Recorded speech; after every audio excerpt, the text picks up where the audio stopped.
caste system. Do not. This is just a test. There is no peril to your body because we already own your soul.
Well, I suppose we can start a little bit earlier today. I suppose we can start a few 1 minute early today. My lovely, lovely imps. How are you doing today? Delance, Zygote, June Bunny, EB the Purple, Emerald Queen, Page Punk Corpse, Somniostatic, Twos, VCCTV, Trans Girl Jade, Bennifer the Potato, Jessica Metal, Emerald Queen, Lotta Apples, Asphodel, Palm Dad, Little Morphine Annie, Maki Pocky, Gayfesh, Semi Locon, Skullsy, Fel, Sinforma, Witch Knight Melody, Evelyn, Dokai Bling, Fohammer, Carbon Coal, Spots 97, Ether, Metroid Gauntlet, Aska, Sound Judgment, Bunny in Boots, Polaire, Castrix, Ugly Pie, Peppy Toaster, Antoine Bastard, Uncle Gumbald, Agent Mad Hat, Fun Bun, Nasty Redacted, Louis Boy, Fifella, Light Rays, Fortnite, Marker, 84. Do Boots, Bored Trans Girl, Nat in Chat, Susie Clem says BLM, Comrade Zola, Joey Ravioli, Peppy Toaster, Beano the Amoeba, Dank Catlord, Elk Owl, Lars, Louis Boy. I think we're catching everybody. Bunny in Boots, did I say you already? Retcon 404. I hope you are doing wonderfully, Retcon. It's great to see you. Fairykin. So many people in chat tonight. What a crazy amount of people. Pierogi Gone. Ferret Girl, Kevin Andor, Susie Leith, Bree, Third Pyramid, Papa Renown, Ryan Phoenix, Falmer Flamingo, Good for Gabby, great to see you. Boink. Lark Graves, Woo Hooligan. Dingus Chan II, Pseudo Nim, Nati Galil, Bree, Furcifer, Fig Fairy, God himself, Brandy the Taoist Warlock, Buffalo Guy 1991, LH Fruit, Sup I Like Cats, Tori Cassiatori, Third Pyramid, Horizon, Bagel Enjoyer. Thank you very much, Bagel Enjoyer. That's very kind of you. It is once again another incredibly hot day in Seattle. My lovely, lovely imps. Thank you for being here with me tonight. If you are here, please consider pressing the like button. Smash that like button. The likes, you guys have no idea. I'm dead serious. Early likes guarantees more viewers because YouTube will serve it to more people. It's actually like, it's like a magical button you can press to help the channel grow, which means the world to me because I certainly would like to have a channel that gives me money so I can take care of my critters and live my life relatively comfortably. How's the weather up there, says Uncle Gumbald? We finally got your heat wave here in Central California. It is very hot. It has been hot for days. I slept horribly last night. If I seem a little bit tired today, that's why. It's because I slept like absolute hell last night because it was a gajillion degrees, and I hate that. It's miserable. But, you know, what are you gonna do? Vermin! It's wonderful to see you, Vermin! I'm sore from working on a taxidermy fox, but that's awesome. You're gonna have a taxidermy fox. That's really cool. I'm sorry about the soreness. Really happy to see you here. Hope you're having a great day other than the soreness. Trans Girl Jade with the incredibly generous 5 tier 1 subs. Let's get this stream started on the right foot with some white name genocide. True. You got Kaniku Man. Man, you're hitting me with it early today. All right, we'll hit the Kaniku Man eventually. By the way, I apologize in advance if there is any audio irregularities today. So, as many of you have probably guessed from the stream title, I am going to be talking with Shark 300 today, and we are both going to be using cameras. So I had to do some change. I had to do the usual thing that I have to do where I have to make some changes to my system, and unfortunately it bungled the audio a little bit. However, as far as I can tell, I have fixed it. That doesn't mean it's 100% fixed though, so I apologize in advance if there's any audio wonky Discord nonsense. Yeah. You didn't even see the title? Well, that means you just came here for me, and that's cool as hell. That means a lot to me. There is an audio video delay. That makes sense to me, actually. Do you know if it's, I don't know if you can tell this, but is it fast or is it slow? Is the audio fast? Because if the audio is coming out faster than the video, oh, that's a weird one. So that means but that actually should be easy to fix then. All I have to do then is add a very small offset, which should be like what? Like 100 milliseconds maybe. Let's see. How's that? Did that fix it? It's horrible, honestly. A pop? There shouldn't be any popping. A little more, maybe like a 200 millisecond delay. Ooh, not 2000, 200. There, let's try that. Maybe a 200 millisecond delay will do a little bit better. Yeah, unfortunately, whenever I do this switch up, there's inevitably things that go wrong. Basically, because this is the warm-up, I can tell you guys about what I do. When I have to, because of the way that I have my stream set up, as you guys know, my stream looks and sounds generally really, really nice. And part of the reason for that is because I have a 2-computer setup. However, one of the problems of having a 2-computer setup is the fact that is the fact that when I want to use Discord to share video with somebody who I'm having on as a guest, it becomes very difficult to do so. So today I moved down to a single computer setup since I'm not going to be doing any video gaming or anything like that. However, that of course means changing all my audio settings, but you know, whatever. How's the soundboard? Is it safe? The soundboard's bungled. Soundboard is busted, and I have not been able to fix it yet. I'm looking into right now getting totally new software for the soundboard. We'll see how it goes. The 2-PC setup is great. I actually use a Mac Mini as my encoding computer because Macs are really, really good at video encoding. Their processor is just like insanely good for video encoding, which is part of the reason why there's never any video lag or anything like that on my stream generally. Yeah. Is the soundboard on your regular keyboard, or do you have to purchase it separately? It's on a, well, I purchased a program, a software that uses it, but the software has been getting worse and worse. Have you heard the Ron DeSantis? Hungry. Yes, I have. As I understand it, that's not actually, that's some fake news, but it is very funny. That's very, very funny. Toast Pup with the incredibly generous 5 gifted tier 1 subs. Haven't been able to catch streams live for months and can't stick around right now either, but thank you for always providing us with amazing, hellishly good content. You are very, very welcome. Thank you so much for supporting the show. It seriously means the world to me. Yeah.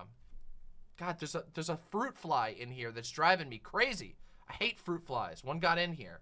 It's been driving me nuts. It always likes hanging around near my studio light. Arrgh, fruit fly. Did you hear about the ruling from the Supreme Court? I have. It's really weird. The ruling is basically for like non-essential services, for artistic services or creative services. They can apparently discriminate, which I will be completely honest, I am not a lawyer, so I don't know how that's going to shake out. The case that was cited, however, was anti-gay, so that doesn't make me feel very good about it. And I happen to know one thing about that case, which was that the case was built off of theoretical evidence, which is usually, or sorry, theoretical damages. The person in question in that case never actually was asked to do the work at hand. In fact, it's even possible, as far as I've heard, there is some question that it may have even been fabricated, as the names of the people who were cited in the case, they claimed they never made a submission about having a gay wedding website commissioned. They never actually submitted that information. They inquired for more information, but they never actually sent in a commission request. So it seems like this case might end up being revisited in the future because there are issues with the substance of the case. The guy who they said wanted a gay cake is married to a woman. Yeah, they like, as far as I understand it, and I might not be getting 100, just keep in mind, I might not be getting 100% of this together because I haven't prepared a full segment on this. But basically, somebody, the person who they cited, at one point, like, filled out a contact form for a website asking for information about cakes and stuff, and then that name was used and the text of the request was replaced with something that was more convenient for the case. And the case itself, no damages were actually ever done because the artist in question who was asked to commission, or who was asked to create a website, quote, for a gay wedding, quote unquote, was never actually asked those things and was never actually discriminated against because it never actually happened, which is a very weird thing for a Supreme Court case to be based off of. Most Supreme Court cases are not based off of theoretical instances. In fact, in the past, cases have been fully rejected based off of theoretical instances because a court case needs to have somebody who was actually harmed. There needs to be damages at hand in most cases for a court case to get to that level. So it's very weird, and I'm not gonna lie, it just seems like the Supreme Court was looking to make a decision that could potentially impact the rights of gay people, because we have a stacked Supreme Court which is full of fundamentalist freaks. I'm not kidding you. It's a huge issue. The Supreme Court right now has a 6-3 Republican majority, and four of those Republicans are hardline Christian conservatives. Yeah, it's a very, very weird case. But anyway, Sunday, President Sunday and these squids, welcome. Thank you for the incredibly generous raid. We are warming up, and then in a little bit, we are going to be talking to Shark 300. We are going to be discussing a whole bunch of topics. A lot of them are going to be tied to the drama that was recently discussed on this stream as well, which is still boiling, by the way, to this day. In fact, it's boiling even on other platforms outside of YouTube and Twitter, which is incredibly unfortunate. However, we're going to talk about that. I really, really don't want to talk about that right now. So let's take a chill pill for a little bit, and let's get everybody comfortable in here. And let's make sure that all the newcomers, if you want to stick around, come on over to the website, demonmama.com/live, and press like on the stream. We would deeply appreciate that. As much as we deeply appreciate the raid. Thank you so much.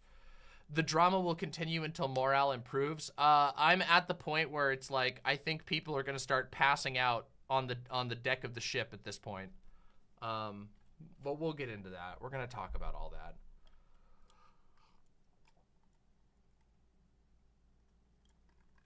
Website chat is best chat. Honestly, website chat is awesome. There's a reason why it's so cool. It has the best amount of emotes. Just look at how many emotes there are. Just pop open that emote menu. Have a good night, Neon Treon. Thanks for watching. We have a lot of cool people in our YouTube chat as well. I understand why people use YouTube chat. There's some issues with mobile and the website chat for now, but hopefully that will be fixed in time. All right, I got both your memes up there. We'll probably watch them in just a little bit. I want to finish talking for a while first, Mr. Krabs, before we do memes. How late am I? I got distracted watching Pneumonia. You're not very late at all. We've only been going for about 20 minutes. No, 10 minutes. 13 minutes, because there's a 10-minute wind-up period. Yeah, so you're not very late at all. Oh, I'm sorry about that, Sirius. That's just how it goes. We've had a lot of, well, you can probably understand with the history of the people who are on White Forest why White Forest as a platform doesn't really play nicely with VPNs. It's just how it is, unfortunately. This is my first time on the site chat. Demon Mama says Nat in chat. Well, we're happy to have you. Everybody give some love to Nat in chat. First time on the Demon Mama website chat. Take a look at this cute Vaush art. How cute is it? How cute is it? Okay, that's actually really cute, I will say. That is really cute. Oh yeah, I gotta change the text here. That's not accurate. Oh yeah, isn't that weird? It went back to the purple. Isn't that strange? It went back to the weird purple stuff. That is pretty cute, I will say. Oh my god, that is really cute. I will say, that's pretty cute. There's the full version, so you can see all the details. Boing, boing, boing, boing. Cute. Definitely very cute. I approve. Definitely cute. Wait, there are 4 cats? Yes, they are getting a new cat. Who's named after another pathologic character, Stanislav Rubin.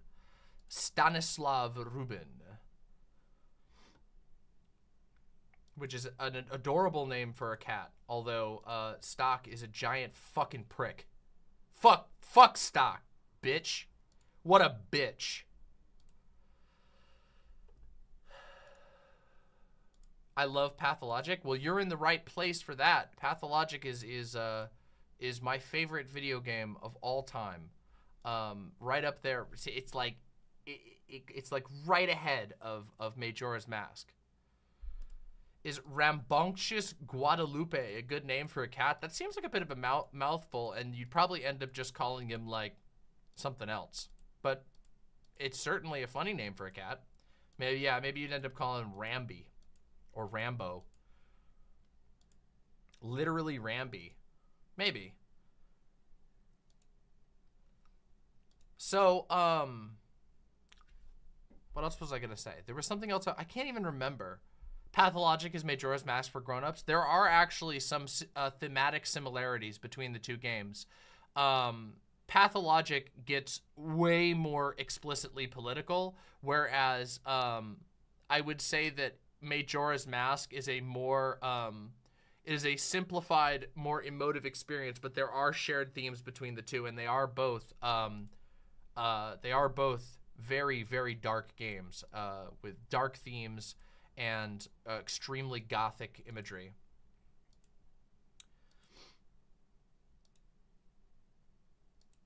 My friends have a cat named Mr. Mark Twain's Steamboat Ride. That is a very intense, long name. Sirius says, have you played Rain World? Not yet, though I'm certainly very interested in it. I imagine we might play that for my podcast. I don't know if you guys are aware of this, but I recently joined a podcast with Zanzi and President Sunday, which is called Left Trigger. The first episode is up on President Sunday's channel, and we will be launching an independent channel for the podcast in the near future. We just wanted to make sure that people knew that it existed. It is a gaming podcast where we exclusively talk about gaming and the political themes of games. The first episode, which was about Stray, is already up on President Sunday's channel. Just search Left Trigger Podcast and you'll find it. It's hosted on President Sunday's channel for now, but it will have its own channel in the future. And we are going to be playing BioShock for this month's episode. It's a once-a-month podcast, and we go kind of long form. They're like two and a half hour episodes. Did the podcast with Xander Hall fall through the cracks? It's just on delay. Zan hasn't hammered out permanent housing yet. He's still in like a rental place. And so I don't know what's going to happen with it. I'll be completely honest. I've been waiting for an update for a while, but I assume that once Zan gets more permanent housing, that's what's going to happen, that we'll make the podcast. I'm still very interested in doing the podcast. We also had a lot of work done for it, so hopefully it'll still come about, but it's just on delay right now. It's been backburnered a while, so whatever. It happens. Transgirl Jade says, I watched the first episode of Left Trigger, and it was a very good episode 1. Eddie, he can live with you, Demon Mama. What? First of all, how big do you think my house is? We have literally no more space in our house. And secondly, why would you volunteer me for that?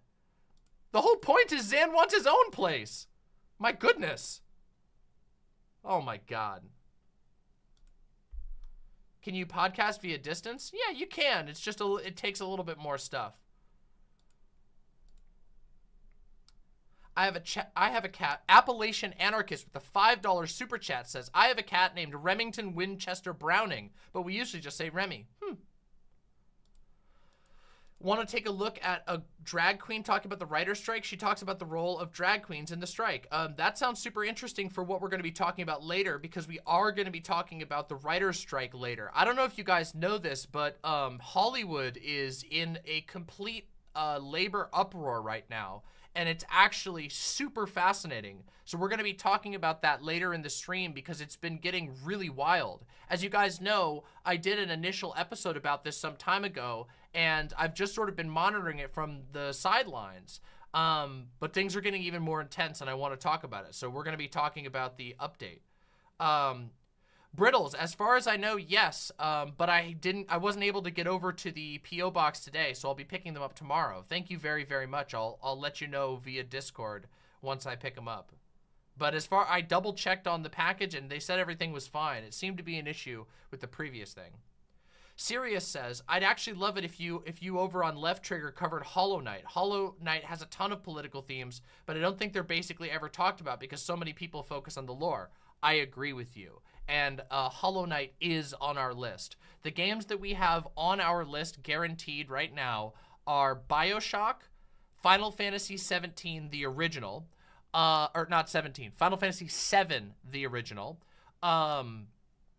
Pathologic 2, Cruelty Squad, and Hollow Knight, and Bloodborne. So those are the ones, those are the episodes you can look forward to in the coming months. Yeah. Yep. So that should be pretty cool.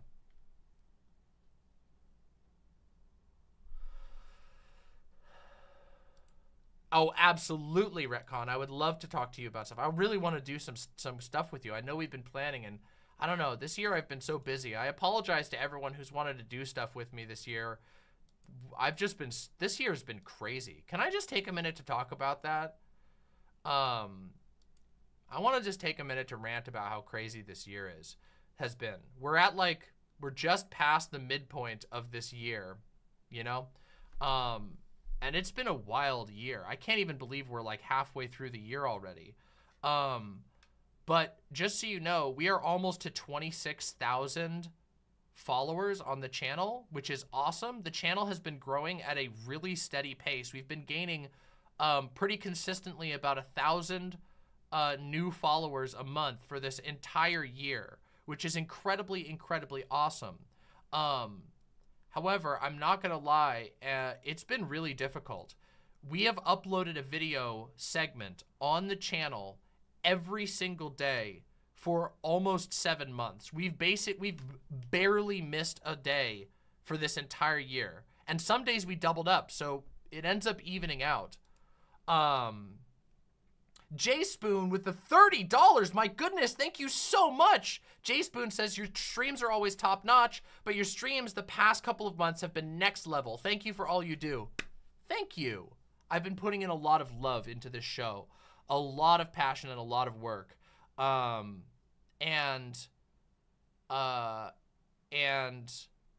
it's been a lot, okay? This has been a lot of work. Getting up to 1 upload a day has been incredibly, incredibly difficult. And I'm going to be completely honest. I don't know if I'll be able to do 1 video upload a day forever. I just don't know if it's going to be possible, and while also keeping stream quality up to the level that I like. There's a very high demand for content. There's a constant demand for content. And I think that we all feel it. Every content creator feels it. But maybe this could be me. I don't know. It's really hard to know what's normal in a space like this where there doesn't really seem to be a normal. But it's difficult. And it's been really hard. And I know for a fact that there's probably going to be some days coming up soon. I'm going to be traveling again. I know that a lot of you know that I've traveled a bunch this year. This time, however, I'm traveling for me. Completely for me. This is not for anybody else. I'm going to be doing some travel soon because I've wanted to see a bunch of the United States that I've never gotten to see before. And I also wanted to take my partners back to my home state because most of my partners have never seen my home state. And so I'm going to be doing some traveling soon, and there might be some days where we don't get a video out. And I might not even, it might be a small stretch where I don't even get to stream. I'm going to probably try to do some streams on the road, but streaming on the road is very difficult. So I don't know if the tech is going to work out. We're going to certainly try. I'm definitely going to be posting pictures. I'm definitely going to be posting little vloggy videos like I've done for my other travel.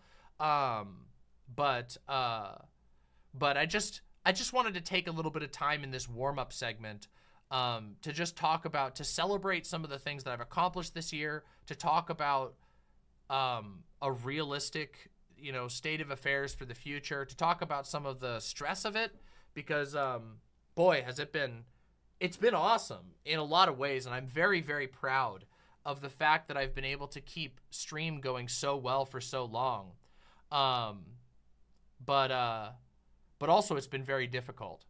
And one of the things that you guys probably know about me, I don't know if you can't tell by my stream backdrop, my previous stream backdrop, the crazy outfits I've done on stream, the ridiculous stunts that I that I pull with sound effects and jokes and all that nonsense.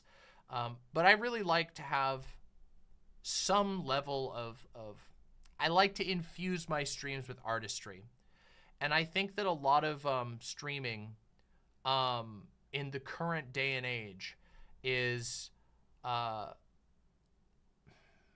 there's a lot of focus put on trend chasing. And I don't mean that in like a I don't know, maybe I do mean it in a way that's kind of mean. I don't want to be mean to anybody because I understand why it happens, but streaming wants you to play the newest game, to talk about the newest movie. In a lot of ways, streamers, because of market incentives, become hype reactors. And that isn't what I want to be. I don't want to be a streamer who falls into basically hyping other stuff all the time. I want to do stuff that's really unique.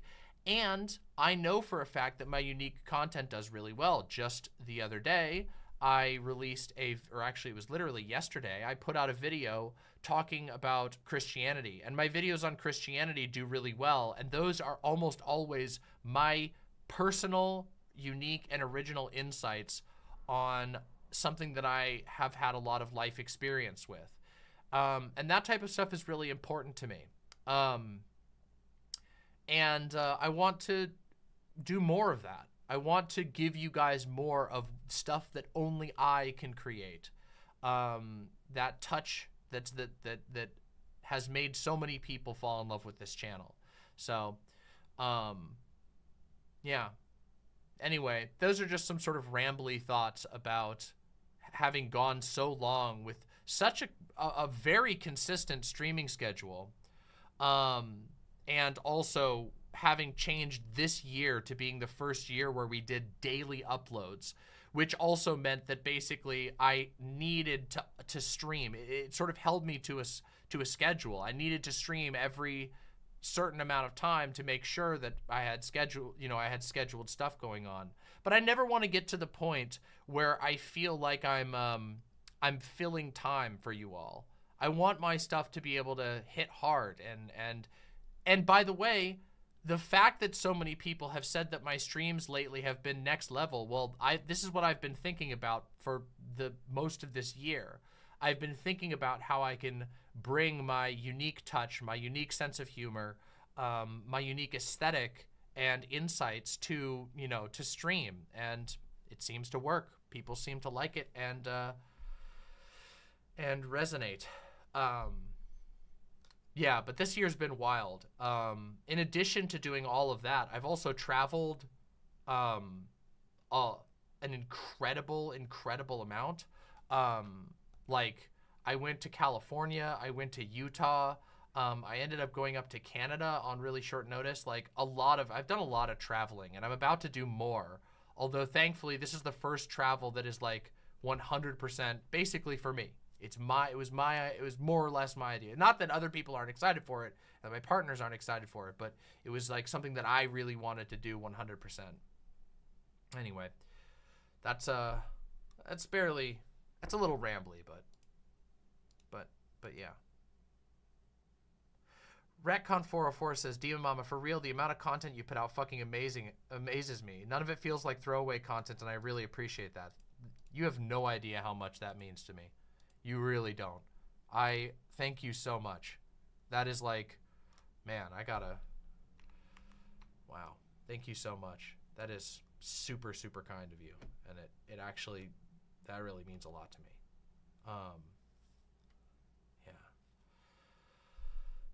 Yeah. Bat Canary says, I've been fan for a few years now and watching you grow has been awesome. It's been really, really cool. It's also, I've changed a lot. I've grown and changed as a person so much since I started streaming. And yeah, I want to make sure that I keep that infused.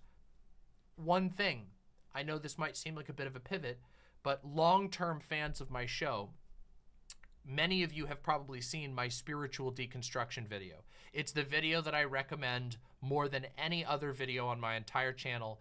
It's the piece of work that is most personal to me.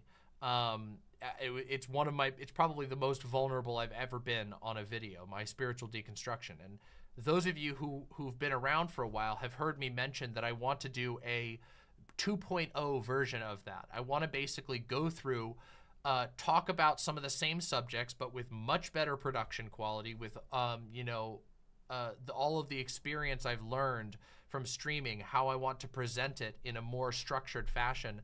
But I also want to add to that my reflections since the first publishing of my spiritual deconstruction. And that's something I've been wanting to work on for a long time, but I've been struggling to find the time to do it because the pace of uploads have been so much. So that's another thing I want to make sure. I always want to make sure that I'm able to do things like that.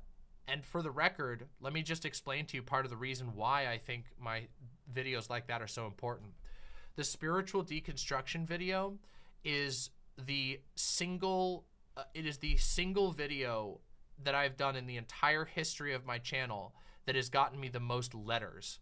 I mean that. People have written me emails. People have sent me and written me about it physically. People have sent me comments that are, you know, hundreds of words long, explaining why that video was important to them and how it made them feel like they weren't alone in the world. And that's the type of stuff that I think is most important for me to put into the world. I think that's the stuff that can have an actual impact. And also because I know that that's the type of stuff that would have been important to me back when I was like leaving the cult that I grew up in. For some of the new viewers who are here right now, we have 500 people viewing right now, which is phenomenal. Thank you all for being here. Don't forget to subscribe and press the like button. Seriously, just taking a moment. We only have 300 likes. If we were to get 400, 500 likes, we'd end up with 700 people here. So smack that like button if you would please. It would mean the world to me.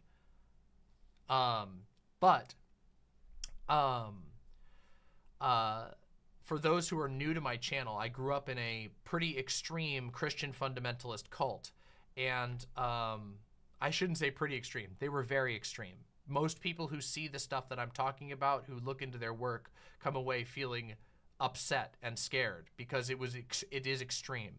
And I did a video about that, which was called My Spiritual Deconstruction. And I'm planning on doing a new one because it's been a few years since I did the spiritual deconstruction.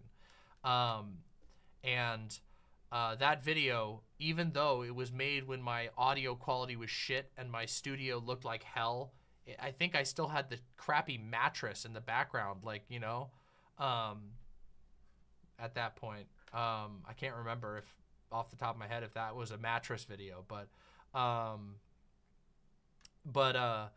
even still, it affected people. And I want to make content that can hit that hard, even though I'm a streamer. And I know that lots of people, you know, streaming is a little bit weird. It's in a weird spot right now because a lot of it is you know, stream of consciousness.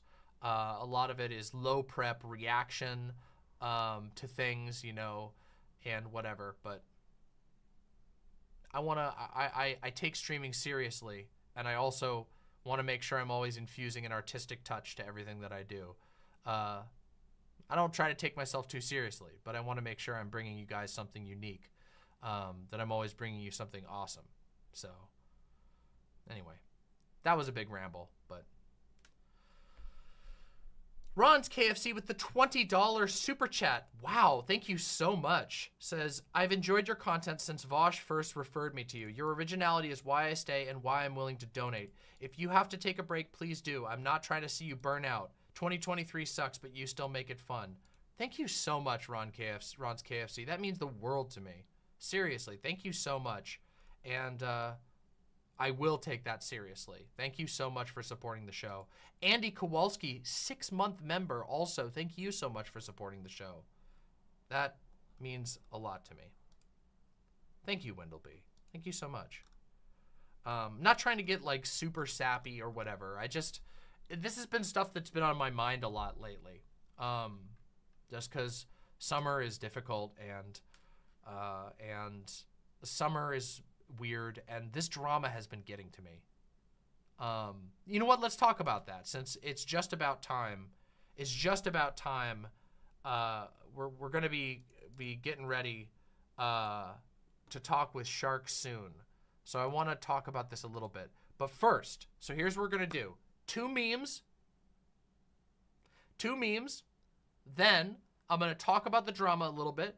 And then we're going to have a fucking awesome conversation with Shark 300, which should be very, very interesting and awesome. I'm really looking forward to it. I'll explain in just a minute what my goal is with that. I'm hoping that it will be as productive, if not more productive, than the Soul Bunny conversation. And we'll talk about all that in just a second. But first, memes. I have a meme. This is a animation Kaniku Man meme. Let's see it.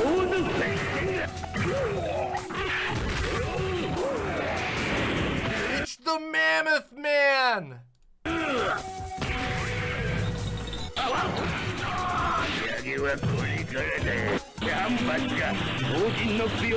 Wow! His knees!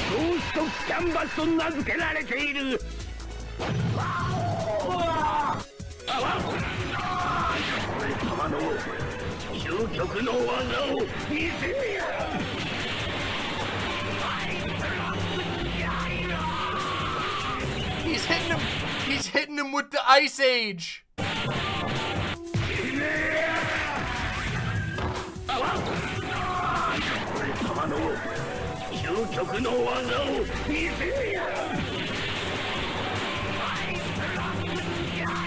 The second Ice Age. God damn. God damn. God damn. Again, just next level animations. All right, other meme time. Hold on. You pick my deal. I was going to say Donkey Kong, but You suck. You suck. How dare you build actually, up for nah, nothing? not Donkey Kong. I want to hear your vocal cords cry in agony. How dare you? All right, fine, All bro. right, If that's guys. what you want, then Evie, you pick one. I hear it from the freaking. I hear it. I'm joking. What the Nah. fuck? No, Oh, I don't think I... Oh my god. I want to hear your vocal cords bleed. Wario. All right. You promised this is the last one for the day, then this one better be good. Oh man, this one's going to piss off a lot of people.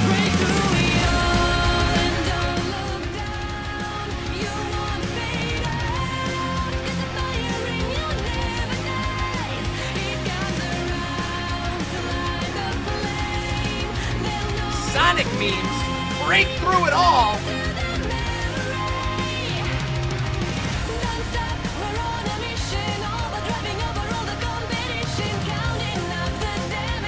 This is sick.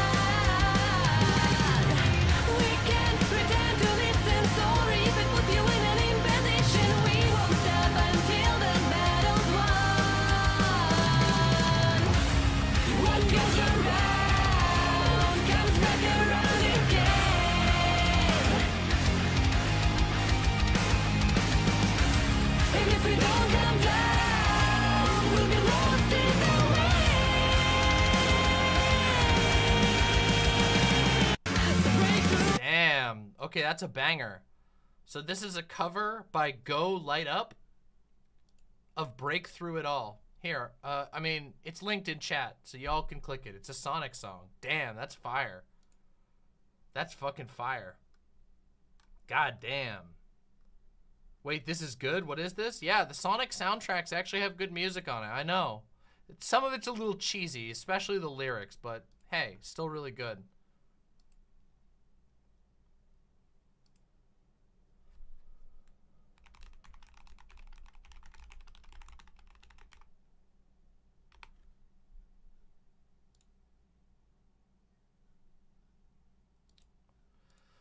Spyro Gal with the tier 1 sub. Thank you so very much. Thank you so very much. Thank you so very much. Okay, but butt rock is supposed to be cheesy. That's true. That's fair and also accurate. How is it cheesy? Oh no, not today. Not today. I will not be diving into that. No fucking way. You all know it is. Don't fucking grill me on it. Don't bust my balls. Fuck you. You know it's cheesy. It's like if I played, I don't know, there's all kinds of cheesy crap. It's just how it is. Hey, that's why you like it. Anyway. All right. Okay, hold on a second here.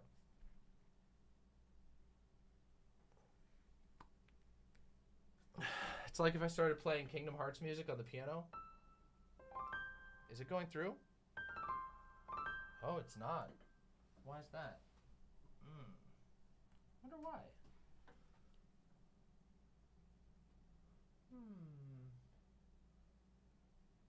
Music didn't go through. Oh, you can hear it. Why can't I hear it?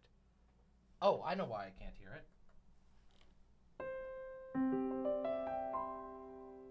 So here we go.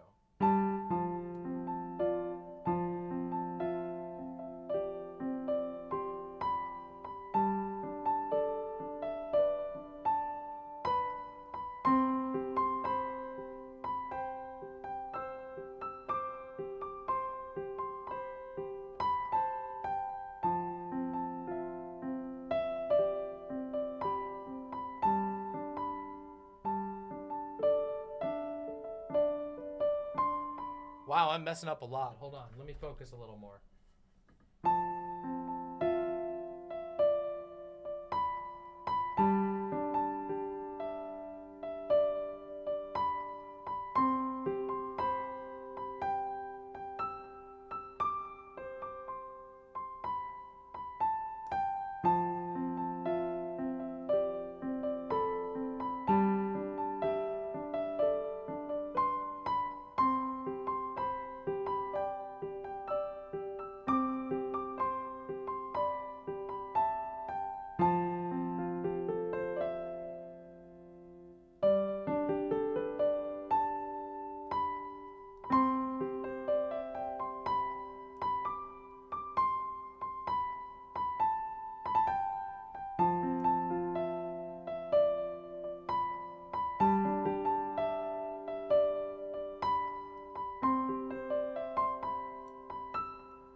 Two Xanarkand? Oh, that one's harder.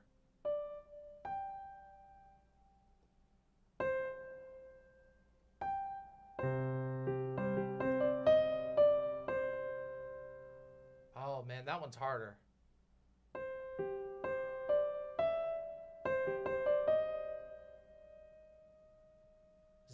Two Xanarkand. Hold on. I don't know if I can remember that one.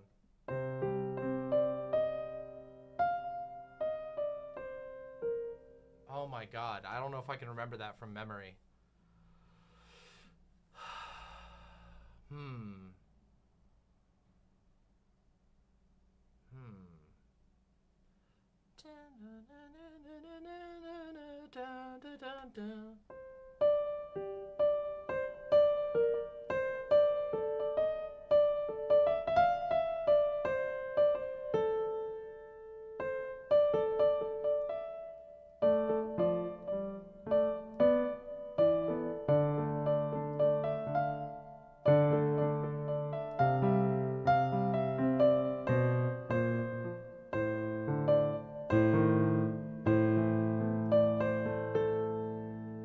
Something like that.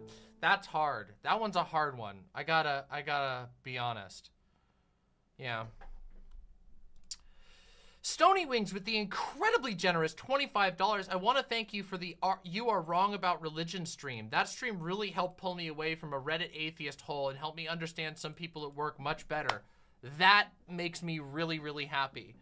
As I stated in that stream, I am an atheist, and I think that atheists have so much of value to bring to the table, and it is a disaster when it gets pulled away by like Reddit smug atheism. And I think that, excuse me, compassionate atheism can do way better, can actually make the world a better place. Dr. Jaggi says, Demon Mama, how long have you played piano? Sorry if this has been asked before. I have been playing piano since I was about 5 years old. So I've been playing for a very long time. And I am currently almost 33. So I've been playing piano since I was really young. I actually really struggle to read piano notes. I am very bad at that, but I can play by ear really well. And I can also improvise really well, so.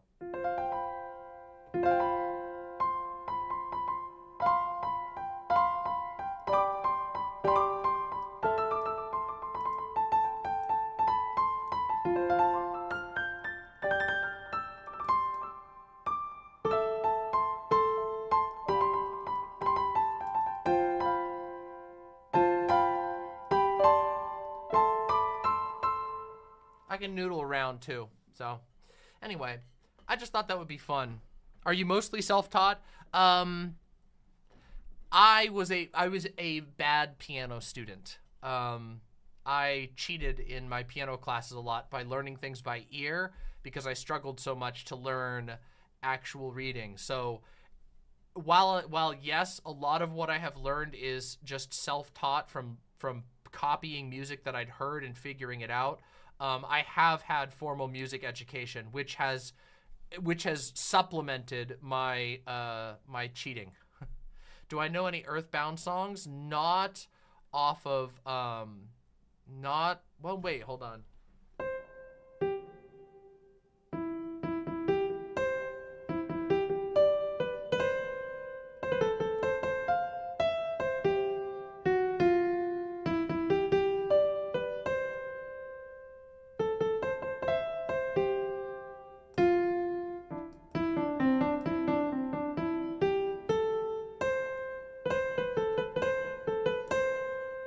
So yes, I do know a little bit.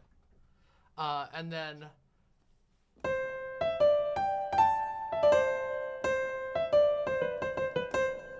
there you go. There's the little Ness wind theme. There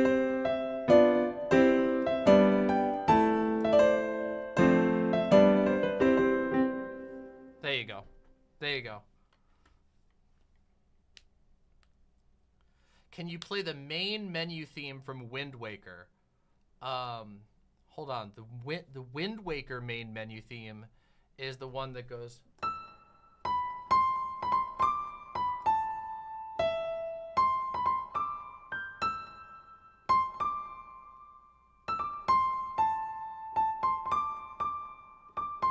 Or is that the wrong one? That's Dragon Roost. Wait, what's the main theme? What's the main theme from?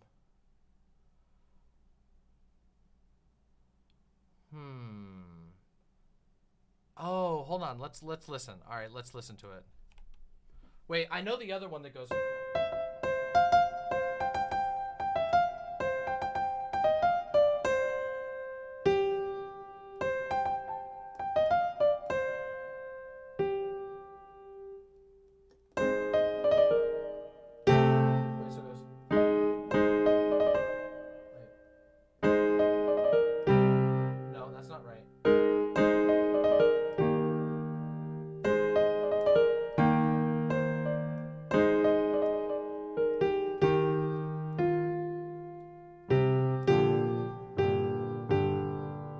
Something like that, so.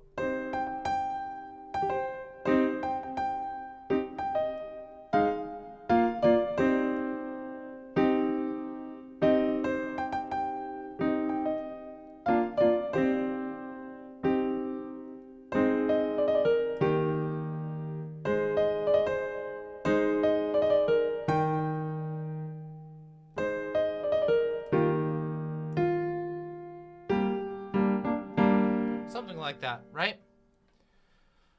The last chord is a different key. Yeah, I think I'm messing it up slightly, but I'm pretty close. Can you play Gilligan's Island? Da-da-dun-dun-da! How do we Gilligan's Island? Da-da-dun-dun-da! Da-da-dun-dun-da! Da-da-dun-dun-da! Da-da-da!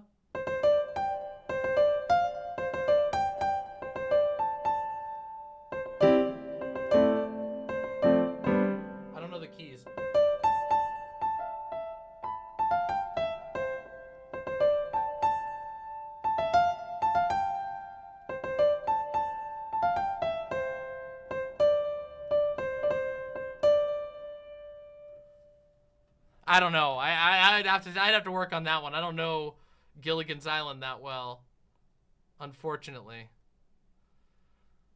Yeah. I'm gonna be soon, hopefully, resetting up my stream setup so that it makes it a little easier for me to switch to this, and I want to have a second camera over here so I can just easily go whoop over to that. Okay. Play Radagon's theme. God, no, Radagon's theme is hard. Dun, dun, ba, ba, ba, bum, ba, ba, ba, bum, ba. I can't do Radagon's. That's too complicated. I would need a lot of practice for that. Absolution Zero with the $15. I've been following your coverage of the drama the last few days. Thank you so much for being a level-headed voice of reason and make me feel less insanely frustrated with it all. Kudos and have some dollars. Thank you for a donation that allows us to pivot directly into what I need to talk about before we have Shark come on. Retcon says, thanks for the piano time. I really enjoyed it. I want to do it more. I genuinely want to do piano time more because people really, really like it. But we have to get to business now. Business. I got to talk about this. Real quick. Everybody, not to pivot away from something nice to something unpleasant. I got to be completely real with you. Let's get down to business to defeat the Huns. Did China send me daughters when I asked for sons? You're a lousy lot of time, and I can't remember the rest. Somehow I'll make a man out of you. Anyway. You think that movie could get any more trans in like the most unhealthy way possible? Anyway, whatever. Tranquil as a forest, but a fire within. Once you find your center, you are sure to win.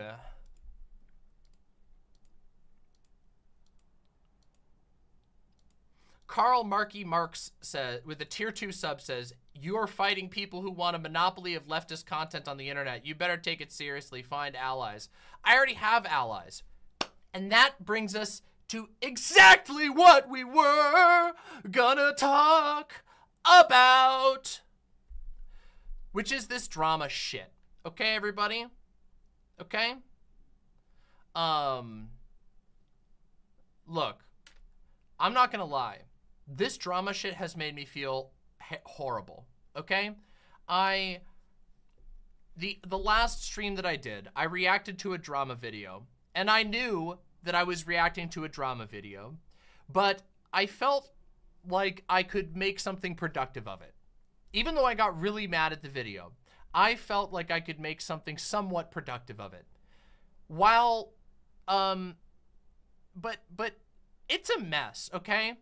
And one of the things that I kept talking about in reacting to that drama was just how miserable it really is.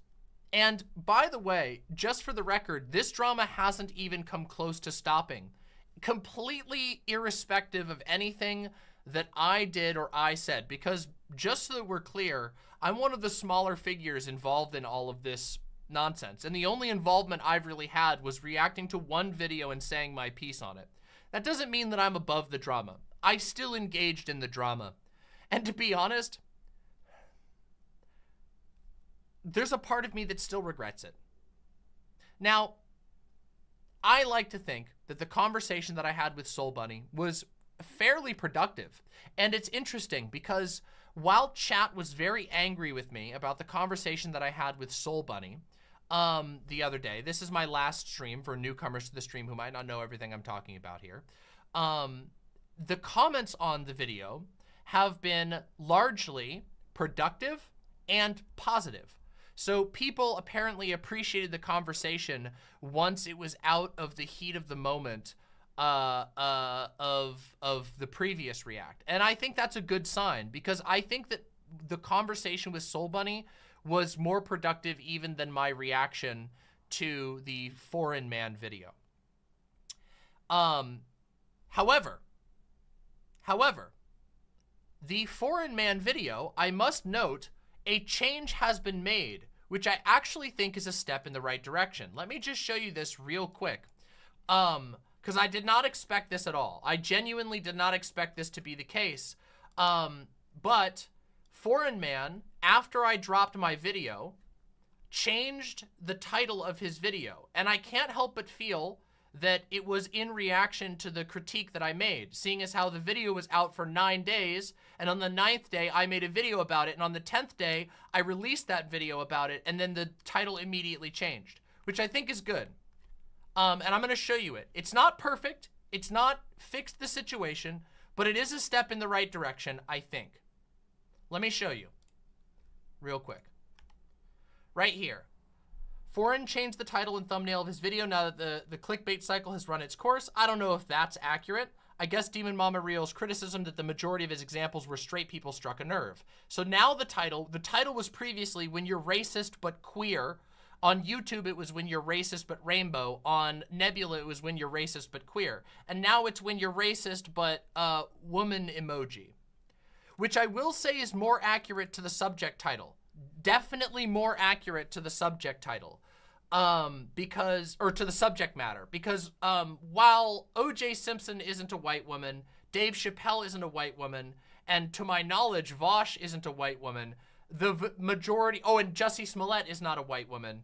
A lot of the examples discussed were indeed white women. You had Taylor Swift, Colleen Ballinger, aka Miranda Sings, Ellen DeGeneres, J.K. Rowling, Keffels, etc. Those were the main subjects of the piece. So I do think the title is an improvement, and I also think that the title has pivoted slightly away from one of the main criticisms I had of it, which was that it was capitalizing on a environment of queer hatred, which currently exists, a insane environment of queer hatred. So I do think that's better, because I gotta be clear, I don't think that Foreign Man's intention, even though I did not like that video and I had a lot of critiques for it, I don't think that Foreign Man's video was intentionally trying to damage queer people. I think that it was a clickbaity decision that just so happens to also align with the current incentive that exists to bash on queer people for profit. So, yeah. And yeah, most of the people in the video weren't queer. They weren't queer people who were talked about. I mean, with the exception, of course, you could say that Vaush and Keffels were the queer people that were being talked about, but that was not the majority of the video. It was a big chunk of the video. It was like 30%, but the rest of the video wasn't about... Anyway, the point is, I do think that that's a step in the right direction. So maybe my React managed to do something good. But this drama is very tiring, and I have found myself continuing in my sentiments that I expressed the other day, which is feeling like as it goes on, the more bored I get, and the more I feel like I just want to just ditch for a while, you know? When I log on, and so many people in the extended network of people I'm associated with, and as I stated before, the people that I follow online are pretty broad. I follow a lot of people. They just so happen to, a lot of them, be on one side or the other side of this conflict, because this conflict is affecting medium creators in a lefty politics space, and a lot of people are feeling like they need to get involved. It's all over the place, and I'm tired of it. Okay, that said, with all of that said, if I'm going to talk about it, what I want to do when I talk about it is at least hope to guide people in the right direction with my actions. What I think is the right direction. And I don't think that I'm going to change the space forever. However, I do think that conversation, and I know some of you are going to disagree with me. I don't really care if you disagree with me or not. I like to think that some good will come of the conversation with Soul Bunny. I like to think that the critiques that I laid out in my very rather harsh critique of Foreign Man's video will make sense to some people, and that hopefully maybe some habits will change. I don't have a whole lot of reach outside of this space. I know a lot of the creators in this space, and a lot of them are at the very least aware of me. And so when I have a conversation like that, when I engage in a drama like this, my goal is to hopefully push it in a direction that I believe is productive. And I like to believe that that's what happened. Shortly, I am going to be sitting down and talking with Shark300, a creator whose name has come up a lot in this extended drama. Now, Shark300 was one of the people who was, I think, unfairly targeted at the beginning of Foreign Man's video, and was also the subject of an extended chunk of the conversation that I had with Soul Bunny. And after the stream, I ended up getting a message from Shark300, and he said, hey, if you're ever down to talk about it, I haven't really talked about this much with other content creators, but I'd be totally open to sitting down and talking about it with you. And I said, I think that would be great. So my goal in this conversation with Shark is to do the same thing that I did with Soul Bunny, which is I want to have a real human-to-human conversation. I want to ask meaningful and pointed questions that actually get people's genuine opinions and feelings out there, so that you all can grow from it, so that this space generally can reflect upon it, hopefully in a productive manner. That's going to be my goal. That's going to be my aim with this conversation with Shark. And I would really like, I'm really hoping that will go well. I know that there are a lot of people in my audience who are familiar with and fans of Shark. I think we've talked to Shark one time previously on this stream. I believe it was during a creator call-in stream, if I'm not mistaken. I might be misremembering. But I'm very much looking forward to talking with Shark, and it's going to be happening here in just a few minutes, which I'm quite excited for. That should be really, really, really good. And, yeah. Spyro Gal says, people like to talk with you because you're fair and hear people out. Well, I feel like that's productive.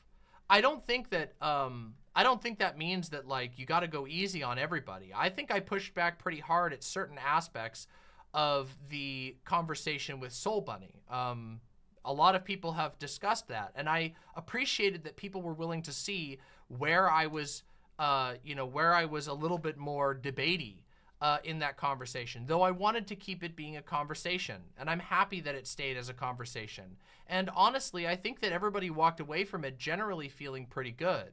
At least the people who are involved, and I hope that's the case, and I hope that will be the case today too. Yeah.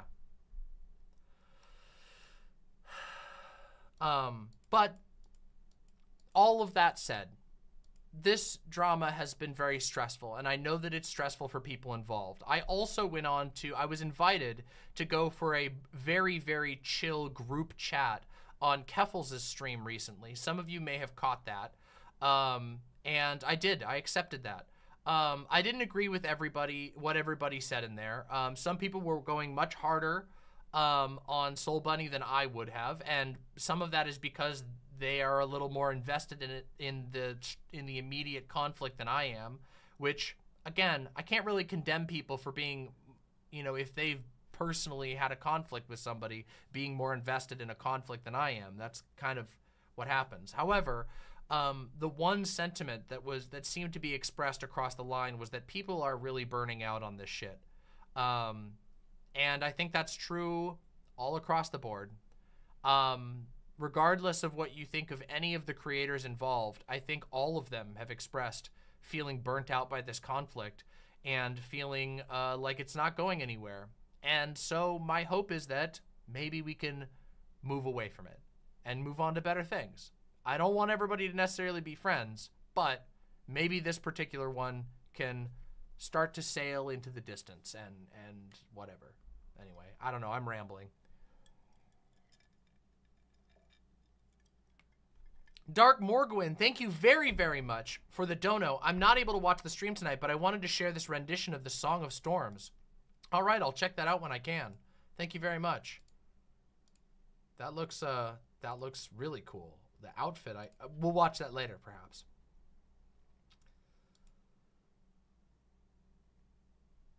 Demon Mama out here fixing the online left. Well, I've talked about how I want to at least attempt to try and encourage more bridge building in these spaces.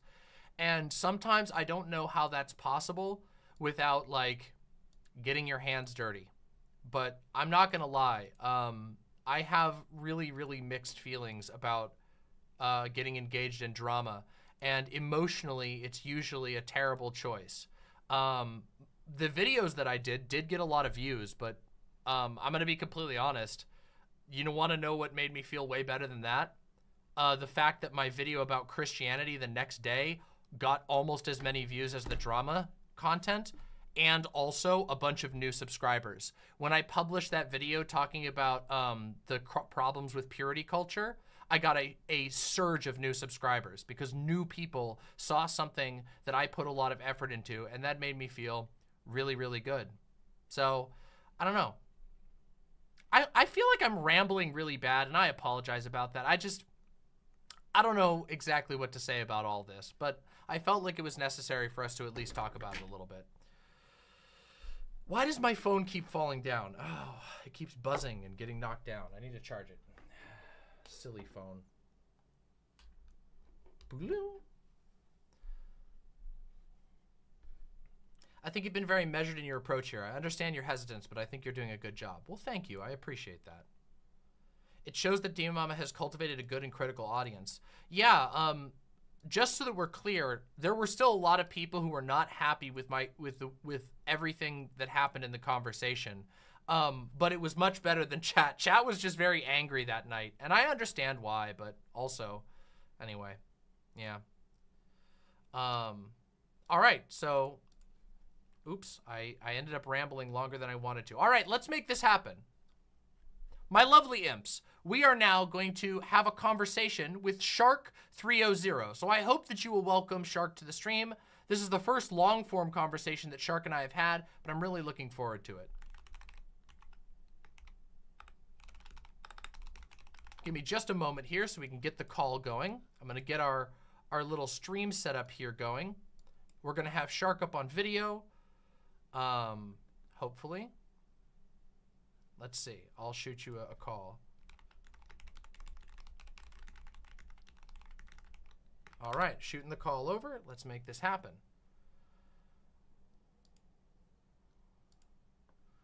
We're going to get the Discord convo. There we go. Hey, can you hear me?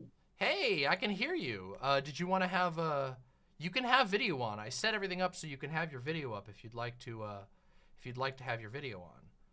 Sure. Let me see if it'll work. Hell yeah. Go. How have you been? You been taking care of yourself? Yeah, I've been doing good. Real quick, pronouns, just so we get this all clear. Sure, it is he and him. Oh, very right. creative. The I know. classics. The classics. My mom gave it to me. Hell yeah. I mean, listen, you gotta wear whatever fits you with pride. I think that's awesome. And real quick, can I just get a very quick audio check? I just want to make sure our audio levels are, fairly balanced here. Sure. Audio check 1 2 3. Audio check 1 2 3. All right. Popcorn All right. popped. That should be good. Now we should be at pretty close levels. Let me see here. Not getting video yet from you. Oh wait, hold on. Here we go. There it goes. Sorry, I was trying to pull wonderful. from my capture card. I was about to stream you like me playing Tears of the Kingdom or something. Oh no, that's fine. That's just getting Discord video to work nicely with OBS is always a nightmare, isn't it? Oh yeah, 100%. Always is. Probably always will be. I had to completely change my setup today, which is normal whenever I do a Discord call, but I wanted to make sure that we could both have video for, if the option was available. So yeah, no problem. Shark, welcome to the show, and thank Appreciate you for sitting down today. So God, there's so much that we could talk about, but I have a lot of new viewers who've been checking out my show recently. So if you would like to just introduce yourself and give them all a sort of rundown of who you are and what you do online, that would be amazing. Sure. Hello, my name is Shark300. That's the word shark, the number 3, the letter O, and the word 0. I do politics and gaming. I am a lefty. I hide my power level a little bit. I am a socialist boy, an anti-capitalist boy. We love to challenge the system and whatnot. You know how dogs is and all that. Yeah. Basically, I most of my content revolves around ducking on conservatives, making people cognizant of some issues, talking about things that I enjoy and like in the space, and just overall having a good time, trying to make the world a better place, one meme at a time. Hell yeah. That sounds awesome. We are definitely fans of dunking on conservatives over here. God knows I've done my share of that. Inshallah. Yeah, it's in fact, I'd like to do more of it. I feel like there's been I don't know, maybe not enough of it lately, especially given everything that's been going on. Although I've been greatly enjoying people dunking on the potentially fake news hungry of the Ron DeSantis. I don't know if you saw hungry. that. Yeah, hungry. So good. I'm going to say it's true, mostly because it's funny, and then just leave it at that. It's not real.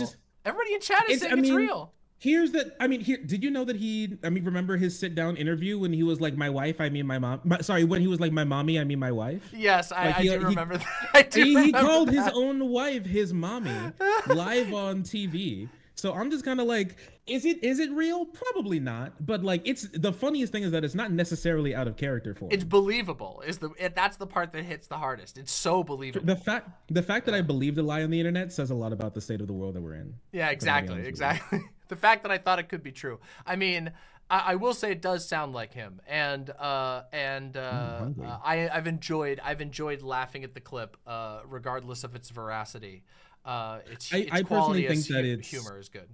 I don't have too many conspiracy theories, but I have one conspiracy theory, and it's that Hungry came out right after Ice Cream So Good, as a to co-op and as a psyop to make us no longer think about that really cool Quebecian lady who does NPC TikToks. Yeah, I actually had a conversation with I don't know if you're familiar, if you know President Sunday earlier, but me and President Sunday were talking about the NPC phenomenon and the overlaps with ASMR, especially the overlaps with oddly satisfying content like soap cutting and slime crunching and whatever. It was a really ASMR? What's that? Actually, no. Well, I mean, sometimes yes. There is an overlap between soap cutting and the slime squishing, but they're not actually technically ASMR, and they sort of evolved parallel, believe it or not. I'm like a super ASMR freak, and my chat will get mad if I go on about ASMR too much. I listen to ASMR sometimes. I treated my chat to a video that I listen to every now and again. It's ear blowing heartbeat. So they'll have two mics, one connected to their heart, so you can hear their heartbeat, and they'll just blow into the microphone slowly, and they'll do that for like 2 hours. That's some good taste right there. Hell It is pretty good. Yeah, I like it. They didn't like it that much. They got scared. Some people don't like it. And I can understand the like misophonia reaction. You know, like some sounds just don't sit well with people. Misophonia, I think is what it's called. What is that? It's like a It's on like a food that went rogue in chowder. Yeah, it kind of does sound like that. It's a term that means like when you have a bad reaction to certain sounds. Like for example, the one that everybody uses is styrofoam. Like somebody squishing like styrofoam taking together. 2 pieces of styrofoam and like bumping them against each other. That's like the most common. Nails on a chalkboard is another one that like immediately it's a strong negative reaction to certain sounds.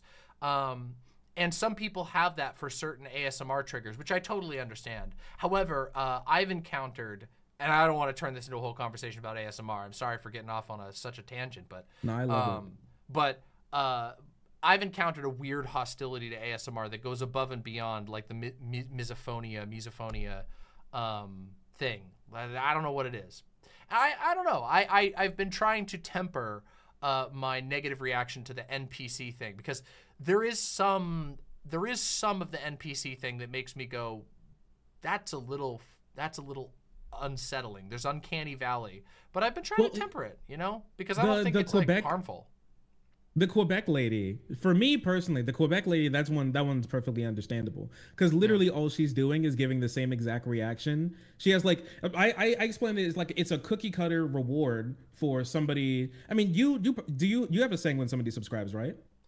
I used to. I mean, I used to have a little sound clip that played when I got like a subscriber or whatever. Although it hasn't worked for a while, and I just haven't put it back because I felt like it was just, I don't know, interrupting everything I was saying. Yeah, no, so, I feel you. It's like, but it's common. Yeah. Yeah, for me, it's like mine goes like Shark Pog, and I go, thank you for joining the frenzy and being so incredibly Pog, right? And I say it the same way every single time. And it's just, she has a cookie cutter response to every single like donation that you can give, that she's practiced and rehearsed. And it's just, they've given her so much that she just started, the stream is just her thanking subscribers. And so it just became one of those things where it's just like balloon. That's been so good. She's definitely good at it. She's definitely got it down. Yeah, listen, the talent is there. No hate to that. It's quality control. I've never seen a content creator with such good quality control. Like if I give her ice cream, I know exactly what I'm gonna get in return, and it's good. I think perhaps part of what puts it in the uncanny valley for me is like a personal nightmare of like I get nervous even getting overwhelmed with dono messages, which does happen, and I'm just like, all right guys, I'm reading them at the end, because like it's probably a me thing on that front, where it's like, oh man, the obligation to like do a dance or a song or a thing every time somebody does something. Oh no, I'm never letting my chatters have that level of control. But she did something genius. She did something genius, which is turning the content of the stream into the thank you. Like turn the thank you into the content of the stream. So now people come to watch her say thank you to getting money. I mean, it's so you don't even have to worry about it. No doubt, it's definitely a good money making setup. I no hate there whatsoever. Well, anyway, not to stick on the NPC stuff for too long. I appreciate very much hearing your defense of the NPC people, because generally my opinion has been, some of this is a little uncanny to me, but I don't think it's hurting anybody, and it reminds me a lot of ASMR. So I haven't had like a strongly negative reaction, but it's good to hear a solidly positive one. Hell yeah. So, wow. So the primary topic that has brought us together today is significantly less fun to talk about, I think, than, at least for me, and I imagine probably for you, than the NPC stuff. And that is this amorphous, angry, very divisive drama that's been going on. And recently, as I'm sure you know, but in case your viewers and some of my new viewers didn't know, just a couple days ago, I sat down, I had a conversation with a creator named Soul Bunny, a smaller creator, who right after listening to a video by another creator named Foreign Man in a Foreign Land. And I had some negative things to say about the Foreign Man in a Foreign Land video. I'll be straight up with that. I had a lot of critiques for it. And my conversation with Soul Bunny was generally friendly, although it was divisive, because there were things said about various topics, one of which is yourself, that caused a reaction from a lot of people, and I think that's fair. I think that a lot of people had genuine opinions to express and genuine frustrations, and this whole thing has been rather complicated and hard to follow for a lot of people, myself included. So I guess maybe the way that we should start this off, besides the way that I already have, is just to ask you, like, for you, from your perspective, where did this start? What started this whole thing? What as far as you can tell, what started this whole thing? What started this whole thing, honestly, personally, was the that Soul Bunny video, where I don't even remember what the whole video was about. I didn't watch the whole video, but I did look at the parts like 5 minutes before and 5 minutes after. she mentioned me. I remember she and they. Yeah, she that. Yep. Okay. Well, yeah, where they mentioned me in their video, and then when they went off on me, they went candid and went off on me and everything. Yeah. And after that happened, I didn't know that it happened. I'm actually not on Twitter necessarily that much. I tweet like a reasonable amount. Nothing too crazy, but I don't like scroll through my timeline super often, and I don't like look at my notifications super often. And actually on my phone, I have Twitter notifications turned off, so I don't get a lot of ads that people do of me unless it's like after the fact, after take a couple days and scroll through. Which is wise. So which is wise. In my opinion. Yeah, I just want to start to spend a little less time on Twitter. So not getting a reason to go back on is nice when I don't get the notifications. Sometimes I forget it exists. Also, but yeah, a couple. I think I saw the video about like 3-4 days after the first like big clip was posted, like the big clip that I saw, and I got added in it with her like calling me a slur and basically calling me Vaush's pet dancing monkey. And I was like, damn, that's like not cool. And then I said something, and then they started to like close in and descend. Have you ever played Vampire Survivors? Oh, absolutely. Love Vampire. Yeah, it's like that when like the round starts and like the screen closes in as they come in on you, and then that's when that happened. Right. And then over the course of like the next couple of days, it started to ramp up until I had everything. And then I went kind of silent as I put together my video. At first, I didn't want to say anything, but then after things like progressed, I was like, okay, things need to be said now. And then I had to make a response. But it started with that video. Yeah. Honestly. And they like they picked it up. I will say one thing. I did listen to your entire conversation that you had with her. One thing that I felt like that was super interesting was that at like nearing the end or something, she was like, everybody always takes things, everybody keeps things going for way too long. Everything happens like everybody feels like they need to.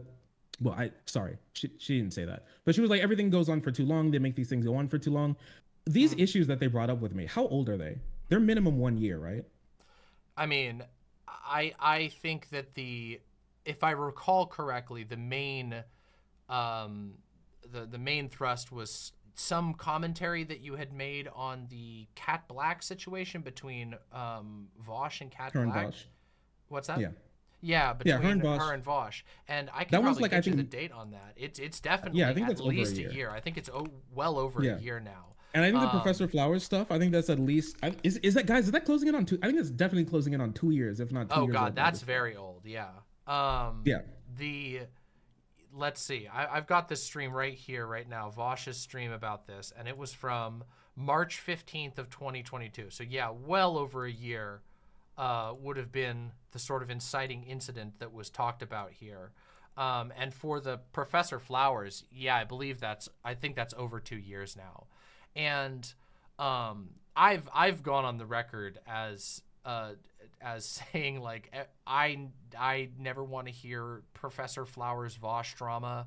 Like those words in a combination cause my brain to immediately shut off. It's like I don't even know like the level of conflict. I saw all that. I did a stream at the time, and I genuinely thought it would be sort of over in a week. I thought it would be people were mad, you said this, you weren't super good about this, whatever, and then it would be done like anything. But the fact that it's still being brought up in videos now and is wild to me. And I don't know how to parse that completely outside of like grudges being nursed. And I don't want to downplay things because like God knows, I mean, I've dealt with some shit that I will be very blunt about and say like, hey, shit that has been done to me and said about me in these spaces, like I'm not gonna like if somebody asks me about it, I'm not gonna not talk about it. I'm not gonna say like, oh yeah, whatever. But also there's no like, I'm not making videos about it or dropping it into video segments and firing shots, you know, all this time later. And I feel like I have pretty solid receipts if I even wanted to do so, but I don't. And I don't know, it burns for so long, and it's surprising to me. Yeah, my thing is just like, I don't know, throughout that conversation, I don't know. I was just like, because this happens a lot, okay? This happens online a lot, where something big happens or something happens at all, and then when it's new to you, that's when you think that it's new, and then you start Yeah. talking about it like it's new, and then it starts to pick up again. So like they came on and they started like to wax and waxing poetically about how it sucks so much that my 15-second clip that I made, like this is them speaking, like my 15-second clip that I made, it's all these people's fault for continuing to talk about it, when I just think that it's actually your fault for you making it in the first place. Like it's somebody else's fault for like talking about something that you brought up that was over a year old. My thing is that I just feel like it's hypocritical to be like, I can't believe people are having this continue for so long when you just appeared in the space and then just started to talk about it again like it just happened yesterday, when all this stuff is like a year old. I'm not saying that you can't talk about it. I'm just saying that it just seems I think it like builds a character for me, because when I watch your video, if I'm going to be honest with you, when I watch your like discussion, I think it like they were like, oh, like his response solidified my opinion of him in my mind, which is something that I didn't really, which something I thought was going to happen, and I didn't really care, and I didn't make. I'm not. Did you see my video that I made? No, I didn't actually. Okay. I didn't see all of Soul Bunny's video either. Soul That's fine. Bunny came in and I just wanted to ask because.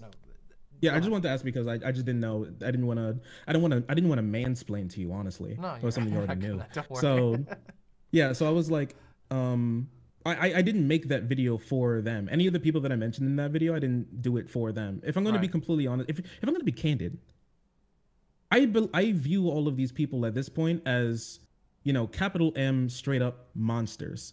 I just straight up, all of them, I just view them as monsters. And I don't want to say anything that you have to agree with. I think that you're cordial with her and like her and everything. But I just at this point, I just straight up view these people as just monsters who just like hurting other people and don't care about anything else as long as somebody else that they don't like bleeds. And it's just like it's to the point where after time I started.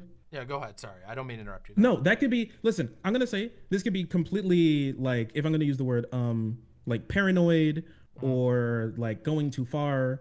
I'm just being candid. In my mind, personally, that's just how I feel about these people and how they treated me. If I look at their actions, like if they look at their actions compared to their words, I think like somebody's words tell you what's in their head. I think their actions tell you what's in their heart. And if I look at their actions, like if I look at like the antagonizing things, I said somebody did something bad once and it doesn't make them a bad person. I didn't even make a video about the Cat Black situation. If I'm going to be honest, like on YouTube, I didn't. I made one tweet and I also did a video where I said I completely see how people. I did a video on Twitch. I did like a little mini stream that I uploaded straight to Twitch because I knew I have less viewers there. I didn't want to make this like a big thing. I didn't think it was that big of a thing, but I wanted to expand on some of my points, so I made that video there, right? But and then on like Professor Flowers stuff, I feel like I've treated Professor Flowers incredibly cordially through everything that I've did and everything that I've done. And I look at like the inciting situations and I look at like the actions that are done, and I'm like, I'm not the one who's calling people like slurs over this stuff, okay? I'm not the one who, I'm not FD who did a stream about whether or not I'm a fly in milk who should like know his place, like behind black people who know more and who are less like tainted by their connections with like white people or whatever. I'm not the one who said that I'm doing like that said they're like Candace Owens, whose like existence online and just in the world generally speaking is a blight on black people just generally. I'm not the one who said that if I was like if we were back in like the 1800s, I would be a black slave owner torturing slaves and I'd laugh at it. I didn't make slave edits of anybody. I didn't do that. And I look at all these actions and I go, are these the actions of somebody of people who genuinely care about me and like changing my mind or making the world a better place, or are these the actions of people who are just monsters? And I had to come, and for me, where I'm sitting, and people can come to their own conclusions, from where I'm sitting, I came to the conclusion that these people are simply just monsters who just want to harm me just to harm me. And so I decided to not make that video for them, and so I wasn't talking to them. And so it makes sense for all that type of stuff. But I don't know, her like talking to me, it just rubbed me the wrong way, if I'm gonna be honest. I haven't talked about this much publicly outside of the immediate thing, so no, and that's fair. I mean, your name came up a lot in the conversation, and So there's a few things I want to say. So the first thing is, you know, my goal in any of these conversations has never been to minimize anybody's experience. In fact, it's quite the opposite has been my goal. My goal has been to try and get people in whatever small way I can, you know, from my relatively small platform. Sure, and once again, I don't want to like stop you from doing that, and I don't care like who you're friends with, just so you know. And I'm not like you said you may have been friends with them or you're like cordial with them. I don't care. I don't want to like try and put you in and tell you like you need to you're like, not be friends. I don't care about that. I'm just telling you like how I feel. I don't have a history in this space of like refraining from being able to criticize my friends. That's, in fact, I have the reputation for the opposite, for better or worse. Oh no, I'm just saying like my position. But I don't care I guess about, like, what who I'm you're trying to friends say is that like my goal has never been to like minimize anyone's you know, frustration or feelings of hurt. But I feel like so first of all, I feel like there has been, and I think I will. I'm more than comfortable to say that like I feel like there has been an incredible amount of hyperbole directed at you. And I think that even happened in the conversation that I had with Soul Bunny, which is something that I said in that conversation you'll probably recall. I said, like, don't you feel like a lot of these things, like comparisons to Candace Owens, like how do you like justify that as a statement? And I personally don't feel like there's been a good argument made for those types of that level of hyperbole. And I do think that type of stuff is hurtful. I want to believe that it's not a matter of people being monsters or anything like that. And I'm not saying you're not entitled to that type of feeling or not. I like to believe that that there are incentives at play here that lead people to forget forget their humanity, and that can be corrected. Now, maybe it can't. I've certainly encountered situations online where it's not possible to bridge that gap. I want to believe that it's possible, but I don't actually feel like it's my place or my job to like make people be friends or even encourage them to be friends. I'm just saying from my perspective, I hope that's not the case, but I completely understand why you might feel that, especially given some of the things that have been said about you, which I guess, and there was one other thing that you were saying, which was, when you say, and I don't want to try and grill you here or hold you to a point, but when you say like these people, is there a like, I'm not trying to get you to name names or anything, but I feel like it's important that I was pushing Soul Bunny on vagueness, and I felt like that was a problem that is continually happening. Soul Bunny, Tire, Dogface Gremlin, FD partly as well, Innuendo Studios, Jesse Earl. Yeah, I mean, I think those... and their like troop of people that they would like to call mostly cornbread too, but I don't know everybody who subscribes to that label, so I can't say. Yeah, I don't know either. Much like BreadTube, I can't. Joe Lewis, tell. I'm sorry. Yeah, I forgot about Joe Lewis as well. I blocked him as well. Had to. I'm sorry. Oh, also Mr. Anti-Miscegenation himself as well. Endless Cemetery, that guy too. Anybody else that I missed? Because I'm going to be doing something different. Because Soul Bunny just like came on here and was just straight vagueness. All right. And I feel like she was vague on certain things, but I feel like she was unvague when she talked about you, which was something that was that sort of stood out. I personally disagree, actually, because do you know what she like from like actually I very much disagree, and I think you disagree as well, because I remember specifically, and you can tell me if I'm wrong here, when she was like Candace Owens' tendencies, and you're like, what tendencies that she just went into then clear. Ramble.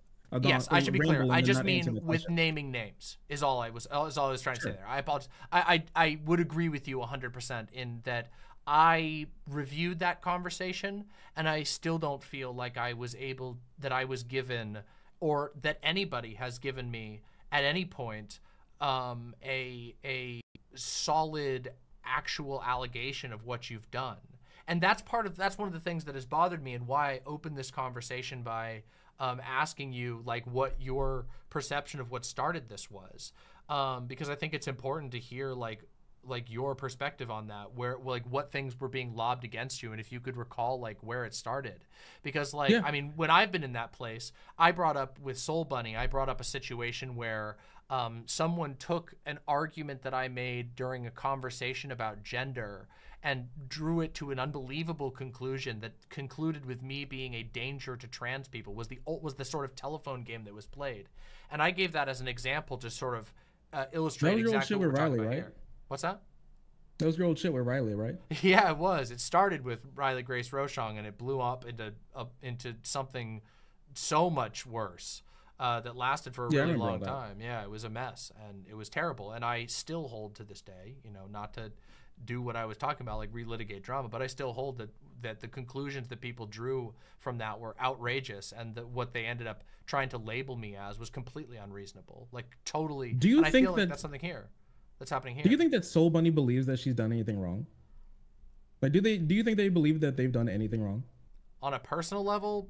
Like in this whole situation with me and everything? I did not get the feeling that Soul Bunny was willing to acknowledge any sort of tangible wrongdoing, and that was something that I was frustrated about with the conversation. Yeah, me personally, I think you can tell a lot about somebody based on whether or not they actually think that they are even have the possibility of being wrong in the situation. Because I think I think reasonable people can disagree with my position on like the cat shit and the flower shit. I think reasonable people can disagree, and I've had reasonable discussions in the comment section of both of those videos. I don't think that's a problem.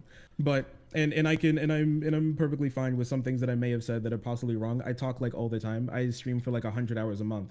So the likelihood of me saying something wrong and all of that is reasonably there. I just think just for me, I just never heard any of these people ever say something that they think that they've ever had the possibility of being wrong. And for me, honestly, it's like, I'm not sure if anybody's really said this, and it's probably just like another way of saying Dunning-Kruger, but I really think that like an ounce of knowledge comes with like a pound of hubris for a lot of people. And so like when you start to know more and you start to get into these like social, economic and like cultural issues, you start to believe that you know more than you actually do. And I've got from a lot of these people that the likelihood that they think that they've ever said anything wrong really on their stream or channel, maybe it's because they think that they spend like 3 weeks making a single video. It means that they've ironed out all the issues, but I don't think that's true. And even like, I know FD specifically in the first like conversation that we had, even afterwards, even said that he had like a high horse ivory tower type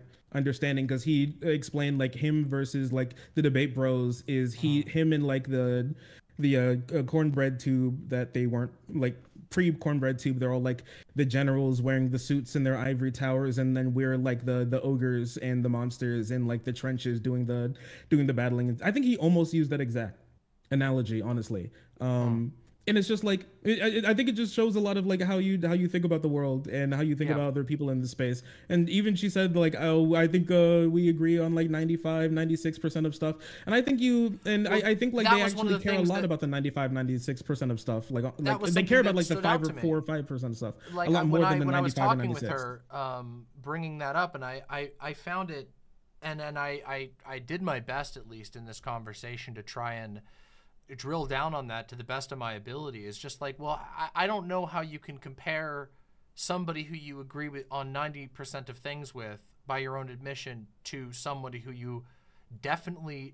Candace Owens is not... There's no... I don't believe that there's a 90% agreement between Soul Bunny and Candace Owens, which to me just further illustrates that was an out-of-pocket exaggeratory, hyperbolic comparison to make. And on that idea, because like she was like more like, oh, but it went from just like Candace Owens to, well, backpedal to just like Candace Owens tactics. Do you have any like semblance of an idea what they even mean when they say that? No, and that's what I said in the conversation, which is what I said. Well, what do you mean when you're talking about tactics? Because and I think the conclusion of that particular segment on Soul Bunny's part, and I want to be as charitable as possible, because obviously she's not here right now, but was to say that it was lying.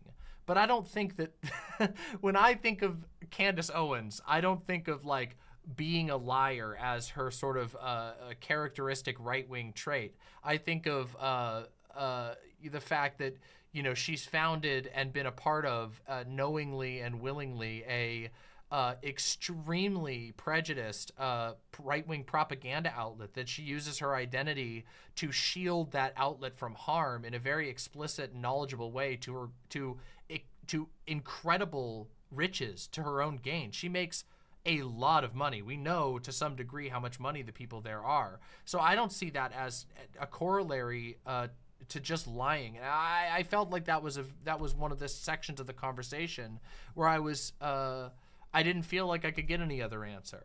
And I think that yeah. she was actually telling the truth there. I think I think that's what she actually believes in her head, is that there's two things, okay? And especially the not wanting to accept that not all black people think the same way that she does was like proof for me at the end when she was like, what I think she thinks of me. If I'm gonna think, because you took the charitable position, I'm gonna take the uncharitable position. What I think in my own head.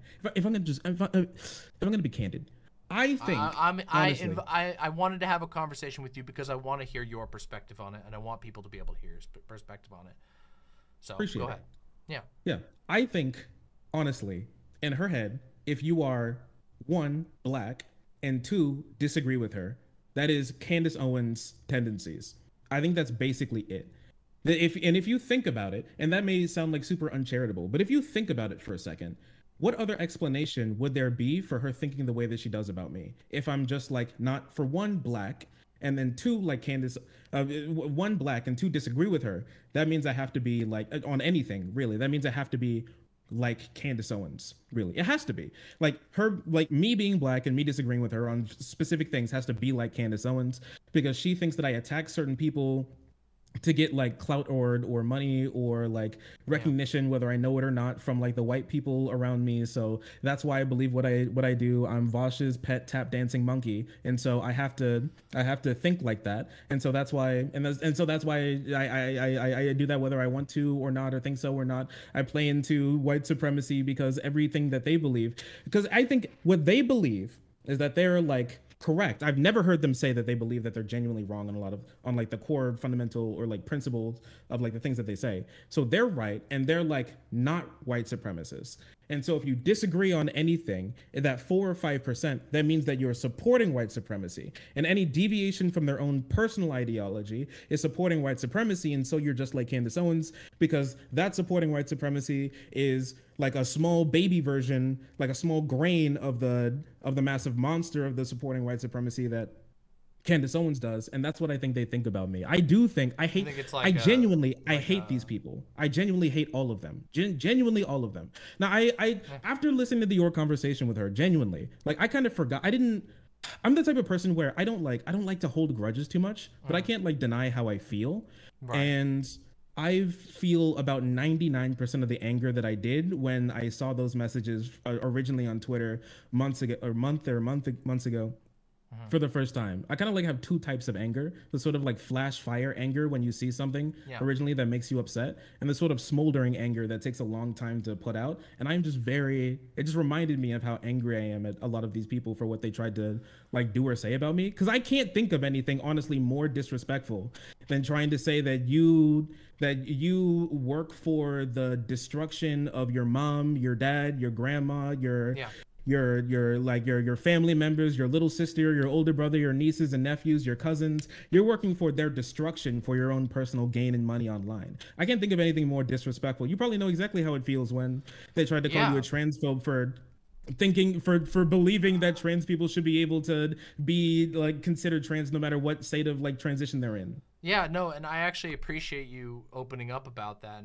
and being willing to sort of say how you feel about it, because I was going to ask you, because that's something that was like that I think goes under discussed. And I think this is complicated because I think sometimes in these spaces, and especially this is something that I brought one of the biggest criticisms against the Foreign Man in a Foreign Land video, which I don't know if you've seen it or not. Regardless, one of my critiques was that a lot of it seemed to me to boil down to personal disagreements that are being justified via a moral or political lens. There is a and you actually touched on this here for a second, talking about how like there's a sort of a you're either with me or against me type thing, where if you disagree on anything, because I am in the position of, you know, the anti-white supremacy, that must mean you must be in the pro position. And I think that these things kind of link together. They kind of lock together to create this this need for personal distaste to be laundered through this political justification. And I do think that it produces a really hurtful outcomes that go above and beyond just like internet shit talking. Because and I brought this up in both the conversation and in my review of one of these videos that we're talking about, which was saying that like I don't really go around policing people talking how they talk about other people very often.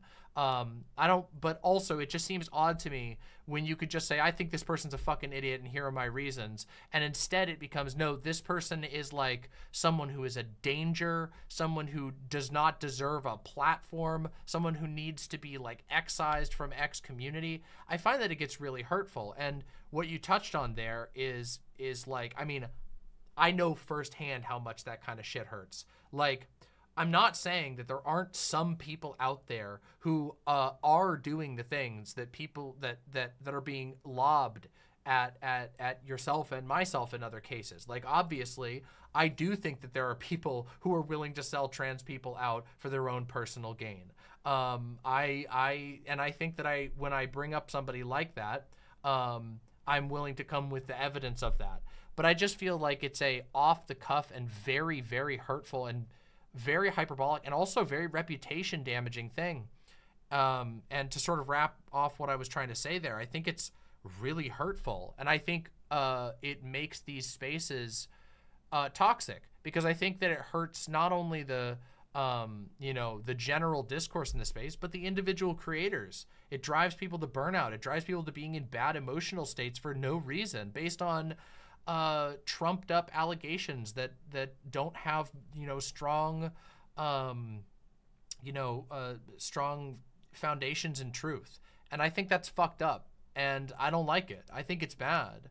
And I can't help but feel like a lot of sympathy and empathy for you in the way that you talked about that, because I've definitely felt that myself. Yeah, so I guess I just wanted to say that, I guess. 1 second, I'm so sorry. Yeah, no problem, no problem.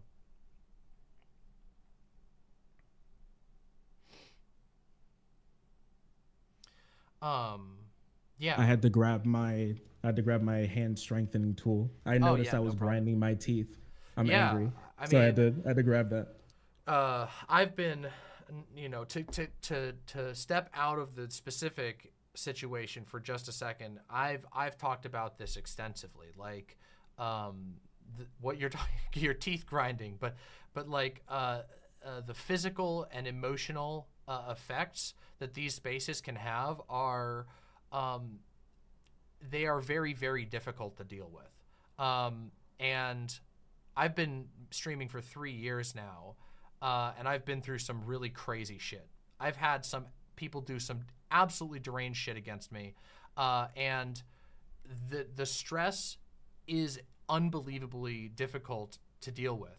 And it's funny because even, I think FD Signifier mentioned this explicitly in one of his videos, a video which I also had critiques for, based on the factuality of some of the claims. But I think everyone, can acknowledge the physical and mental effects that this has.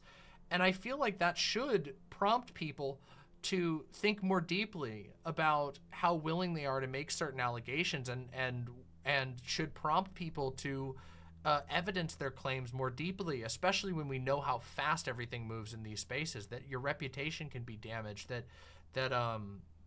you know, especially with certain allegations can hurt so much, and they detract from everything and your ability to stream. I mean, I've talked to my stream very candidly this year about how I've been trying to defeat a habit that I didn't even notice had formed, where in so many of my videos, I was over-explaining myself because I felt this passive, perpetual pressure that I was going to be, that there was people who were going to take me out of context and jump on me. And even though that doesn't happen most of the time, the fact that it's happened so egregiously in certain situations was negatively, it had built a habit in my mind that I hadn't even noticed that was negatively impacting my ability to make content, to have joy in the content that I was making, in the stuff that I was cared about, because I felt like I was constantly second guessing myself. And it took me a long time to even realize that it happened. And I think it's like, I think it's something that a lot of people experience. And I do think that what we've been talking about here, these sorts of incredibly hurtful and hyperbolic statements, especially when they're based off of no evidence or low evidence or really shaky evidence, I feel like they cause that, you know, they like make that shit happen like hard. I don't know. I hope that makes sense. I know that was a little rambly. No, they do. I don't know. When like when like the clique and everything, like Soul Bunny, the Wicked Witch of the West, and her troop of flying nondescript mammals came after me, I was just like, I didn't really know necessarily.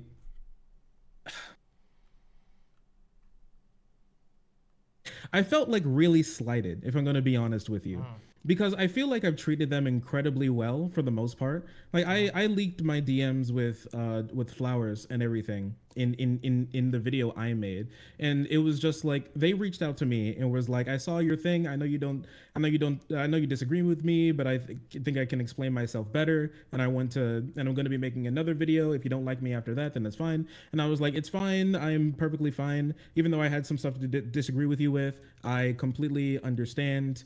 And if you make it, I'll listen to it. I can't find myself to have a lot of hatred for somebody who wants to make the world a better place. And then after that, they block me and everything. I never reached out to them. I never spoke about them ever again after that situation.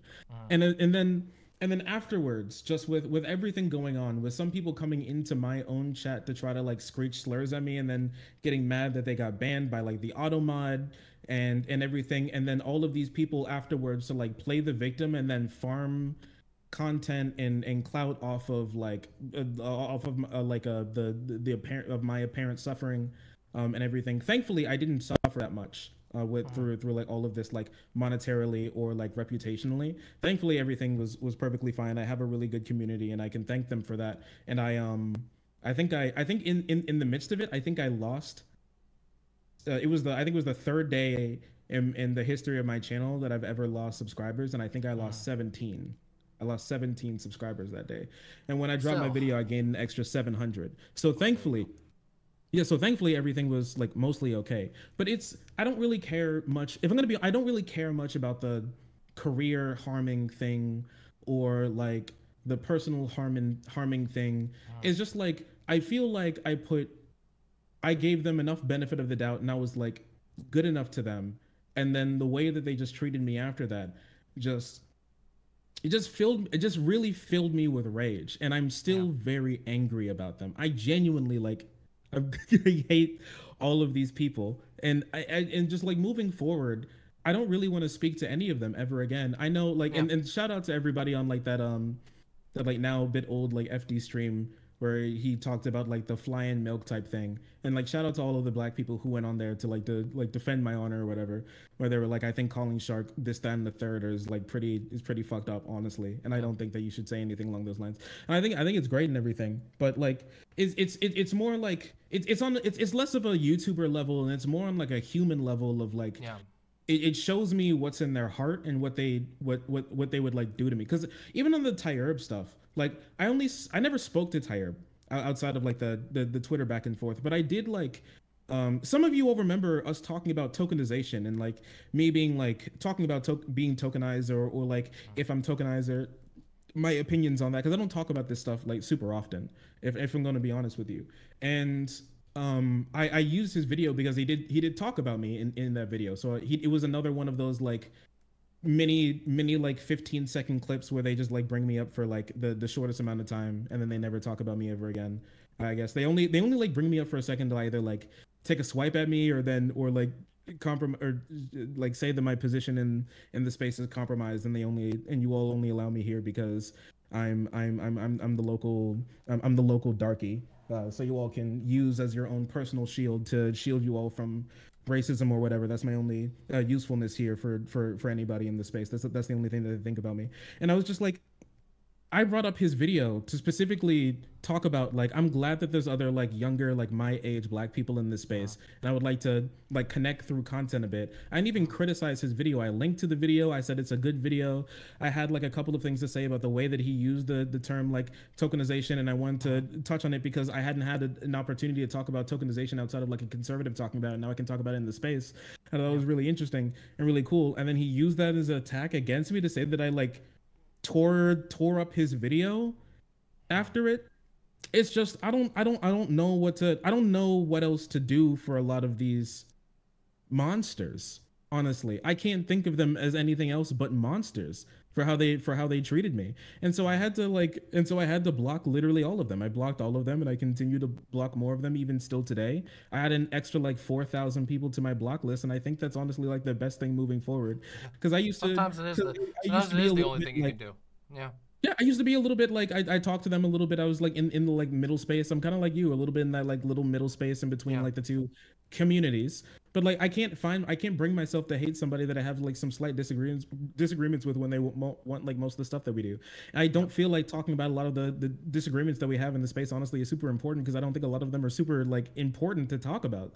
I feel like it's just like farming content to farm content because it seems bigger to you because it's in your personal space. But at the end of the day, I don't think it's like means that much on like a like global scale level. I would rather like dunk on a Ben Shapiro video than dunk on a leftist video, if I'm gonna be honest with you, most of the time. And I just and so I'm just like, man, what do I do? And so I just had to come to the conclusion that I just need to break off from all of these people and never talk to them again. I just can't. I like I'm still like when this has happened, I was thinking to myself, I have like to judge how mad I am. I helped it. It was put together for me with like a therapist like a little while ago. I had like a little list of some questions I asked myself to judge how mad I am. And like the last big question on there is, if I was dying of an uncurable disease and one of these people was the only person with the antidote and I just had to reach out and ask for it to get it, would I do it? And I honestly, I had trouble answering yes. And I still to this very day have trouble answering yes. I think I would rather die than speak to a lot of these people ever again in my life. And I can't imagine reaching out to any of these people who with the hubris, with the antagonism, with the hate that like wells in their heart, to like leave them be like around me or my community ever again. I just can't fathom doing that, because they just don't care about anything besides making other people suffer and making money off of other people suffering. And that's basically it, especially with that foreign video, like farming content off of like Keffels and Vaush and whatever, calling me a slur in the video again, specifically just to get more people into your boring ass, dry ass, poorly put together, poorly scripted, shitty video that barely said anything or added anything new to the situation, and then changing the thumbnail after you got your clout and your little like clout bucks off of it. I just think it's just crazy. That's the only video I've ever made, me responding to them. That's the only video I've ever made on this shit, as they continue making videos calling me slurs and saying that I'm like and hating on me. And I'm not doing anything. It was something that I brought up in the Foreign Man, in my react to the Foreign Man video, was just that like making you as your face, you as a person, like an in joke, to me, just, it's so weird to me. It comes off as so unhealthy. And I can completely sympathize. I never talk about these people. Yeah. I literally never refer to these people. And I know they're in their little group chats, like calling me slurs and making like little slave edits of me and saying that I'm like the BreadTube's pet monkey and shit like that. I know that's all they do and how they love to spend their time. And I just can't imagine there's groiper ass mentality, honestly. If I'm going to be honest with you, and you don't have to agree with that. No, I mean, I'm not in disagreement with the idea, like the toxicity of this shit.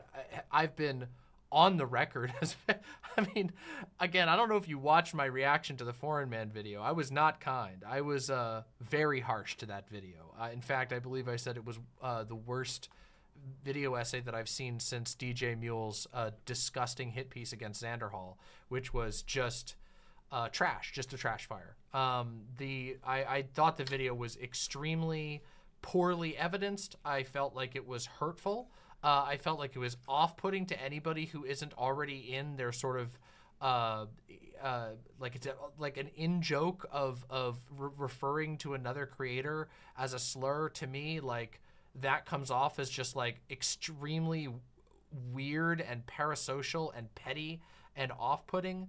I was very harsh on that video, and I think that, like, I'm not gonna lie, I think that the like incentivization of you know, of this, of like, I don't know, like running by people on the internet and slapping them, and then those people happen to be your personal enemies, so you boost the shit out of a video. Anybody who will do a video slapping people that you don't like, you're gonna boost the fuck out of it and you know, chunk it up because you think it's gonna be, you know, because that's good, because it's like you're doing a moral good by fighting against the bad guy who happens to be.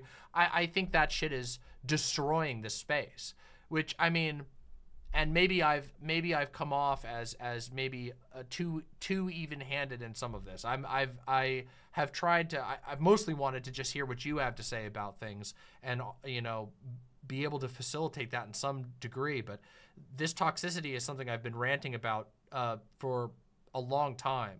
I even did a video earlier about a different subject, but that was very similar thematically.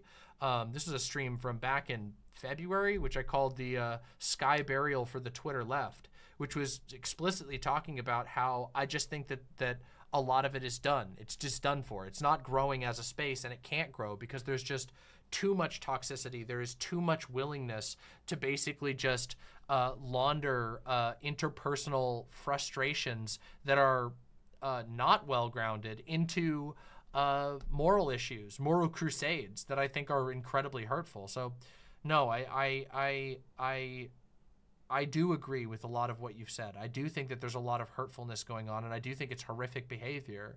I don't think it's helpful to anybody, and I don't think it's productive. I guess my hope is just that the majority of people who are going to be listening to us right now talking about this, and the majority of people who are going to be listening to the Soul Bunny conversation and my reaction to foreign and all of this stuff, is going to be people who are in these spaces. And I want to hopefully get them to think about these things on as deep of a level as possible. And I think the only way that you do that is by, I don't know, talking like this, if that makes sense. Maybe not. Maybe I'm wrong about that. I just think I can't be connected to any of these people anymore. I don't think they're going to really change. Yeah. I think they're monsters. And if they can keep making videos and they can keep doing their thing, if they say something good, it's good. If they say something bad, it's bad. Somebody asked, like, what did Jessie do? That was wrong. She boosted 2 videos, both calling me slurs. And like, shout out the creators, and said it was so epic that they owned this like. I did find that an incredibly weird thing to do. In my opinion. I even talked about that. I said that I thought it was extremely weird that there were multiple larger creators gassing up, not just boosting the video itself, but taking the time afterwards to literally, in my opinion, love bomb Foreign Man after he did a video slapping at their personal enemies on the internet. I find that to be very weird. I think that's an incredibly strange dynamic, and it comes across as toxic and really petty. And, of course, given the content of those videos, hurtful and deranged. I don't know. I think these creatures really only care about their click and and the amount of content that they can make. And I think their goal is to try to, like, snuff us out with making content. And I don't really, and like trying to call us slurs and trying to, specifically me, try to like take down my reputation to make me seen as like a pariah because like I'm not black enough, and I'm just a silly darky who needs to know his place under all of them. Because I really think, like, especially with her going on, like Soul Bunny going on your program and being like, Oh, both sides are just so terrible. Both sides have done this. Both sides have done that. Both sides have done so much. Both sides have done. Both sides haven't done anything near as much as what they're saying. Both sides isn't anywhere near as bad, especially on this issue. Absolutely not. Oh, I can't believe everybody made such a big deal about me calling this other black creator a slur. How could? Oh, both sides are always so mad. I've never seen I've never seen anybody on my side, especially from my community, say anything like that about her. I haven't seen anybody from my community say anything that terrible. I know people from her community who came up making slave edits about me and saying how I would fucking like torture to death black people if it made like my white like stream counterparts giggle a little bit or some shit like that. These people are genuinely insane, and I don't know what to do more with them anymore. I don't know what to do with them anymore. I don't know. I want to block them and I want to move on. And I think moving on, I think I want to understand. And it makes me really sad. All of this makes me like I'm angry, but I'm not only angry. Honestly, I'm really sad. Yeah. That this whole thing made me incredibly sad because there aren't many black people in this space, and I thought it was really fun and nice to have extra black people in this space, honestly. And I think it's really great. And even and I still do today. I just think that the people who are here are uncouth and unscrupulous and uncaring, tittering maniacs who only care about hurting other people and making money off of other people's suffering, especially ones on the left. And I just don't know what to do with that besides just cut myself off from them and move. Yeah. I haven't talked about this publicly at all before, but in the making of my video, at first it was very solemn and it was very serious. And I recorded, I think at least it turned out to be like an hour-long video. I think I recorded like 4 hours worth of content in total. And I deleted it. The first script I was giving them back the same energy that they gave me on the situations that they criticized me on. I was spitting, because every single message, every single comment that they like make about me is coated in venom. Literally every single one, and you may have picked up on it as well. Yeah, they will never speak about me if it's not covered in venom, and that's all they spit at me. And so I was just like, I was giving them back the same energy. I was going to tear them apart, honestly. I mentioned how like Soul Bunny is like friends and like chum around with people who genuinely like made jokes and cackle at like Eden Knight's death or her like killing. Right. And she's genuinely like friends with some of these people online. And I mentioned that. I was going to mention so much more, but I cut it because I felt like I'm a role model. I'm a role model to smaller black creators and people who want to get into the space. I'm a role model to them. I've had so many come out actually in private, in public, in chat, in like DMs and be like, I love the way that you take things. You're so level-headed. You're so nice. You're so kind. You're so smart. And you're this, you're that. And obviously they're fans, so they would think that. But they're like, you got me to want to get into this space. And if I can be like a trailblazer, if I could be one of the first like reasonably, because I don't think I'm huge. I'm like a middle-sized content creator. You've done really well. You got a play button. That's awesome. Well, I appreciate you. I'm in the grand scheme. I'm not anything too crazy. No, I get that, but I get staying humble. Yeah. But also, hey, you're doing good. I think that's a good thing. I appreciate you. I mean, a play button that's fucking great. So anyway, not to interrupt you. Yeah, no, it's fine. It's just that when I was recording some of the things that I said about them, like in my head, I thought about like those other smaller black creators, and I was like, or like, you know, aspiring creators, and I was like, I can't do that. I can't respond like they do, because I don't want them to think that this is like an appropriate way necessarily to act, because I know they're going to use it as an example, because I'm one of the only like people that they can pull from in this situation. So I had to tone it back and bite my tongue on a lot of things, and I still haven't, even in this conversation I have as well. Because honestly, some of the things I was going to say, we're going to get the video demonetized, and I was perfectly fine with that. But I decided to pull back a lot on some things, because I know they're going to look at it and then be like, this is something that we can just, you know, do or act like, because I am one of the only and or the biggest, like I am the biggest black creator in this space. And so if I'm going to have to, no matter if I like it or not, I'm going to have to set an example for them. And so I decided to tone it down and be more respectful and be more calm with everything, even though I was on fire the entire time. And honestly, I still am. And it's just, I do feel like I'm comfortable saying like, I don't think that there's been I don't think that that type of restraint has been shown towards you. I've seen so much stuff that's been directed at you that I would categorize as just next level hurtful things that I would. Yeah, like one of the things I brought up is like I didn't even mention it too much because they didn't even know about it that much because I deleted it. There was this one person online who was like who was trying to like co-op us, like trying to make it more known about what happened with Eden, and was like making a bunch of like really terrible, hurtful, like even transphobic comments.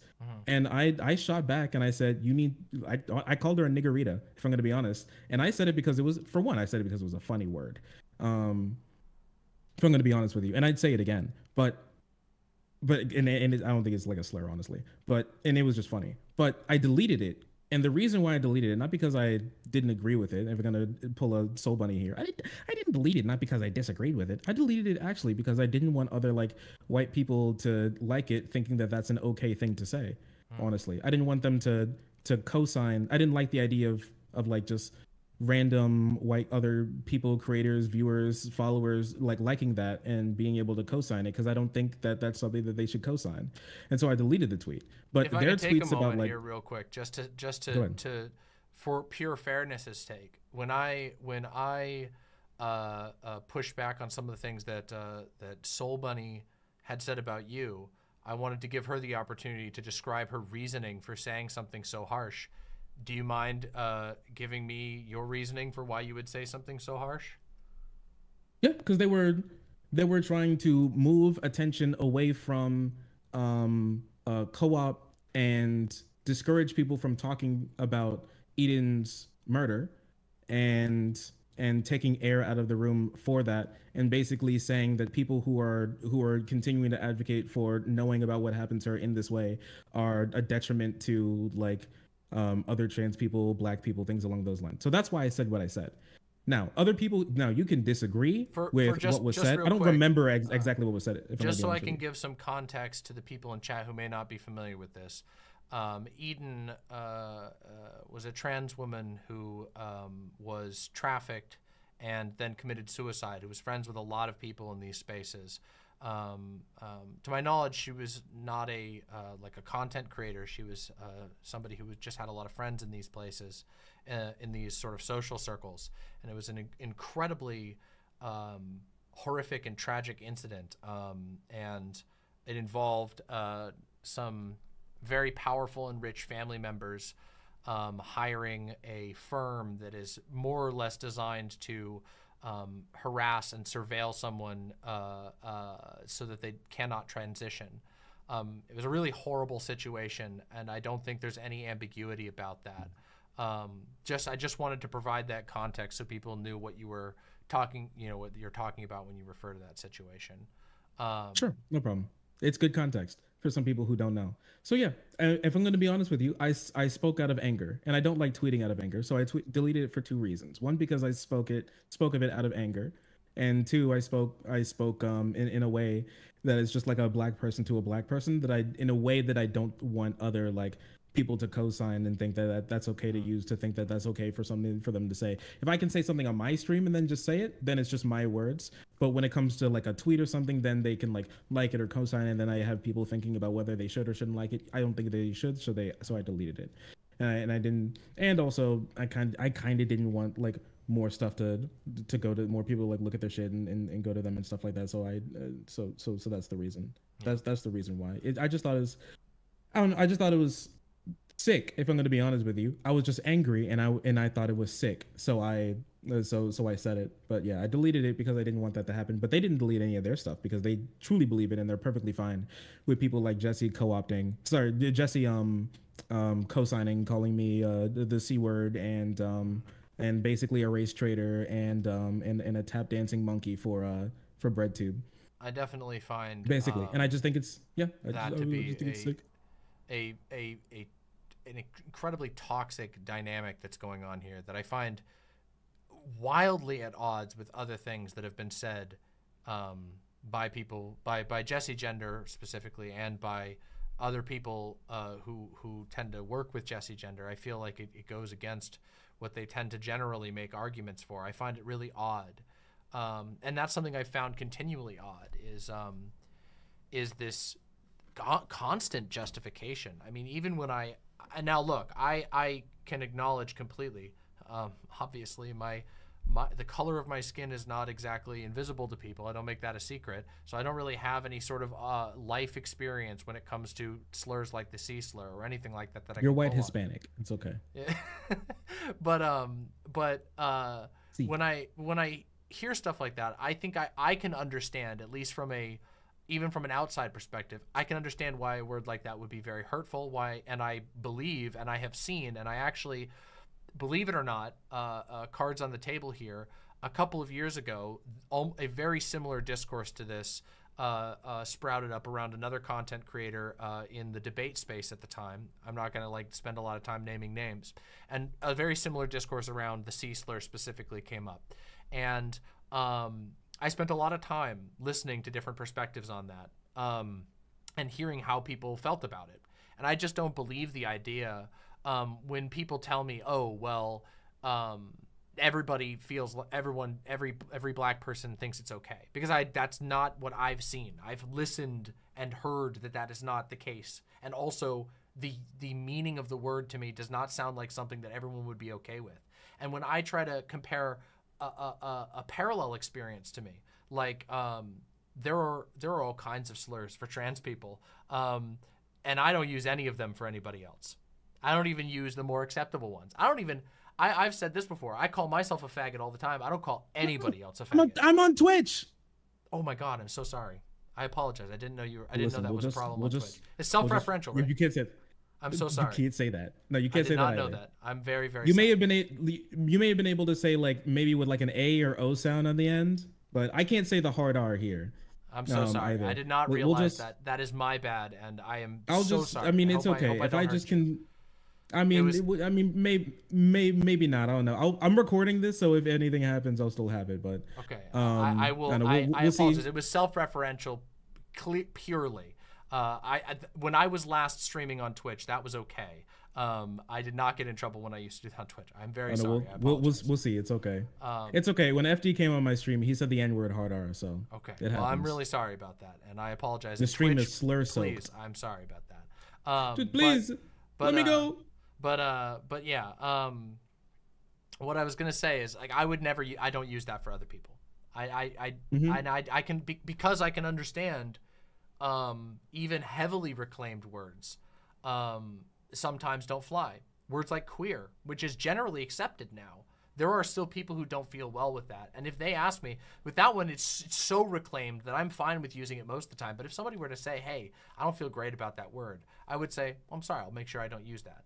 And that's with a word that hasn't had a negative connotation for a very long time.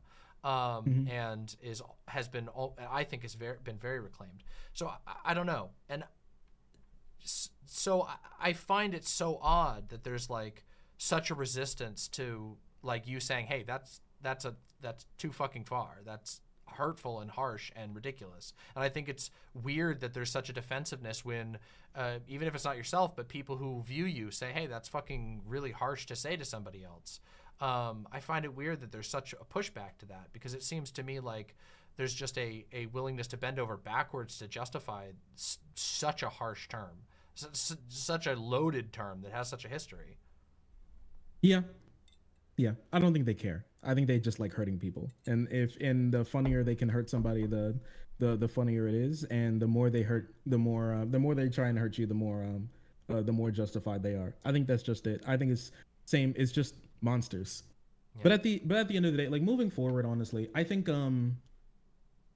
I think just going just straight up no contact is probably the safest situation with everything. Not allowing them to talk back and forth, not allowing them to reach out to me, because I view all of these people simply as bullies, and the number one thing that bullies want is to have access to their victims. And so if I could just cut off all contact, there's less issues between me and them. and the more I think they could probably spend time using it in ways that are beneficial towards like the left and making people's lives better, and less, you know, screeching about how I like 2 years ago said I disagreed with this one half black person this one time over one video, honestly. And I just think that's probably the best thing. And I know, and you know, and I know you've spoken to like some of these people. I know you're like cordial with Joe, and I know you're cordial with Soul Bunny. So yeah, once again, I don't need you to distance yourself from anybody. Just from me personally, it just seems like I don't think they can act normally around me. So maybe like around you or other people they can act normally around, but I don't think they can act normally around me. So I have to I have to cut off communication there. And once again, it is sad again, because my goal has never been to try and encourage you to you or anyone, Soul Bunny or you or anyone I've talked to about in this, to like encourage you to have contact with people who you don't feel good about. That's not my goal at all. Oh yeah, I just mean you. Yeah, like I don't want people to think that I'm trying to get you to stop talking to anybody. I don't really play that kind of game. I mean, I said pretty clearly to Soul Bunny, you know. I mean, I know there's a lot of people who don't like me, and I've been blocked by some of the people who are associated with promoting these videos and stuff with really no reason, even though I had previously good engagements with them. I know that there are people who do not like me and who will not engage with me simply because I don't play the game of like the association game. I don't. I mean, I'm real world friends with Vaush. I've criticized Vaush in the past, and I'm still friends with him. And a lot of people have been very angry about me with that. There was as we all know, with Vaush, there's a whole thing. There's a whole history of people who don't like Vaush and are very vocal about it and will not associate with anyone who associates with him. And I don't care. If those people are not the type of people that I'm trying to attract to my project, I don't care if people are like, I don't know. So I guess what I'm trying to say is I don't really do that type of shit. So you don't got to worry about that. You know, sure. I can understand why you wouldn't want to talk with any of them, and I completely get that. And I mean, I've had good conversation. I've had two what I would consider friendly conversations with Soul Bunny, but I don't really know Soul Bunny that well. We're not like friends or anything. We've just talked on, you know, one occasion a long time ago and one more recently. I do have a history with Joe. You know, I've talked with Joe for a long time, and you know, it's a shame that you two don't get along, but that happens. You know. Yeah. He said I was anti-black because I said that black people don't really like the hood that much after Endless Cemetery said that black people actually love the hood, and shit like that. Also, he took out of context me giving an example of how if I said that all of these things that are typically associated with like gang if all these things that are typically associated with like hood or ghetto black culture was like, and I said that I didn't, if I gave the example, if I said hypothetically that I wouldn't want my family members to end or my children to end up like this, I think that would be racist. He would say, it was an example to like that tweet that was like, I don't want my family to end up like this. And it's like a black guy who had a loving relationship with a white woman, and then they had children. I remember and that. then the kid was slightly lighter. I think I reacted to your conversation with Endless Cemeteries on that. I don't call me anti-black for cards for on the shit. table. But, I think Endless Cemetery really doesn't like me. I've been blocked for a while. I mean, I could talk about what got me blocked. It was. I mean, honestly, I think like creatures of the night don't like the light, so it makes a lot of sense. I think roaches, once you flick on the light in the kitchen, crawl back under the fridge. So it makes a lot of sense why, personally. Well, I mean, I can't go that far.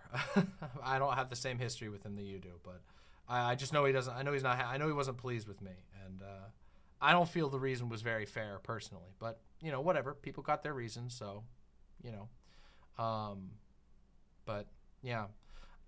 It's just wild stuff, and I don't know. Yeah, just like the conversation you had, like really sparked my interest in talking about this again, because I personally, like after I dropped my video and everything, I kind of separated myself from everything. I stopped talking about it. I did like a little like 30-minute speech a little bit on and answering some questions afterwards in like the comment section of the video and on stream a little bit, but I've never really opened up about this too much. Yeah. And so I thought it would be a good opportunity And also, if you have any other questions, like for me about anything, let me know. And I did also want to answer any questions from your community, and I guess mine as well, for this, because they haven't had the opportunity to really ask me anything. Some questions from the community, but I mean also, I just want to make sure we've talked about everything that you wanted to talk about. Oh sure, we don't have to end here. I was just saying, because I never got to tell you that.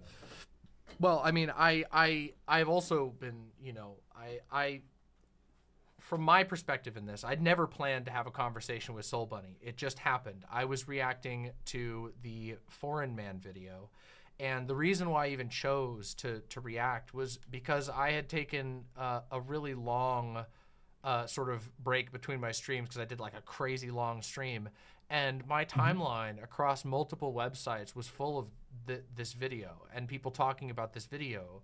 And when I looked into like the basic gist of the video, I was like, oh my god, we're relitigating noodle stuff.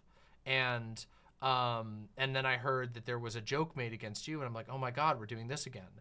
And so I just kept my eye on it for a couple days, and there were so many people talking about it. And when I say on both sides here, I'm not like, I don't mean it in the same way. Like, I'm not trying to say who was being more toxic or not. I mean, no, it's okay. I saw debate people talking about it. I saw all of the people that I still follow and who still talk to me and whatever in the video essayist kind of sphere, which I admittedly, a lot of them don't talk to me anymore, even if they haven't explicitly said they don't like me. Whatever. Yeah, when videos like that pop up, it's either really important or absolutely nothing. Yeah. When everyone's talking about a video, it's either it means it's really important for us all to know a little something about this, or it's super interesting, or it's absolutely nothing and it's just like drama fodder. And I was surprised it's more flies for the drama frogs. Like, I mean, it was 9 days after that I finally reacted to it. When I got to it, I was just like, I felt terrible about the video. I felt like it was, I mean, I was very vocal with my critiques, and I'm perfectly fine with stating them again here.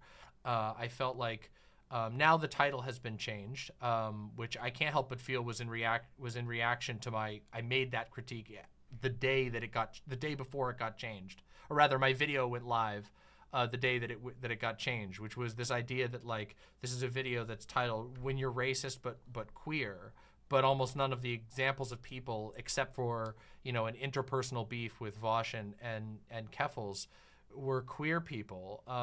There was like one, I think it was Jussie Smollett, and maybe you could say Ellen DeGeneres, slightly, but almost nothing was said about Ellen DeGeneres. Almost all of the rest of the people were straight people. And it's almost like nothing was ever said at all in that video. It's crazy. It was definitely very weird. The evidence was very light for accusations that were made. Keffels was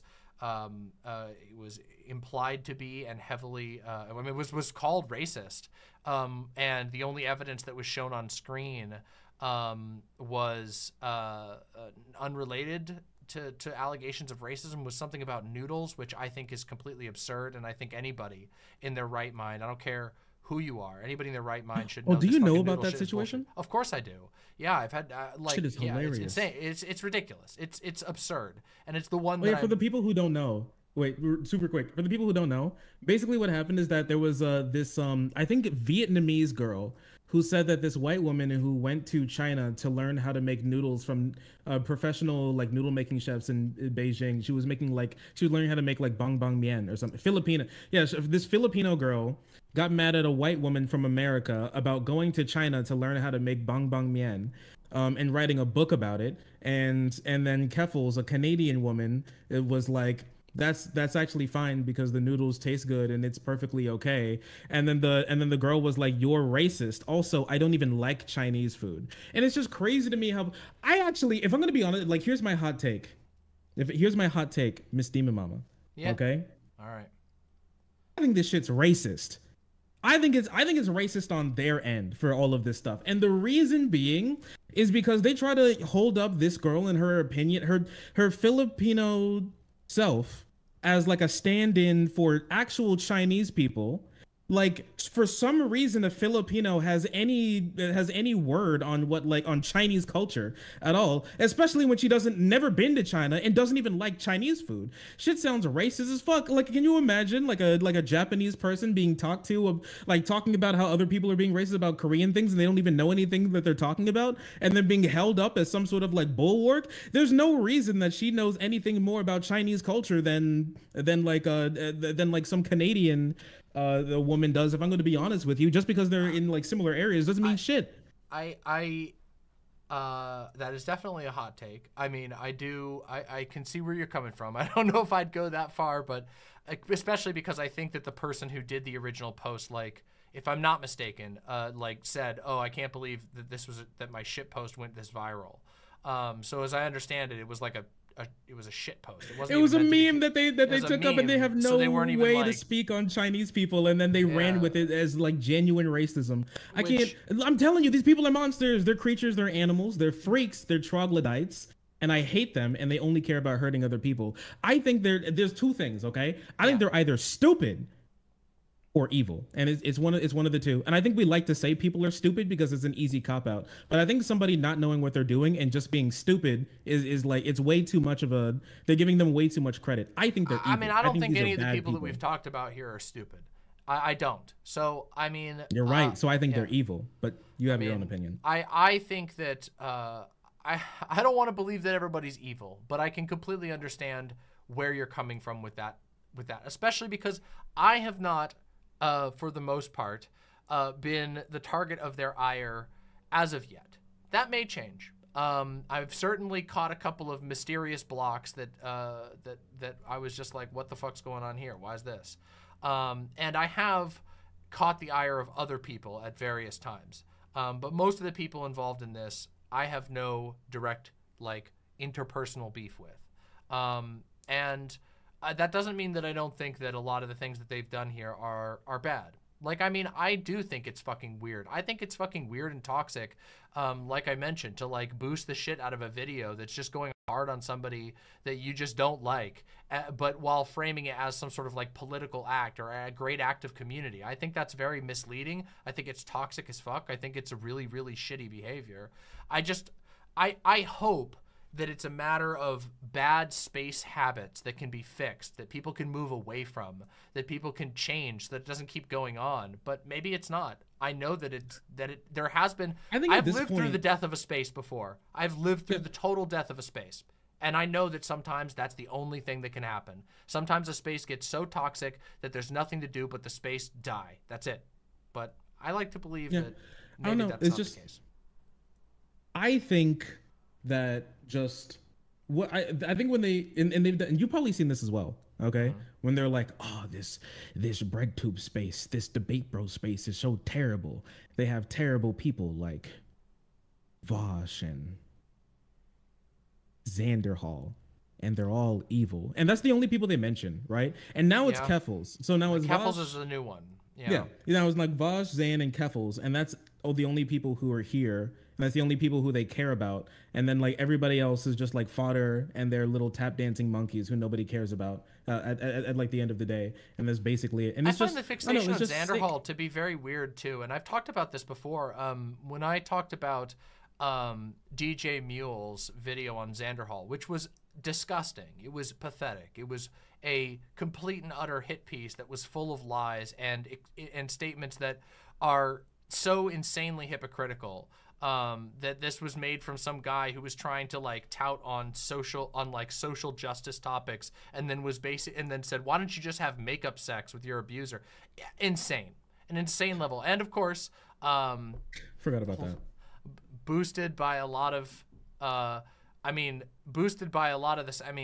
a lot of the same people we've been talking about today. I think that's my black pill. If I'm gonna be honest with you, I don't even think them like saying stuff about me was my black pill. I think them saying like, why don't you have makeup sex with somebody who has allegedly abused you, stolen money, and also like done this, that, and the third. And them clapping like seals. I didn't understand it. I couldn't square it in my head with how people could watch that and feel like they're it was monsters. Good. And I don't and maybe you're right. Maybe you are right. Viewer beware, you're in for a scare. all of these people would show up in a Goosebumps volume, honestly. It's I'm being a little this thing where hyperbolic, it's like, but I do think they're uncouth and unscrupulous, personally. I think it's, I find the grudge holding, and I don't know where that came from, because DJ Mule had no beef with Xanderhall. DJ Mule had just appeared on the street, on the scene, as far as I'm concerned. He had a tiny little channel, and he decided to make this video that was just so out of line. It was so ridiculous, and it got boosted by a bunch of other people who, to my knowledge, also don't have any sort of direct interpersonal beef with Xanderhall. It just feels like they felt like he was a target they could gang up on, and I don't get it. Like, don't get me wrong. Like, I don't agree with everything that Zan has said. Me and Zan have had, like, again, another person who I'm more than willing to criticize and have been willing to criticize. But my conversation with Xanderhall, there was this one time. I'm just going to tell a short Xanderhall story for a second here. I've told this one before. This was years ago. Some of the people in my audience, maybe even some people in your audience, will remember it. Zan was having an issue. There was some drama in his community around trans people. He had made a mistake. And somebody had gotten at him. He got really fucking really pissed about it. And I said, all right, Zan, let me talk with you about it.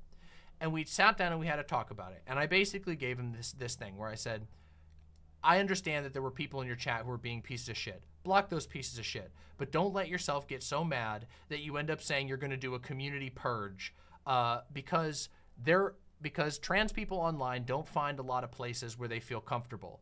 And a lot of trans people have chosen your community because they feel comfortable there. You should respect that part and keep your anger directed at the people who were being shitty, and don't do this like purge, grandstanding shit.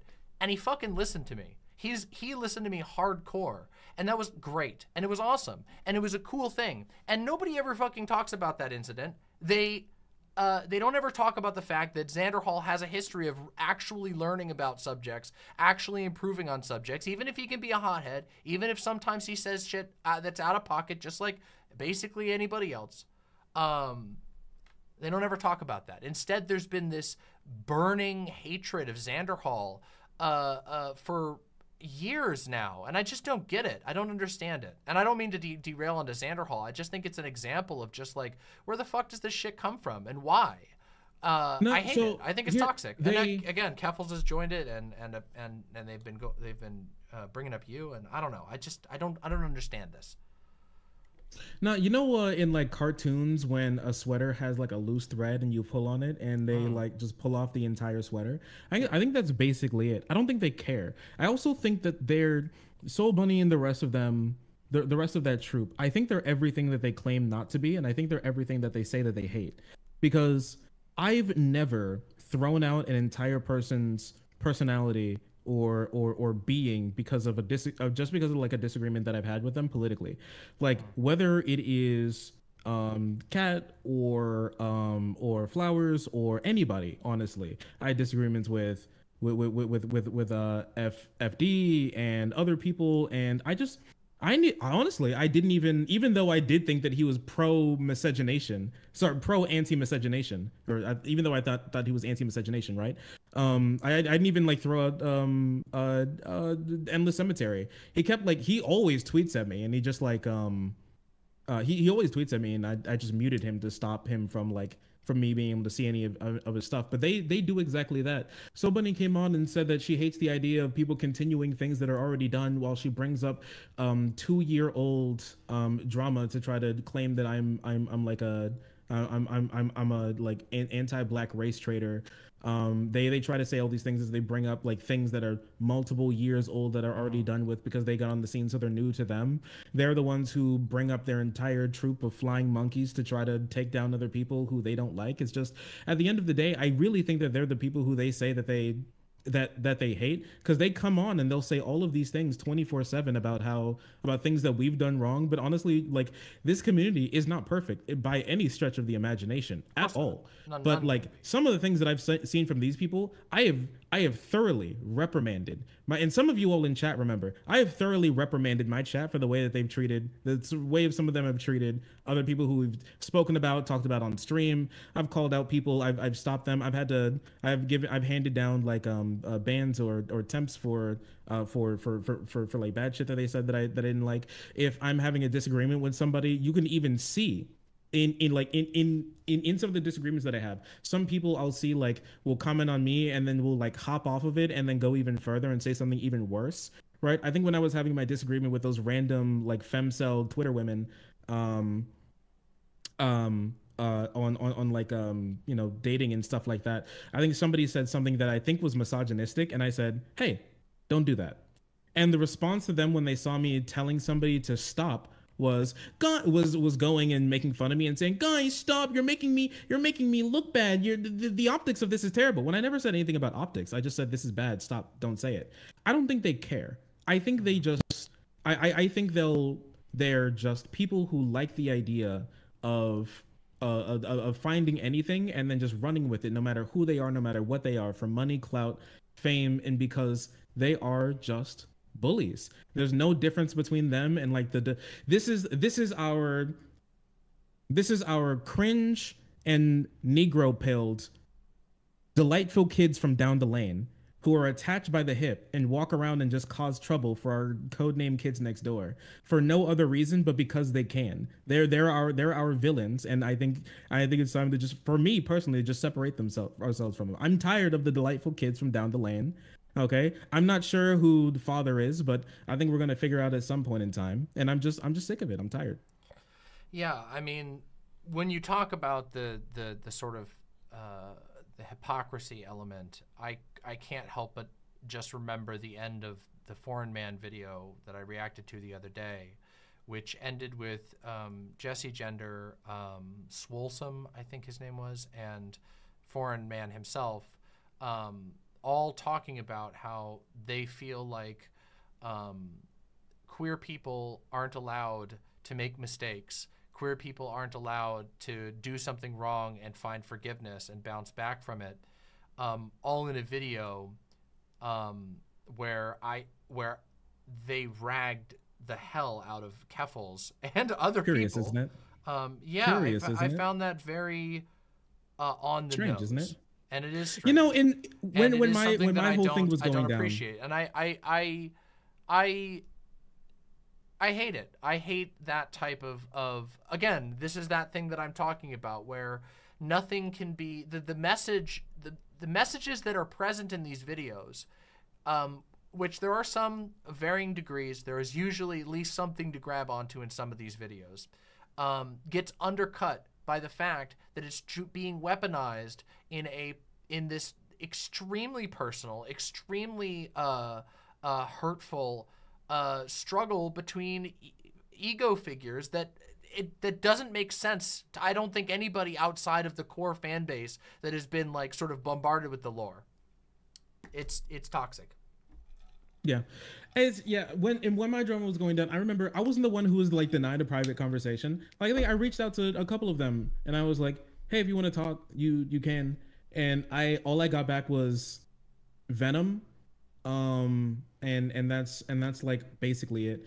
I could have, like, I have a bigger account than like a lot of these people. I could just like try to end their career. I could try to chase them off of the internet. I could try to just like obliterate them. I could act the same way they did. And the problem with them is honestly, they're lucky that I'm like a good person, because not only would I'm in my heart, like, oh my gosh, is your camera okay? Oh, was it freaking out? I'm sorry about that. It's going crazy. Sorry about that. Let me give me a second. No, you're fine. It's just that was really funny. Refresh it there. The demon mama turned into block. Hopefully that fixes it. Yeah, it being sent into the pixel dimension. But like sometimes when a call's been going for a long time, it will glitch out because the little capture card heats up. So hopefully that'll. It threw me off my train of thought. So Discord is ableist because it acted up on my ADHD. I found it again. It's true. I found it again. Go. When I could have just, because people say that I'm like nice and level-headed. I'm going to tell you now, like I got demons in my head, and like you know how it's like the thing where it's like, oh, an angel and a devil on your shoulder. I have two devils, one that's worse and one that's even worse than that. And like they're always telling, I always like I got the snail in my ear telling me to reach for the officer's pistol. If I'm going to be honest with you, and I was about to, if I'm going to be honest with, I was going to like go completely scorched earth. I was going to do something insane, but I don't know. I just thought like once again, I just thought like I'm gonna be a role model for like other smaller like black creators who come up on the scene, and I don't like the idea, and they're left wing at the end of the day, and I just like, is it really worth doing all that? And I decided that it probably wasn't, even though it would feel good in the moment. I think I'll feel better about the way that I acted with all of this over time. I think it's a wiser move. I mean, first of all, I don't know, like destroying people on the internet is a pretty hard thing to do. Usually they have to destroy themselves. If I'm going to be completely honest with you, my plan was like to. My plan was to form a harassment campaign against them and make their lives a living hell every time they opened up their phone. That was like the main thing, honestly. It's definitely but I not decided advisable. Not to. I think that's a. I didn't want to. I didn't want to. That was like I had the thought. I wasn't like planning to do it, but I had the thought. Yeah, I had the thought in my head. I saw the splitting paths, and it was like the Disney castle and like the Doofenshmirtz tower with like the lightning coming down, and I took one step in like the evil direction. I decided to turn around down the other the other end. Why? But yeah, it's just, I do think that there's a lot of people who have chosen the dark castle. Like it's so easy. That's when I realized that it was so easy. I never understood how easy it was to just become evil until that moment happened, and I was like, it's so tempting to be evil online. I'm glad that I decided not to. And that's kind of one of the things that I've been trying to I don't know, maybe get the shape of in this particular drama is the thing that makes it easy to be so evil online. Train. It's like I think there are incentive structures that exist, and I do think that one of them is like boosting every hate video that hits the people that you don't like, regardless of how ridiculous the accusations are. I do think that your audience will always reward you for being more harsh and cruel to somebody else than being nice and tempered. The hunger for blood I noticed that tweets control. that I did where I even just like let out like a little bit of steam on them. Those tweets did way better than me being like, excuse me, sir, I think that you need to watch your tone. This isn't the type of venue where we need to be doing this type of stuff. And everyone's like, boring, kill him. They were like, kill him. Yeah, I mean, the blood hunger, but the thing is, and this is something I always bring attention to. I brought this up when I was talking to Keffels the other day, is that everybody talks about the like immediate rewards that you get from platforms for doing the drama content, for doing the mean shit, for doing the like go as hard as possible, as loud as possible. These are spectacle rewarding machines that we, YouTube and Twitter especially and Twitch. All of these are spectacle machines. They fuel off of that. But there's another side of it, which is that that type of stuff is not sustainable. People only have so much energy for it. And so, yeah, you might get a boost. You might get a couple extra views. You might get some extra money by getting super mad. But if it's not worth it, you're burning up your emotional bandwidth, other people's emotional bandwidth, and you're burning up the patience of the space as a whole. People can only take so much of it, and it does burn out. And there's it doesn't real have problems going on that we're supposed to be making videos and talking about, and like none of this is that big on the grand scheme of things. And like, I mean, I don't know. It just showed proof that like just being terrible doesn't seem to work out for you. I mean, DJ Mule had to actually get a real job, so it seemed like that type of like the people who come in and do for sure. Yeah, the people who come in and let like their anger and they'll let their anger and their suffering like take over, and then just start the sock puppet that holds all the bad views that you don't want to say. You let them start talking too much, and you let them just go forward and do whatever they want. It starts to come back on you. And so like I'm being a little hyperbolic. I never actually wanted to make a campaign to like destroy someone, but I did want to shoot back with more fire, and I'm glad. I get what you're saying. I get what you're getting at. I didn't think you were saying you were literally going to do that. I think they wanted to do a harassment campaign and did it on me personally, but I do think that there has been at least some people who've been engaged in what I would consider to be some sort of harassment campaign against you, in my opinion. That's from my read of it. People where it's sort of sustained, perpetuated, constantly reawakening with the goal of doing long-term harm. I think that I don't know if I could say that about every person who's been involved in this, but I do think that some of the people involved have aimed for that sort of thing. Especially when just be minding my own business and then just crazy stuff happens. The same thing happens to you. It's just wild. That's something that came up in the Foreign Man video. There was this discussion of saying like, well, I don't think, Shut up, I think people need to be held accountable, and that doesn't mean, it means that, they don't always deserve or are entitled to a platform. So for a lot of people, there is this discussion of like damaging or removing, even if it's sort of danced around, there is this implication of that we want to do damage to this person's ability to make a living, which for the record, just so that everyone here is clear, I think that there are valid times to deplatform somebody. I've been very vocal about me thinking that people, I can name names: Steven Crowder, Matt Walsh, Michael Knowles. I think these are people who are pushing for a genocide, who do not deserve to have a platform and who should be deplatformed, in my opinion. That's my opinion. And but I just don't think that I don't think that applies to everybody you don't like. What's that? Sorry. Yeah, I think it's a really good opinion, honestly. Like all of these types of people who are very clearly breaking TOS and literally making hate campaigns against other people. I think anybody who engaged in like that campaign against Dylan Mulvaney should be just genocided from the internet. Like they should have their like internet taken away for at least like 3 years to figure. Like their internet should be canceled until like we figure out what's going on. Because like there's something wrong. I was not going to say executed. I was going to say expelled. Or excised, maybe, yeah. Excised. Yeah, I mean, and I think I'm not some sort of like anti-deplatforming person. I just think it's crazy when the conversation starts to be like that over things like noodles or over the vague allegation of Candace Owens tactics that don't really have any actual hard evidence for that. Or do you have a favorite noodle? Do I have a favorite noodle? Yeah. Oh God. I'll let you choose noodle and pasta. I won't call you racist. Oh, that's not a noodle, is it? Cavacapi? Is it Cavacapi? Is that what it's called? I know like the really long swirly macaroni. Yeah, Cavatapi. I really like Cavatapi. There you go. That's a good one. That is both a noodle and a pasta. And I also really like there's the little ear pasta. It's called, what are they called? I can't remember their orecchiette. Okay. It's like it's like a little cup-shaped noodle that has like a little fatter spot in the middle. They're called like little ear noodles, and I love those. I think those are really good. I don't think that's a noodle. I think that's just a pasta actually, because it's not actually noodle shaped. And I mean, I ordered lo mein today, and it was great. Ooh. So was it tasty? Yeah, it was delicious. I That's had amazing. a really good time. I'm happy for you. And so I mean, I don't know. I don't know. I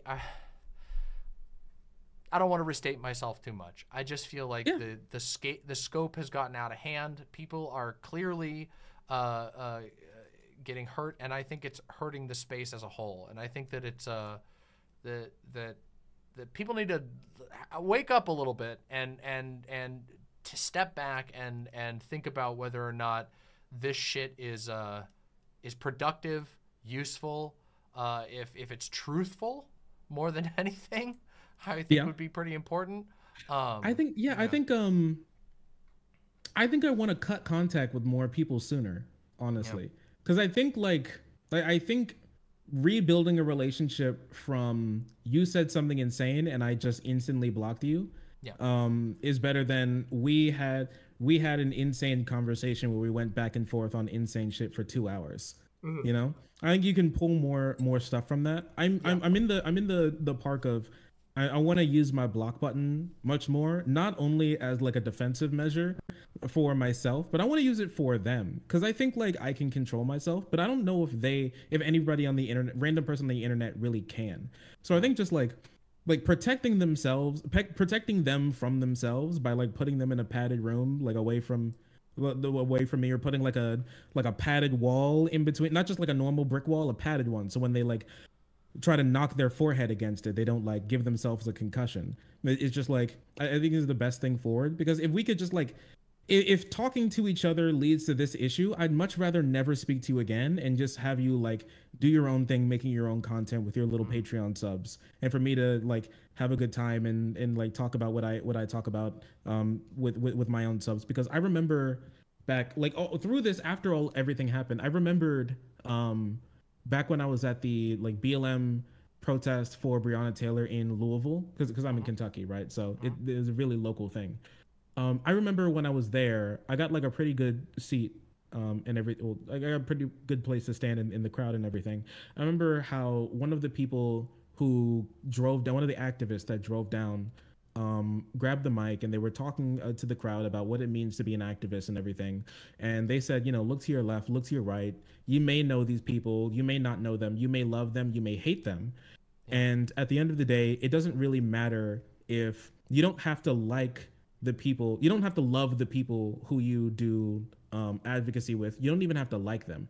You could hate each other, but it's not about, but it's more, but what we're doing is greater than you. It's greater than any like interpersonal drama that you have going on. Is greater than any like issue that you have going on. And we're here for like a greater cause and a greater purpose. And I think like if we can't make amends, I think I'd rather nothing to be spoken with at all. If we can't just like bury the hatchet, I would rather make like a anti-hatchet barrier around me and then just walk away. Yeah, I think I completely understand that. And I mean, that's an experience I personally have had with a space, you know, the debate space, where you know, I said, I'm done with this shit. I'm done with this fucking nightmare. The Twitch debate space. That was back when I streamed on Twitch before I went to YouTube. I was, I'm done with this fucking shit. This shit is just endlessly toxic. It's not fun anymore. There was a continual problem of me getting tokenized, in the sense that the only emails I would ever get anymore was just people wanting me to come onto a panel where the opposition was, you're not a human, you're not a real like being, like trans people are liars, and you know, you're not a real woman and all this shit. And I said, I'm not going to do that anymore. I'm done with this shit.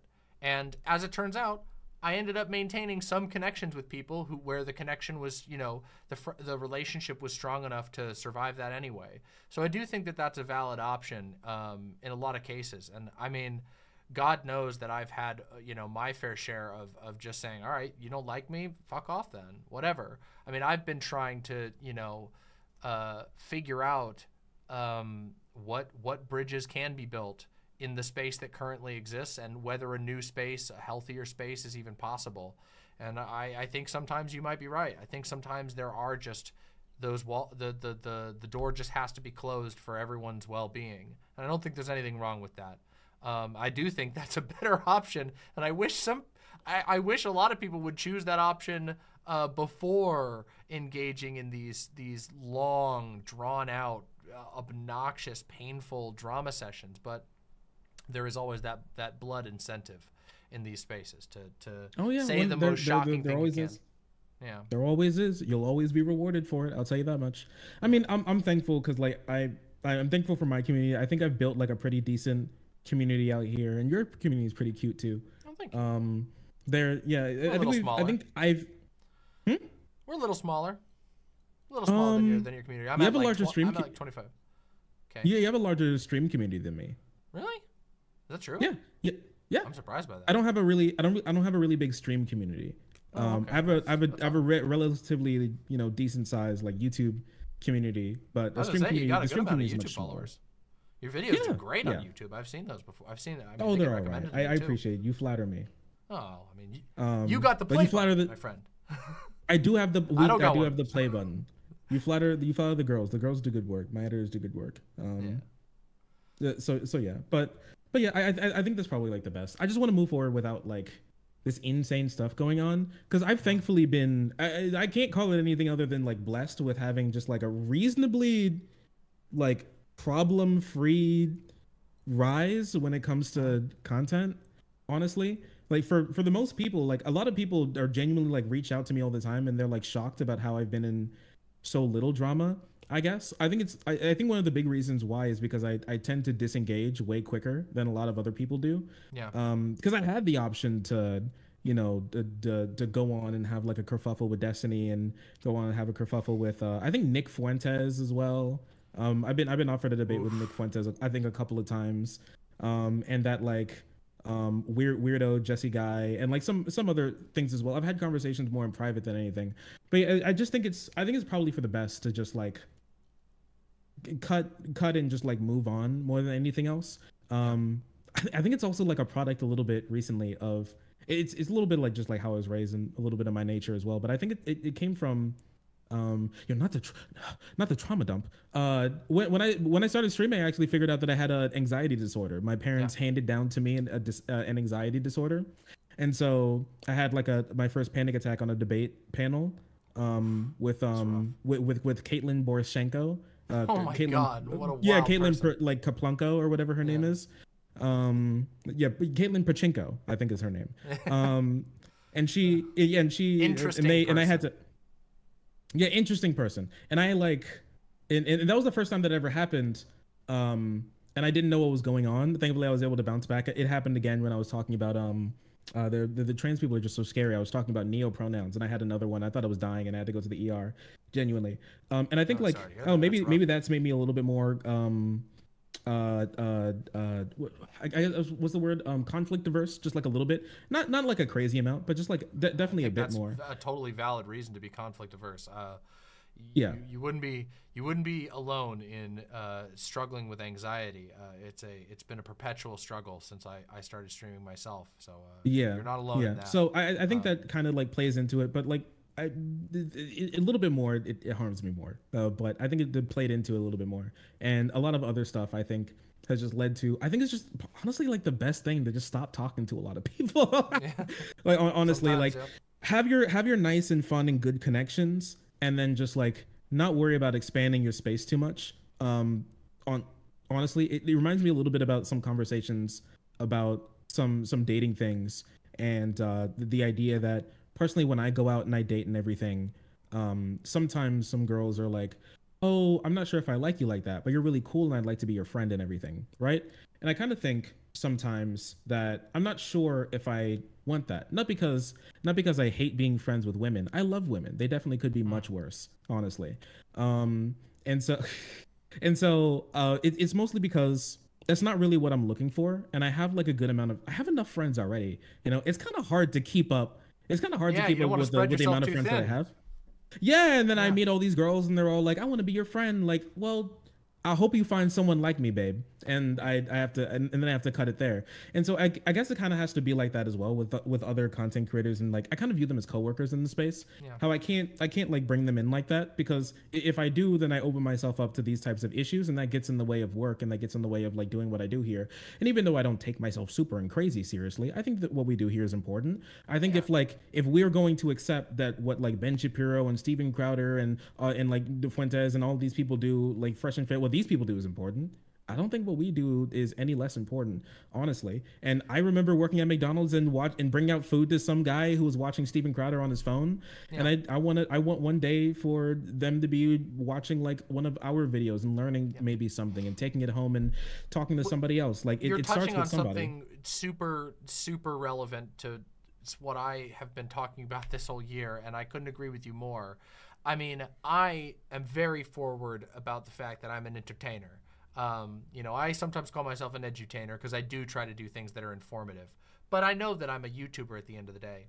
And that's not for me to say that I don't think any of this is important, because I do. And I know that my videos, especially ones where I put, you know, my heart and soul into it, can have a huge reach. I was talking earlier before we started talking about my spiritual deconstruction video, which, if any of you haven't seen that, it's my video I'm most proud of. It's my video where I talk about growing up in a fundamentalist Christian cult and all that came with that, and me just breaking down my experience with spirituality in that way. And that video has yielded letters from people talking about, you know, I grew up in a similar church. It's amazing to hear somebody else that was able to get out of it, and that you're able to live a life and do these other things and all that type of stuff. So yes, there is importance to this. I feel like people misplace all the importance. They don't understand where the importance lies. They think it's in this, like, you gotta own everybody who disagrees with you to like get this specific alignment on every issue down to the wording perfectly, and that's the only way you make any of this happen, when in reality, like you said, everybody can't have like super close friendships with everyone in a space. That's just not possible for everyone's time. Instead, it's kind of problems too. Yeah, it can, and I think it's actually therefore important that like the baseline of a space is not one of hostility and toxicity, you know, for it to work in the way that we think is important. At least that's what I think. When like if there's a baseline, you want, if a space exists and you want it to thrive and you want people to be able to find content that's the opposite of the far right nonsense that's getting plugged everywhere, we want more people in here, more people finding this, then I feel like it's important that that when people walk into the space, they don't go, oh my God, everything's on fire and yeah, what the fuck's going on? Yeah, everybody's at each other's jugulars. Yeah, floor, right. Like, you're like ankle deep in blood and nobody's talking about anything super important. At ease to a certain degree, and that's not to say there aren't going to be beefs. That's not to say there aren't going to be legitimate gripes. But I feel we should be more careful with that, way more careful than where we are now. Cause I really feel like, can you tell me, have you seen me really blow up on somebody in the space, honestly? Like, outside of the clip that you mentioned earlier that I asked you to explain, no, I haven't.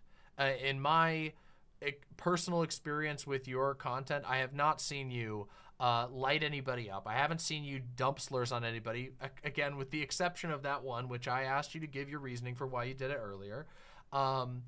That's about the only one I've ever seen. And I'll be completely honest, there are people who are way harsher than you. I have probably been way harsher than you have, at least from the clips that I've seen.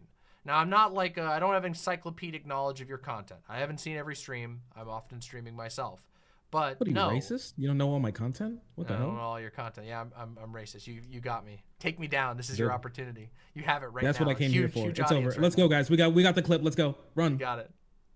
You got me. But no, my impression of you has never been that you are somebody who goes that hard, and I have not received, even when I asked for it, even when I directly asked people who seem to have a problem with you for evidence of you doing these egregious things, I've never received any evidence of that.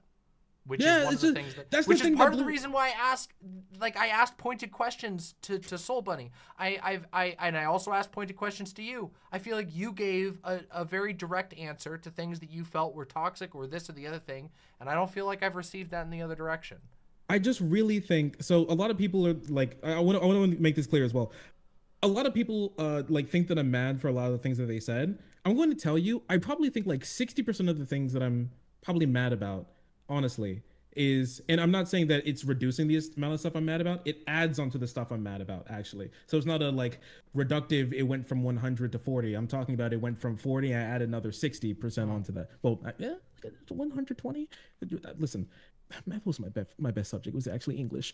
Listen, it wasn't the things that they said, it was the things that I'm not as mad as the things that they said as I am about more of the things that they didn't say, the things that they implied about me. Because like you'll see some like bad shit that they say about me, but the things that they imply about me more is what's wild. Because like then they'll get mad at me for saying the things that they implied about me, right? Because I remember that I used the hard R, but like referring to myself again, how I was like, I can't believe I had like 2 disagreements with these people and they come out just trying to call me a house N-word, right?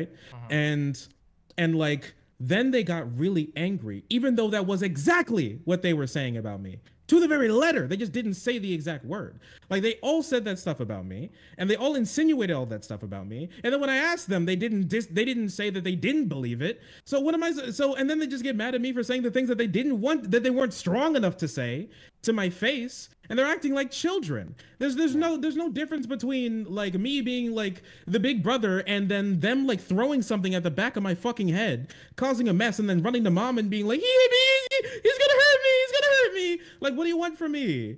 Like, I don't know what more to do with these people, and that's why I'm just like, I gotta cut away from these people because I don't know what more to say. I don't know how better I could have treated any of these people than what I did already. It just seems like there's nothing I can say or do, and that's why I didn't make the video for them, because there's nothing I can say or do that's going to change their mind. So it just seems like they're just monsters, and I have to get away from them.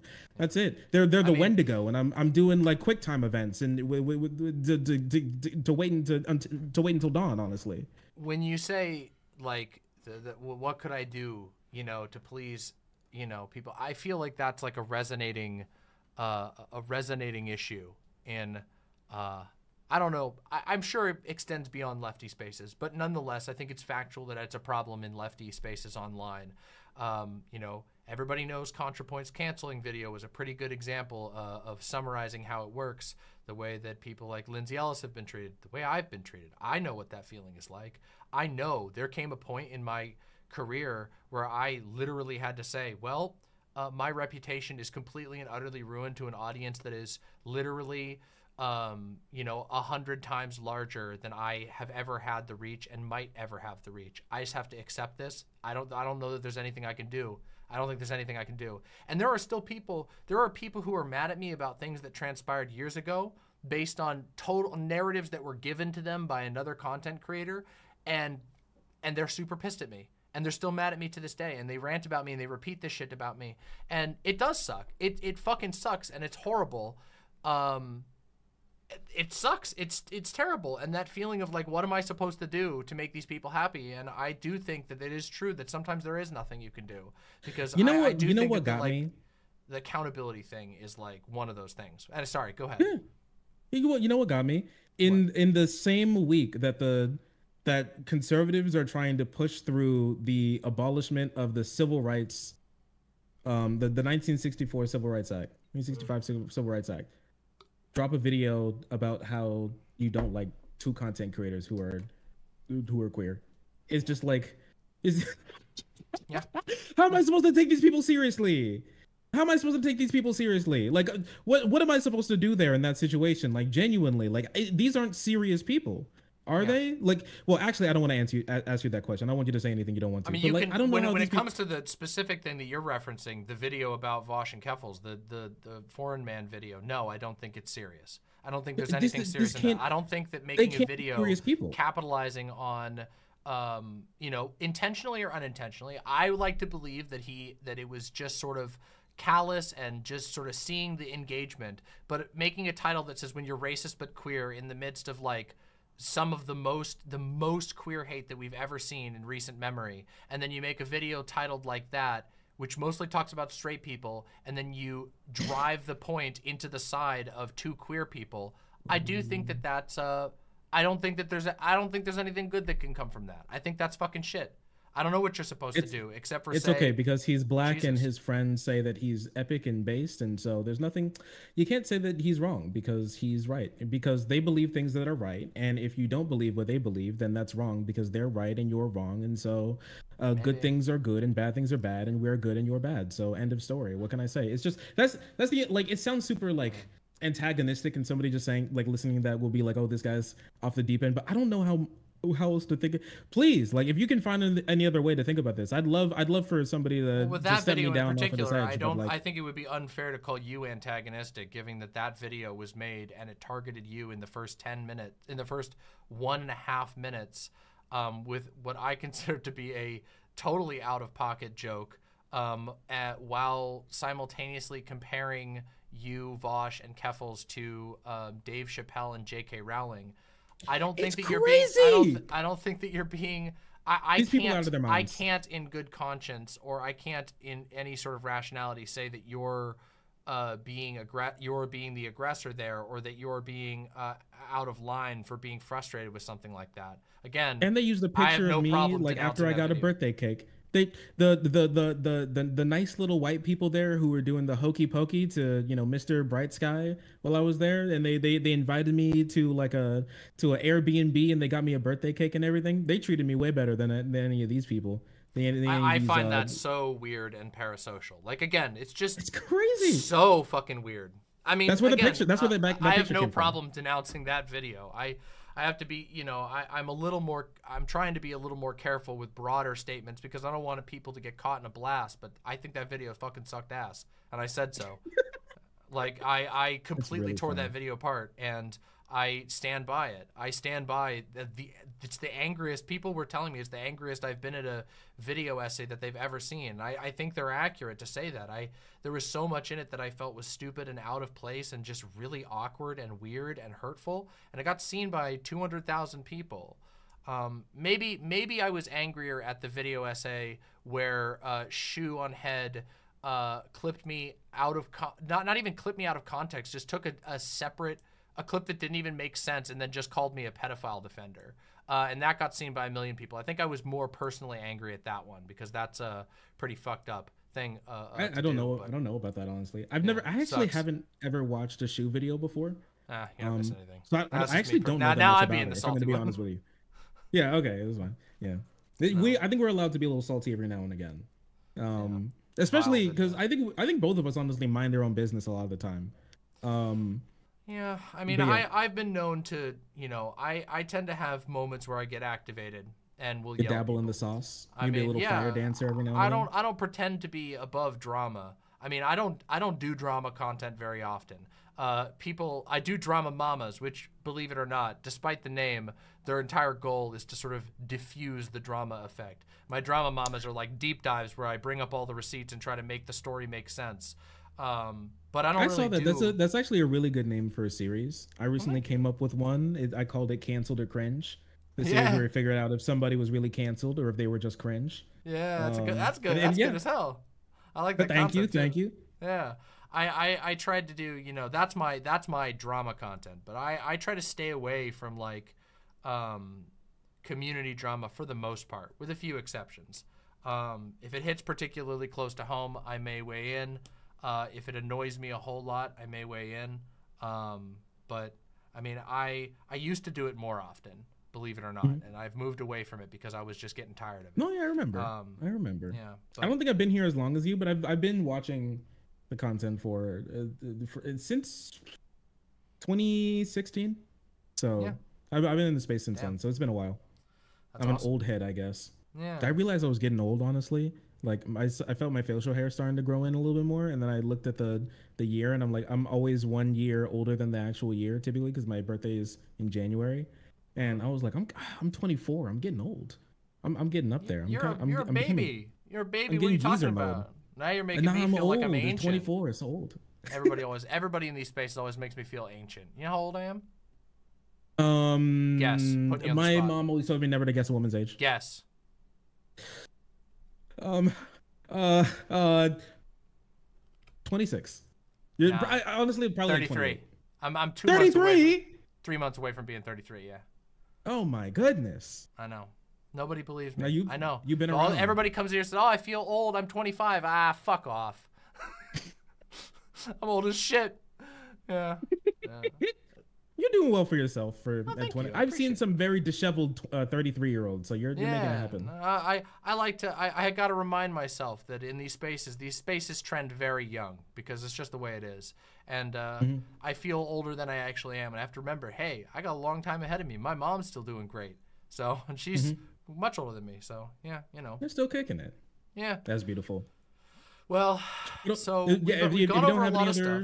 No. I mean, I feel like we've talked about most of the core, stuff that I wanted to, that I was hoping we would go over with regard to this particular situation. And I think it's been a very productive conversation. I think that I felt like, my questions were, honestly, you were willing to offer a lot of your experience and your feelings about things and your opinions about things, and I think it's almost like when you're not lying, you're willing to share.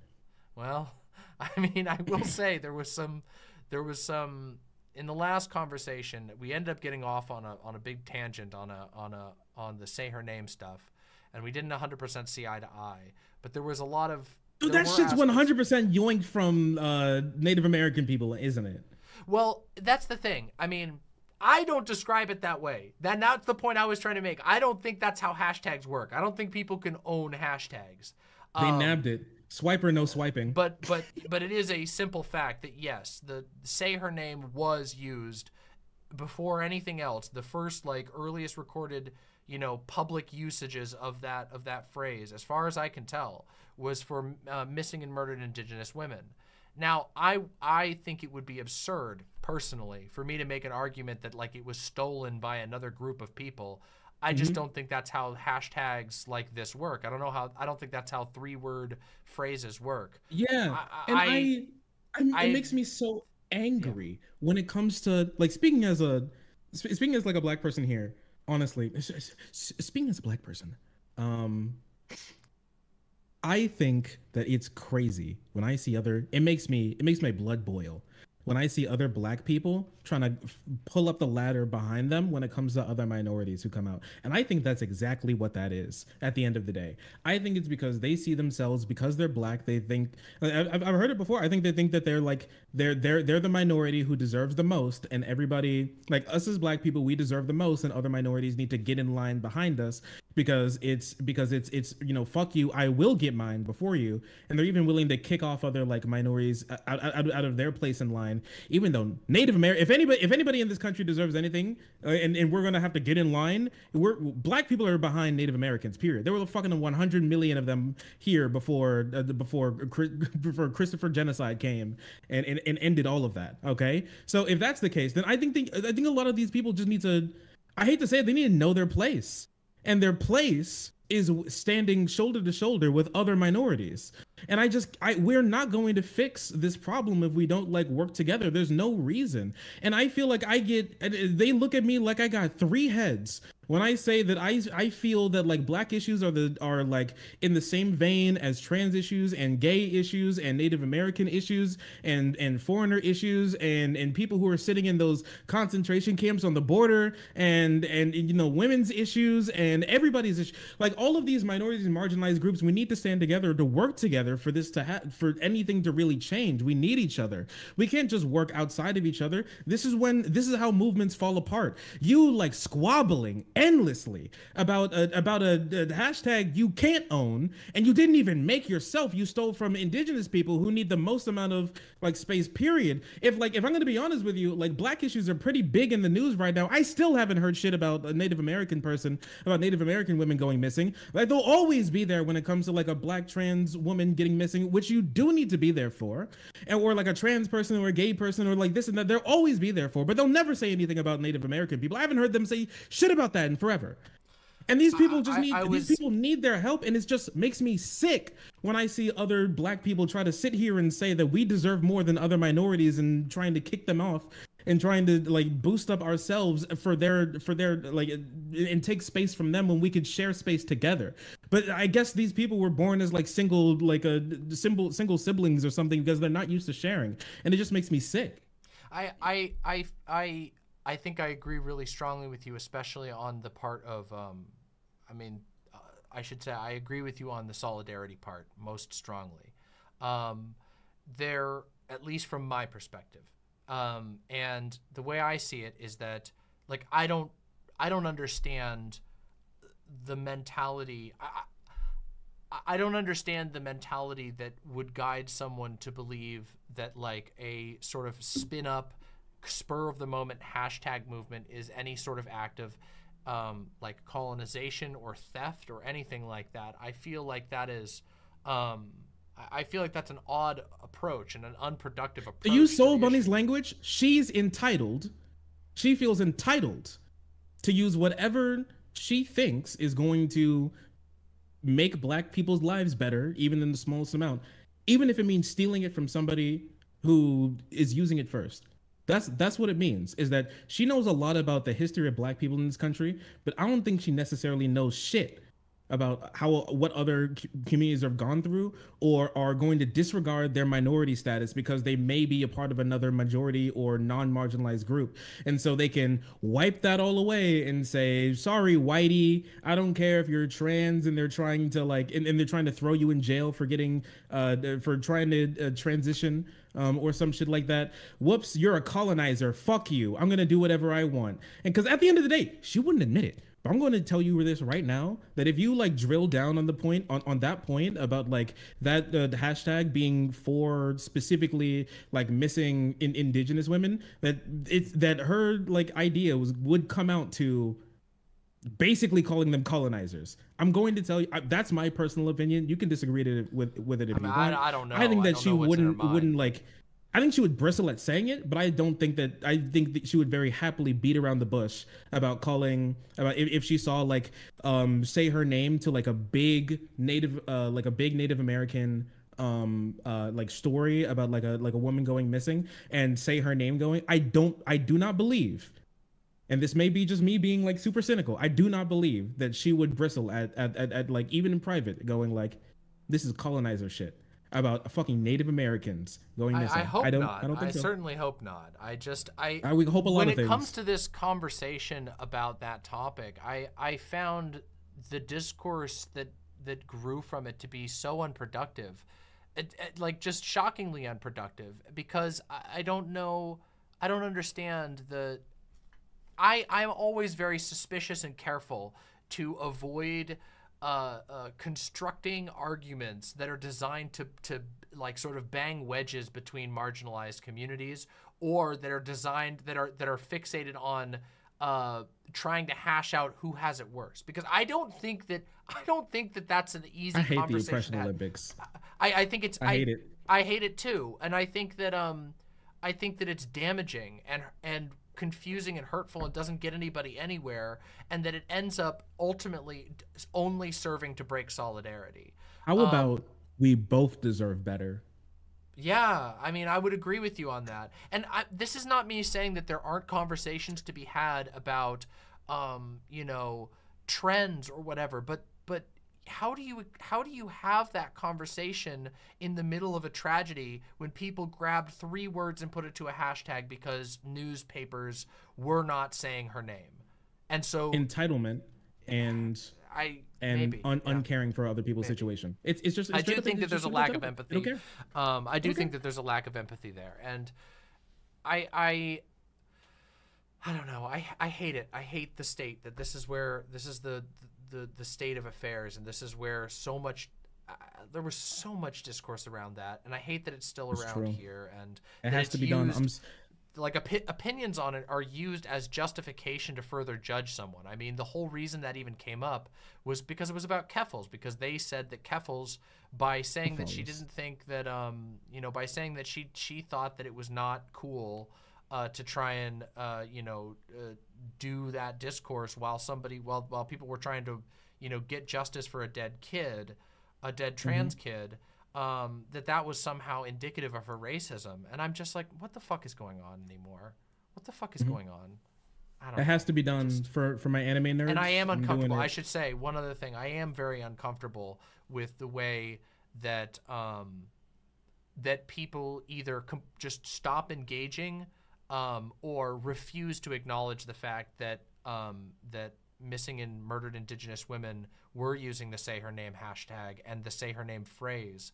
I do find it odd when people deny that, because you can just look it up, and I don't understand what the purpose would be to Google that, is a powerful force. Just being dishonest.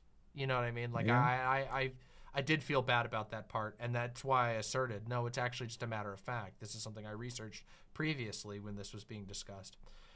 Well, I've taken my fire and rage from everything, and I've turned it inwards, and I've used it to cook up some better content. Now that I'm not going to be talking about this anymore, I'm going to be working on a review and takedown of Walsh's "What Is a Woman?" Based. Honestly, good luck with and that. I want to do some other stuff. I'm not gonna burn the bridge, but I'm gonna do Malevolent Shrine on the bridge. I have domain expansion, Malevolent Shrine, and I have to take down the bridge. It has to be done. It has to be done. Okay.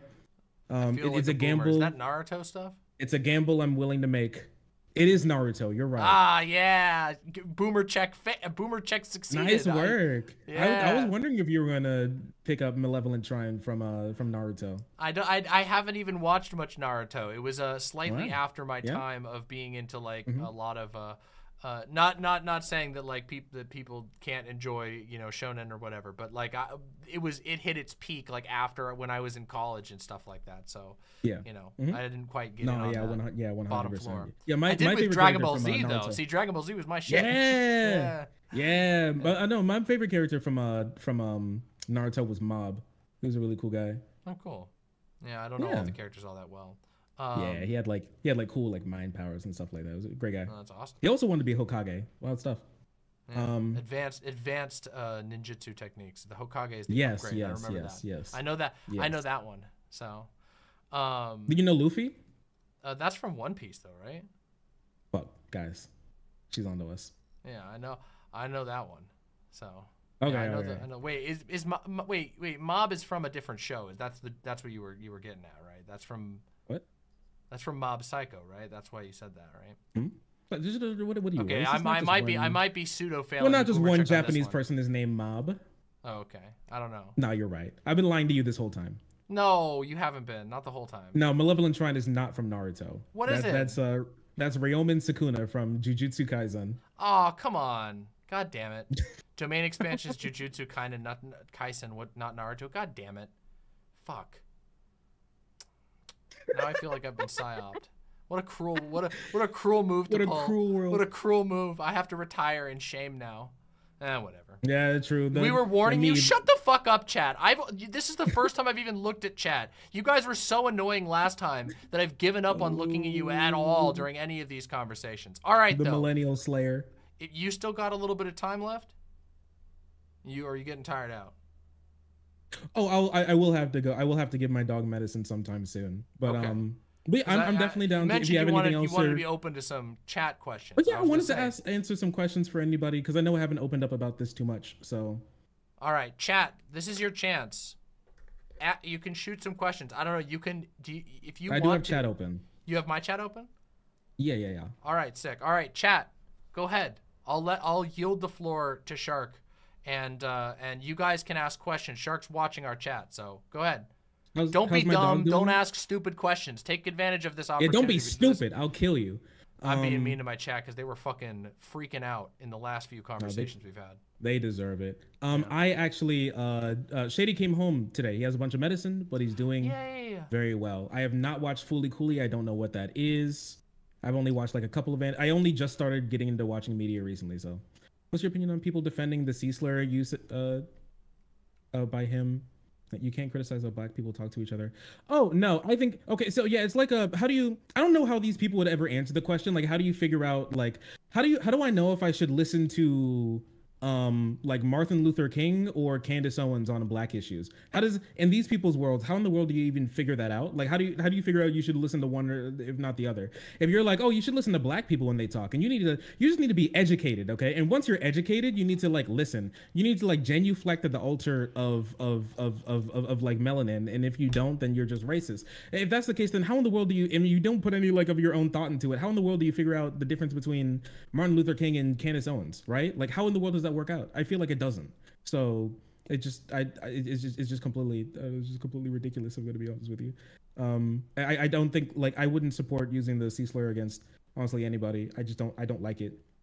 I don't think it's a good word. I don't think like normalizing using slurs like that against other like black people, honestly, especially when you're spitting vitriol. I don't think that's very good at all. Hello, hi Argo. Hope you're doing well. She hurt her ankle the other day. Oh, I'm sorry to hear that. Is Argo your editor, right?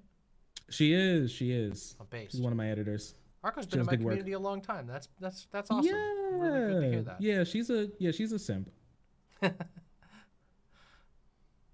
Oh, Yeah, man, she's a everybody's huge just simp. pogging right now. See, I knew they were gonna clam up. They weren't. They're gonna I do ask think stupid you- questions. Yeah. Stupid question from the peanut gallery. I'm messing with you all.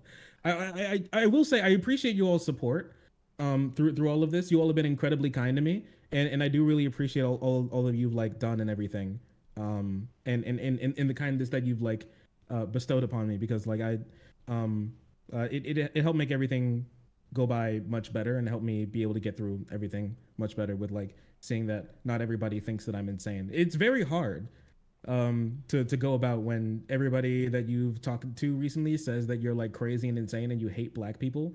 So yeah, I do really appreciate you all. How do you deal with all this stuff mentally? I get the anxiety talking to people IRL. How do you do it? Personally, I did it by disconnecting and connecting back up with people who I know aren't insane to ask that question, right? Because you may have heard in my conversation here, I asked Demon Mama a couple of times since she like saw like both ends. I asked her a couple of times, you know, am I wrong? Am I crazy? Did I do this? Did I do that? Did I do a bad thing here? And then I had her answer the question because like it's good to have people, you know, tell you what's up. You can think in your head like that you're not crazy, but for having the affirmation from somebody else that you know, or if you went too far in the other direction and you think that you definitely didn't do anything wrong, and then somebody's like, hey, you definitely could have handled this situation better.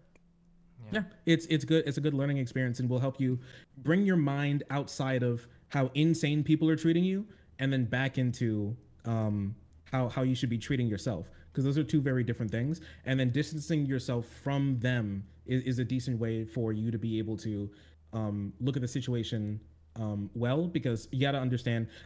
My blanket idea is that anybody who speaks on the internet is genuinely insane. So, and until they prove me otherwise. And so if you're insane until you prove to me otherwise, then I'll just disregard what you say until you prove to me otherwise. Because if you don't, then you start changing your life and your life practices over the whims of stupid people, which seems pretty stupid. And so no longer are they stupid, now you're stupid because you listen to them. And that's that's basically how that works, right? I think so that's how I could do it. also But it is very say, difficult. like, for me, having been through some similar levels of just inundation with accusations of very high caliber, as far as severity goes, it definitely, I think I agree with you on certain levels of disconnecting. I had to restructure just whose opinion I was letting in at all. And that was something I had to learn, because I came from not being on the internet to being an internet creator to then getting in the middle of some crazy conflicts. And yeah, I had to learn like who is actually credible. I had to find and deliberately listen to people who I know will not give me bullshit, but who aren't going to be psychopaths about the things that they say to me. Because I was getting at multiple points in my career, I was getting inundated with so much negativity, so much like frothing, unhinged from reality negativity, that it was hard to like keep my ground and to know, like, you do start to go, am I fucking crazy? Am I the one? Did I do these things that people said that I did that I don't think I did? And you have to find those people in your life who are willing to talk real to you without being like hurtful and abusive to you. And those are the people you stick to, and you let everything else kind of roll off. Yeah, you gotta have friends who you gotta have friends who are no quicker to give you a hug than bonk you on the head and tell you that you're stupid. They can be hard to find sometimes, but when you find them, they're invaluable, honestly. Yeah. How do you find the self-control to know when you say, you know what, I'm a role model, I need to walk away? I think I've like conditioned myself over time. Like my parents act kind of like the same, where I want to always pick the lowest level of response every single time I have the option to. And so when somebody does something and they like go below the belt, you pick the lowest level of response every single time, unless they give you a reason not to. And then once you build up the rapport that people know that you're going to be reasonable like that, then you can step out and have like, rules are meant to be broken. And then every once in a while you can step out and do something a little insane, but if you make it your identity to do that, then people are going to start treating you worse. But if you make it your thing to not do that, and then you do it every now and again, because I remember I blew up on Bad Banana. I called him like a snaggletooth pizza face sex pat. Fuck Bad Banana. Fuck Bad You Banana. I went absolutely. I blew up on him. I really did. But nobody cared. I read his emails that he sent me off on stream, because I have him blocked on everywhere, and he sends me. He still from time to time sends me random deranged emails that are just like. Oh really? Oh that yeah. So funny. Like oh god, I'm trying to remember the latest one. It was like literally like a month and a half ago. He got pissed at me about something and sent me this just incomprehensible, like 5 emails in a row where he was just like calling me a caveman and stupid shit like that. I'm like, what the fuck Nice is wrong with one. you? Yeah, he's a weirdo. Fuck that guy. Yeah, no hesitation there. Yeah, he was. Yeah, he was genuinely. Well, I mean, he tried to do the same thing to me. I only in response I sent him DeviantArt DP Pokemon porn. And it just like I just kept emailing him back more DP Pokemon porn, and he started to get upset, and then he stopped. He just stopped messaging me for some reason. I don't think he. I had a couple more loaded up. I was gonna like shoot some more his way. Maybe I'll just do it random. Maybe I'll ask him how his day's been. And then when he responds, I'll just send more Pokemon porn. I'll see how that works out. He definitely. Anyways. So yeah, here's a good question, and Sure, I don't hit want to me. pick one for you, but this one I saw this one in chat. It kind of flew up, but this one is from Vines. You can choose whether you want to answer it or not, but I figured we'd give it a chance. Vine says, "I got a serious question for Shark. Do you think there's any underlying valid critique of the whole noodle cookbook thing, or no? If so, what do you think the steel man is of it?" They said. Then they said, I talked to Joe Lewis a bit at one point, and I feel like he was able to kind of steelman the point that Pippa should lend more direct credit to the people and cultures that the dishes come from with a bit of history about it, and make the book less about herself and her experiences. What are your thoughts on that? No, Again, I don't you know don't exactly what was. Sure, I don't know exactly what was in the book, and I don't think a lot of people who are mad at Cephalus also knew what was in the book, so it's really hard to steelman that. But the steelman would probably be like depending on how she wrote the book. If she wrote the book that like minimized, clowned on, or made fun of like Chinese culture or anything, then obviously that would be it. It wouldn't be the action of going to China and learning. There's no more respectful way that you can learn about someone's culture to going to their country and learning from the people who are basically the masters of a specific technique, right? It's more respectful than just like going to your Chinese friend and being like, hey dude, you know how to make bang? Can you teach me how to make bang bang mian? They were probably born in like Cincinnati, Ohio, and like eat McDonald's every other day. Like the likelihood that they know that is honestly pretty low. And so it touches on the idea of like appropriation and mockery. Personally, I don't think there's a problem with appropriation. I don't think anybody really cares about appropriation. I don't think anybody cares about appropriation, honestly. Like Taco Bell is appropriation of Mexican culture, but I don't think anybody's mad that Taco Bell sells tacos. It would probably be the if the appropriation isn't the problem when it comes to like the whatever team Redskins, right? When like a baseball team or something. The problem is the mockery of that certain culture, or essentializing them to some like weird idea that stereotypes them. Like it's the stereotyping and the mockery that's the problem, not the actual appropriation. Because appropriation can just be anything, and especially when we live here in America, like our culture comes from like a billion different cultures around the world. That's what makes us interesting, and that's not. And yes, it's appropriation technically, but that wouldn't be the issue. So like the issue, so the way I would steelman that would be going over what exactly was in the book, but I don't know if anybody actually knows or cares what's in the book. So because the conversation didn't even have the opportunity to get there yet. So that'd be my answer. Starshark, how do you feel about soy bunny? That's really funny. Describing that black people just use terms like calling it. Okay, I'm glad that you brought this up because that lady is so chronically online. Dear Mom, I think she lied to you. Really? When you were talking, I think she about like how she used your clip talking about me. I think she lied to you there. Yeah, I can actually verify that. Yes, she did actually lie about that. And that was something that I was rather frustrated with, but it's so minor. I mean, like, whatever. She lied to my face about that particular thing. It is true, because on any put together the clip from her talking about it earlier with Kira Chats, and then also put it side by side with the clip from her conversation with me. In the conversation with Kira Chat, she says that she did put it on there. She did put my clip in there to sort of grant credence and put a name to it. And then when she was on the call with me, she said she didn't do it for that reason. So I do think that she did lie to me in that particular instance, and I don't appreciate that, especially because. Yeah. When I did, and now it's out there, everybody knows who I was talking about. When I did the Cat Black react, you know, I didn't name names for the specific reason that I didn't want to do drama cycle. I wanted to talk about the subject. I wanted to talk about people, how quickly, you know, wrong information can get out of hand in the heat of this type of drama. And I didn't want to name names or fucking be an asshole to anybody or get anybody to start, you know, assigning a list. So I don't appreciate that was that there's so much dishonesty around that, because my entire intention was to get people to think about the issue and to not get mad about the mistakes of the mistakes or whatever of an individual person. I was trying to deliberately avoid that type of shit. Anyway. So true. Yeah, and on that topic with like colonizer stuff, it seemed like so chronically wildly online that she would say something along those lines, mostly because I don't think like actual black people don't talk like this. Black people are normal people who don't know like academic speak and shit like that. I think if you talk to your average black person and you say, and somebody goes like, you know, fuck you, mayo monkey, to like a random white person on the street, and you ask them like, you know, random shit like that, and you're like, and you ask them, hey, is this racism? I think most of them would be like, yeah, that is. You know, I don't think most of them speak like this. I really, like, once again, I think like an ounce of knowledge comes with a pound of like ignorance or like hubris.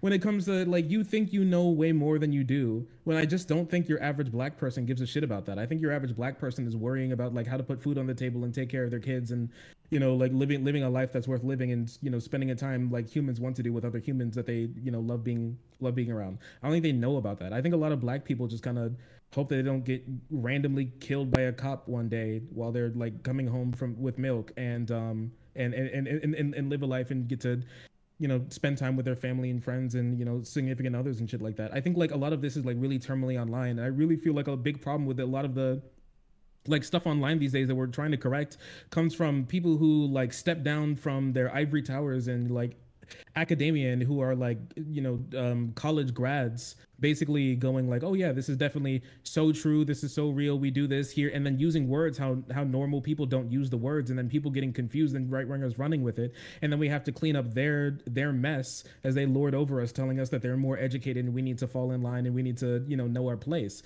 When at the end, and this kind of, I kind of had this conversation with FDE kind of like as well, where like you can talk in this like really analytical and like academic speech, which I think is like really needed and warranted. But when you talk to your average person, you can't use words like this. They won't know what you're saying. You won't know what you're saying, and they'll be confused, and they'll be, you know, upset or they'll get the wrong impression about everything that you say, and it'll be like a huge problem. And I just don't think the proof in the pudding is her being like, yeah, definitely black people agree with me. Maybe if she gives them leading questions and tells them that this is exactly what this is, maybe. But I think if you just ask them, I don't think so. I think a lot of like minorities care more about going to work tomorrow and putting food on the table for themselves and their family than they do about the intricacies about what exactly racism is. I think they're just like, if you're like ethnically shitty to somebody, they'll probably call that racist too, from what I've seen, or they'll just be racist to black people themselves, because it's not like black people are immune to being really racist towards black people. Actually it's even proven that it's even proven that like anti-black sentiments are even like really big in the black community as well. There are some studies that we've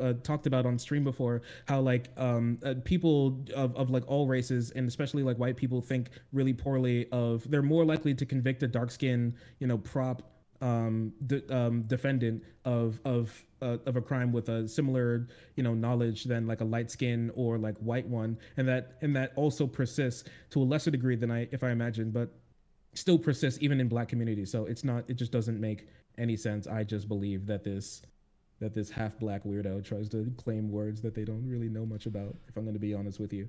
I'm always very hesitant to make personally, or to just onboard arguments that sort of claim what opinions a broad group of people have. It's something I stray away from. I don't often make arguments in my own stuff from my own, you know, intersectionality. I don't make broad, you know, claims about, you know, neurodivergent people, or broad claims about trans people and what they believe.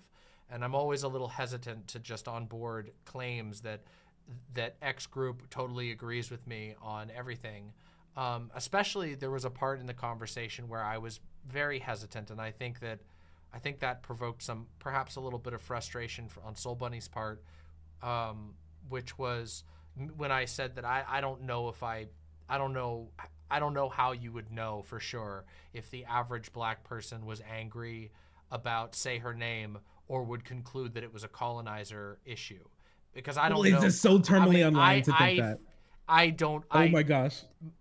Look, I'm not black, but like I've met a lot of people in the world. I don't think the average anybody even knew about that hashtag on a pure statistical level, but I don't have the data. So I don't know why that argument, like, I don't know how I'm supposed to handle an argument where somebody is claiming that a group has X opinion or would have X opinion if we don't even have any data to look at that. I stay away from arguments that try to say what a group thinks generally, because I just don't think they're very if anybody ever like says like, I speak for my minority group, you should probably just turn your brain off and walk away, honestly, because they don't. You can speak in their advocacy, but you can only speak for yourself. Okay? Unless you're like a trusted, caretaker of somebody, you can only speak for yourself. Okay? You can speak in advocacy. You could be like, I advocate for these people, or I think this is in their best interest. I think this is in our best interest, but you can only speak for yourself. Fuck you. You don't speak for me. Okay? You don't speak for a lot of people out there. And it's not because we're you're like anti-black, insert slur here. It's because we just don't agree with you. Fuck you. Okay? Shut up. We don't listen. We don't like your kind. Me and the other black people who are normal. We don't like your kind around these parts here, feller. Now go on, get.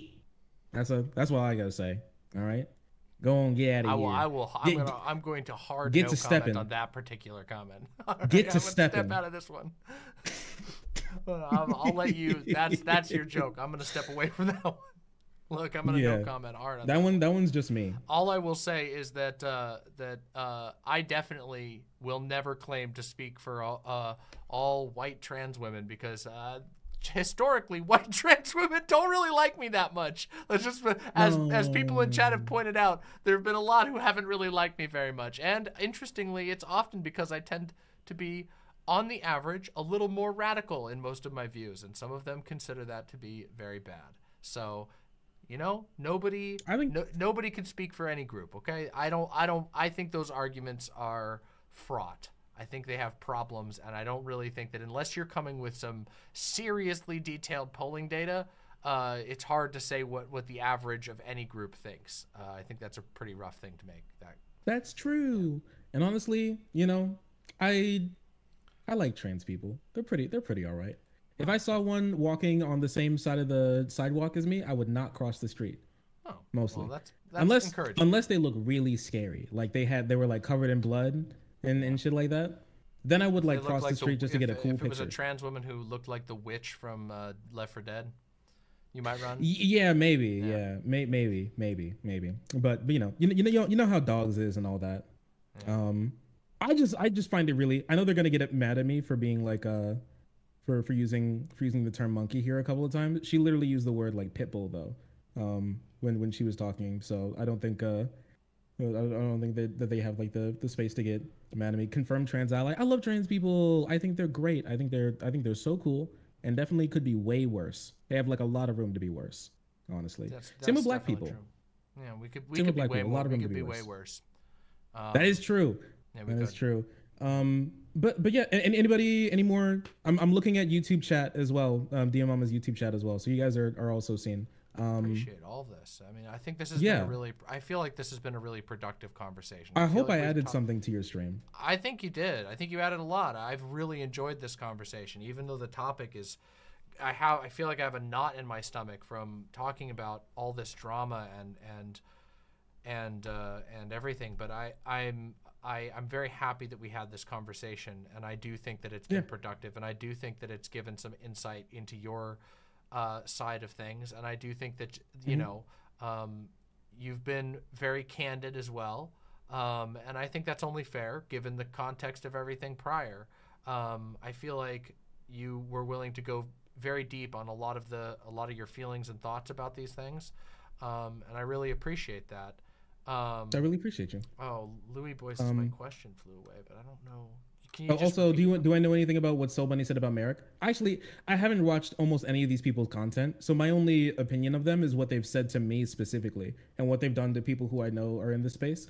But I don't know what she said about Merrick. I've had Soul Bunny blocked since I saw what the video that she made, what she said about me in that clip in that video. The second I saw what she said, I closed it and then found her profile and then blocked her and then blocked all the other people and then had like a tweet liker blocker and blocked all the people who liked all of those things. And I also like interacted with them a little bit to bait them to say more things so I could have more people to block from their community. So I blocked like I think probably like 60% of a lot of their most active community members and everything. And I haven't had really any stragglers. I've had like a couple stragglers that I've had to like pick off, but mostly because of that, since I'm pretty quick on the block, I don't get to see a lot of the things that they say. Mostly, and it kind of stops me from being baited into talking about them more and wasting time. Because like there are actually important things that we need to talk about, and that is not it. I do hope that you feel like. Thank you. I do hope you feel like this was a productive conversation. I aimed to ask questions that would, get us talking in a productive direction, but also, I do think it's only fair for you to have your side said, because I mean, God knows, I mean, I've reacted to. Now, I had a conversation with Soul Bunny, and I reacted to this whole video of the foreign man thing, which made some allegations. So I hope you feel like this was a productive conversation, because I feel I think he's probably mad at me. Yeah, it was. I appreciate you. I think he was mad at me as well, mostly because when I saw him talking to and about Rico Rants, I don't follow him. I don't know much about the guy, but he seems like okay. He didn't say anything that I saw that was insane, so I just blocked him instantly when I saw that, when it came across my timeline. So I instantly blocked him as well, and so I think he noticed that I blocked him one day and then decided to call me a slur for it, which is a very normal thing that a normal human being does when they find somebody that they're blocked. Also, Merrick said something wrong about 1350. I think I remember like a while ago she misquoted like 1350 when she was trying to explain why it was bad. And then some people jumped on her for it because they're stupid, even though like a white person does like a good thing and may make a misstep one time by misquoting stats. I think the 90% of black people don't even know. Was like really unfair to Merrick. But I didn't even see what happened. But yeah, anybody who treats Merrick bad is on face the wall. Anyways, honestly, that's the most adult way to handle it. Yeah, I appreciate you. Thank you. Yeah, well, Rico, I don't know much about this Rico character. Yeah. I've known Rico for a while. In fact, I think we're going to have a conversation at some point in the future. We definitely don't agree on all issues. I think he's a little more centrist than I am. But I've known of him for a while in these spaces, and I've never found him to be a toxic individual to engage with, even though we don't agree with everything politically. He approached me a while ago to have a conversation, so I might be talking with him in the future. So we'll see about that.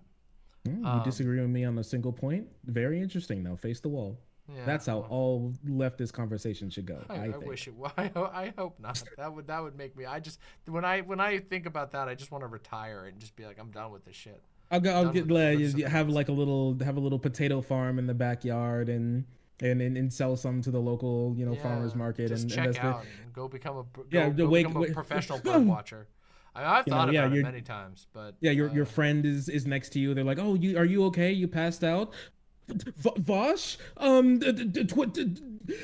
Twitter drama. Say her name. What are you talking about? The grill's almost ready. Come on, we got you a Smirnoff Ice.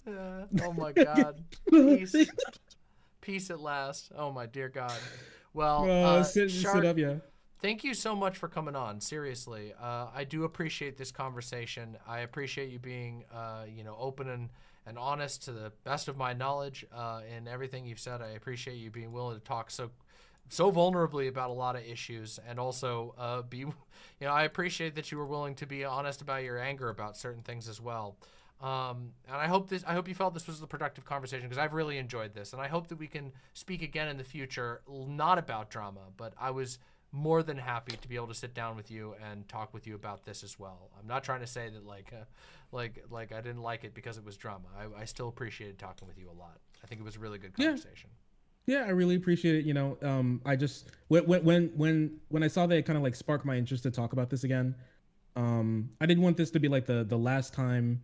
I know them. They're always like, "This is the last time I talk about this." And me and Bestie, you know, arm around drama again with the same shit again. But you know, I've probably talked about this like once and any other time, and I haven't expanded on any of my ideas. And I thought it'd be nice to give your community and my community and everything, since you saw them some stuff a little bit more insight into how I feel and how I'm going to be moving forward, since I mean, I really we have a decent amount of overlap, and so I thought it'd be good for them to understand what's going on and how we move forward in the future. Because I know the viewers hate it when we're all at each other's throats and they just want, you know, fun content about how we make the world a better place. And yeah, you know, they definitely honestly, never want blood. Yeah, never viewers. never But, never have, never will. Yeah, but yeah, no, I appreciate you. I try to, you know, the imps, I try to encourage them to be positive, and even when there's people that they're mad at, I try to encourage them to engage in a way that's at least productive. And you know, yeah. So anyway, thank you so much. I really appreciate you coming on. Everybody, everyone who's watching, please go give Shark 300 a follow. Shark 300 on Twitch and on YouTube. Same name on both, right? Yes, same name. I know some people have some trouble spelling it. It's the word shark, the number 3, the letter O, and the word 0. I made it when I was 13, so you can't make fun of it. It's up on the screen in big letters, so, and we've been having it go in chat, so you should. And Demon Mama as well. You can shout yourself out, please. Oh yeah. Well, my name is Demon Mama. You can find me youtube.com/c/Demon Mama, or my website demonmama.com. Very easy to find, just Demon Mama. And I would of course love to have you all come say hello. I know there's already some overlap between our communities, which is great. And I just want to say thank you all for being cool. Thank you for hanging out and for talking all about all this stuff. And yeah, thanks for sitting down with me. Seriously. Yeah, no problem. I'm glad. I hope it was enlightening and/or interesting. So yeah, absolutely was. Appreciate Thank you it. so much. Right. Have a good night. Yeah, no problem. Take care. See you all now. later, and make sure you take care of yourself. Okay. Bye for now.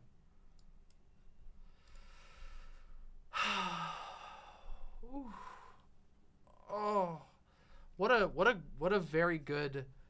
Hey, the guest text is wrong. The guest text is still old. My goodness. I feel like that was a very good talk. I hope people felt like I did good. I wanted to make sure that I was asking, you know, valuable questions. I wanted to make sure, but I also wanted to make sure that I gave Shark just as much room to talk as I gave Soul Bunny, because I gave Soul Bunny a lot of room to talk, and I wanted Shark to have his opportunity to speak as well. I think that's the only fair and good way to do it, and I'm also very happy that I was able to hear their, you know, in their own words, their perspective. I really enjoyed that conversation.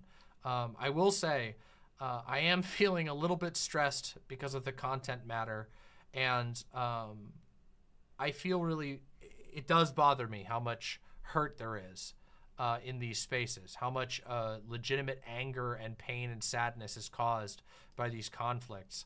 But I feel like I already said that, so maybe there's not much else for me to say in summation. I'm very happy that I sat down and spoke with Shark, just like I was happy to sit down and speak with Soul Bunny.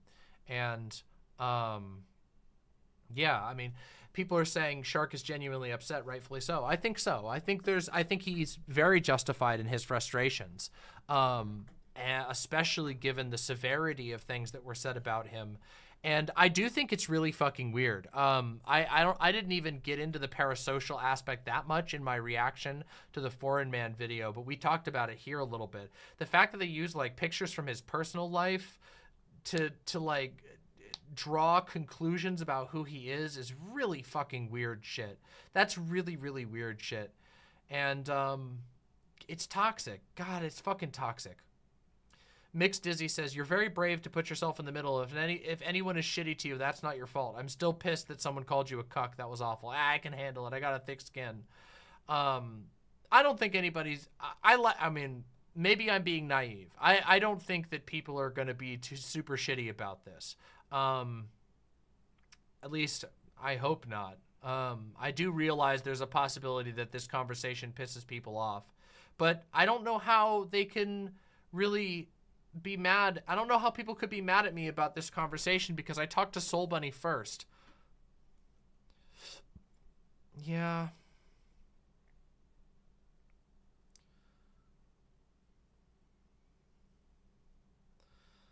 I don't know. This chat was healing. I feel cleansed. Oh, that's awesome. I'm really happy about that. Yeah. It's low quality as a test. What's this? Let's see. What's this? Oh, that looks awesome. Wait, that looks amazing. That looks so cool. Wait, I like that. Oh, that's really cool. Wow. Danny, that is sick as fuck. I like that a lot. I really like that direction. That is really cool. I would love an animated starting screen. Oh my god, that's really cool. Jessica Metal says, it's a shame you didn't read chat this time because it was less hostile and more thought-provoking this time. I do feel like that. I mean, I do feel like there was a lot of anger, and I can understand. Again, I don't buy the idea that like there was gentleness to begin with. I feel like Soul Bunny came out the door pretty harsh. And I tried to get her to acknowledge that. Her initial video, which she called a purging, was very harsh. So I can understand why people were angry and responded to that strongly. And I don't feel like, at least from what I've seen, you know, maybe Shark's response, but again, it was Shark's response. Shark was responding to a video that came out the gate really, really harsh. Apathy says, I asked Shark, but I'm interested in hearing opinions. A lot of the people who attacked him make great content.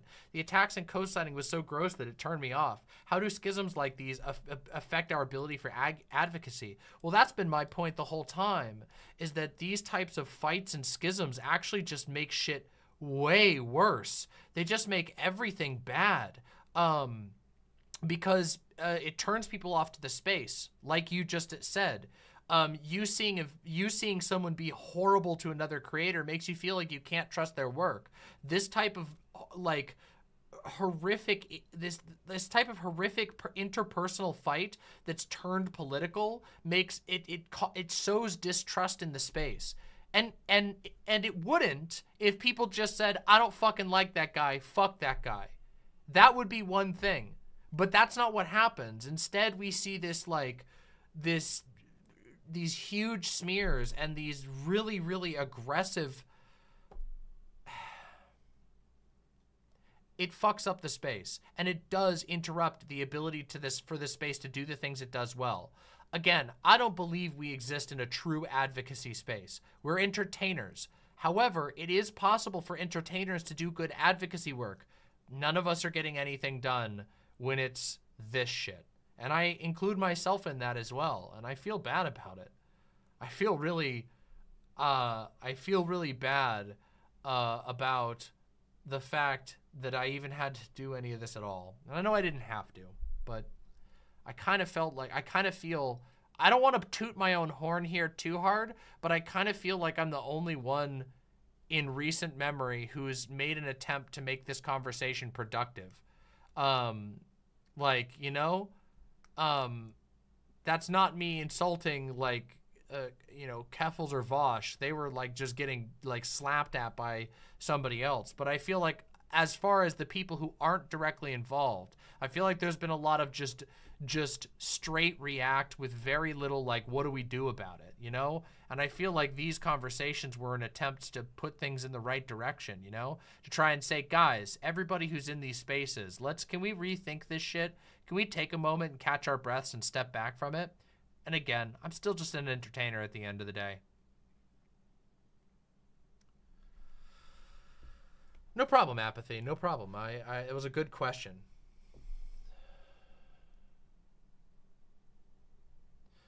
Jessica Metal says, no parasocial arena, but I think that where people failed to recognize and got mad is that you have a good heart going into this and that you're trying to think long-term, which means trying to find a way to break these cycles. Yeah, I mean, I do want to break these cycles. I don't know if they're breakable. I guess you know what this all reminds me of? This shit all reminds me of the death of debate politics on Twitch, where at first there were a bunch of people who were willing to disagree with each other. A handful of people didn't like each other, but they kept it more or less just, I don't fucking like you, don't talk to me. And then it turned into this just an absolute nightmare of a space to be involved in where nobody wanted to be involved and then they weren't and it just died. And that's tragic. And it took a lot of creators with it, by the way, a lot of good creators who were, you know, on their way to some level of success. The death of that space fucking sucked. Transgirl Jade says, I think it's super base that you gave Shark and Soul Bunny space to maybe have a constructive conversation about the drama. Even if the conversations didn't go the way that you may have intended, you still had what's best for everyone at heart, and I think that's what matters most for me personally. I appreciate that. I appreciate that a lot. You pour one out for CTV. That's not who I'm talking about, but all right. Oh, man. Oh. That ain't gonna happen, but I do think Demon Mama tried her best. I don't know. I think it's possible that there's the space. I think it's possible to influence a change in the space away from this type of behavior, even if the main core actors aren't impacted by this. Like, even if nobody who's involved in this actually listens to what I have to say, the fact that there are a ton of viewers listening, there are over 800 people watching during that segment. By the way, if you are here, please press subscribe right down below the video, and please make sure that you press like. The likes and the subscribes genuinely mean the world to this channel. My channel, as I have mentioned, as I have alluded to in my conversation with Shark, my channel is growing really well, but we had a rough start, okay? So please consider throwing some subscription, like a subscribe button and a like my way. And if you want to, donate to support the show, because this is a viewer-supported show. Lady Kelgana, I haven't heard about that. If you can email me some sources on it, I might be able to do that. I have always heard legends of Demon Mama. Well, thank you. I'm sure that the legends that you've heard are 100% accurate.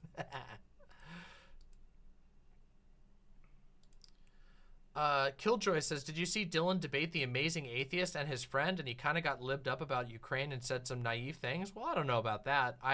Maybe. I didn't hear about that, but, so no, but, I mean, whatever. I think Dylan is more liberal-leaning anyway. He's like a lefty-leaning liberal. I think he's pretty open about that, isn't he? Carcosa says, Demon Mama, I really appreciate you taking such a level-headed approach to this. It's something more content creators should do. Thank you. I really do appreciate that. Mixed Dizzy says, I think chat's biggest divide with you during the Soul Bunny convo was a lot of us are just convinced there's no chance she changes whatever her motives are. So the effort was noble but futile if the aim was improvement. But it still turned out productive, and I think that's a testament to the way a balance of caution is good and needed. People fear too much caution but overreact and go too hard. Yeah, that's true. Thank you. I do appreciate that. I mean, I think a lot of people here are way more plugged in to this small bits of the drama. Obviously, again, I came to it late, and my goal was to pour water on it for a very good reason, I think. A lot of people here have been following every back and forth of the drama. They know every single Twitter interaction, or they think they do, which is fine, but that's not what I'm here to do. Argo says, I hope good connections can be made between lefty creators like the bridge built tonight. I hope so too. This conversation, I think, went really well. And I got the feeling that I'll be honest, I got the feeling that Shark was being very open and honest about the things that he said. Now, I don't know 100% of everything. Maybe not everything he said was verifiable. But it certainly felt like Shark was being a little more forthright with me about a lot of things. I will say that much. I didn't agree with everything that he said. I mean, I want to believe that people aren't monsters or whatever. But I can't condemn him for coming to that conclusion, given the horrible things that a lot of people have said about him, given the horrible way he's been treated. And I think that the people who hear that and are bothered by that should do some introspection, because I think that there has been a lot of mistreatment of Shark. I genuinely believe that. I think that people have gone absolutely bonkers, ballistic, deranged against him, and I think that they should take a step back and think about whether or not they're actually doing anything good, or whether they're just being hurtful to somebody for no reason. Hope that makes sense, everybody. Are you a mother? I am new. I am a mother of a type. That's why I'm Demon Mama. Another bored person with the $5 says, way too many people get involved in the idea of building solidarity like a giant fist, but then they swing it at individuals at the first opportunity. I do think that people need to be really careful about that. I do.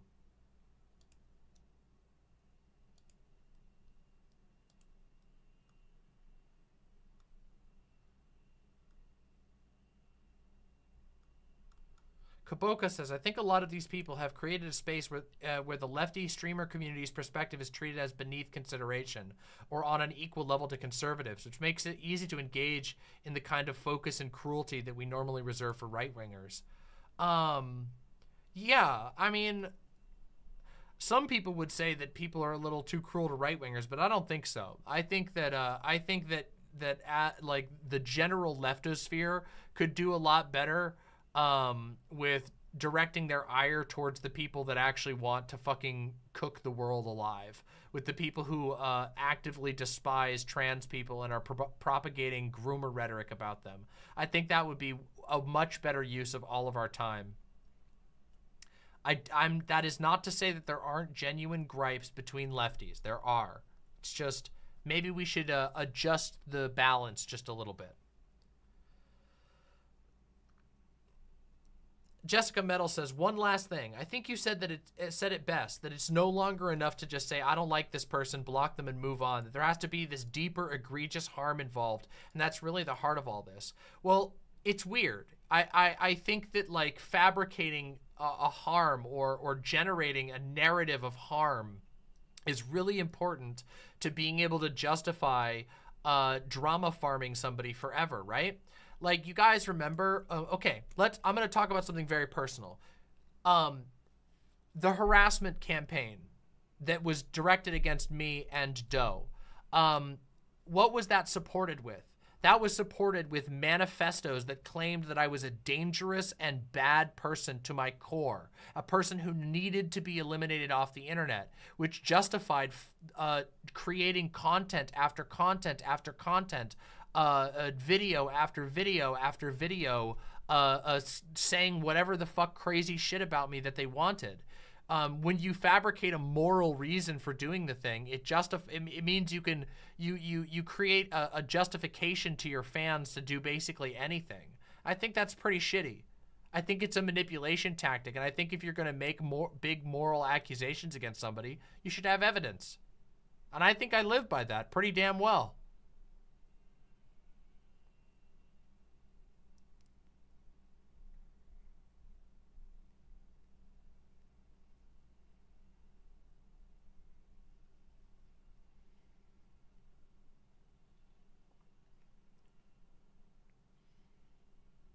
Yeah, of course. Killjoy says the manifesto was, portion of it was titled the trans question. Actually, it was the Demon Mama question, but yeah.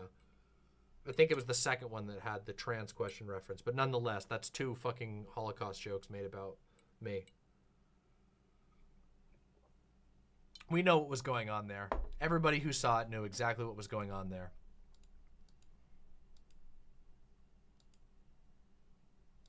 Nobody in particular says, I still agree with unnamed creator more than you, but I have gained huge respect for you and would defend you in his community. Well, I do appreciate that. Thank you. That's kind of you.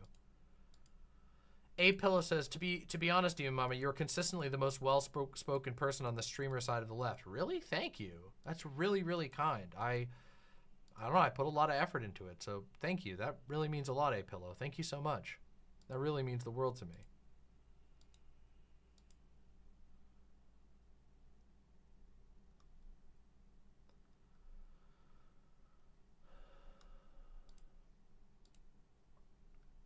Outer Cat with the 5 gifted tier 1 subs. Thank you so much. Thank you for being a reasonable voice as always throughout all of this, Mama. Thank you, Outer Cat, for supporting the show, and you're welcome. Thank you so much. That means the world to me.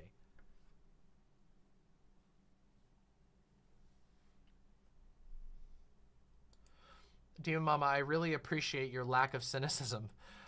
I really temper it on stream. I really do. I don't think that being a cynic is useful on stream. Sometimes I do feel cynical.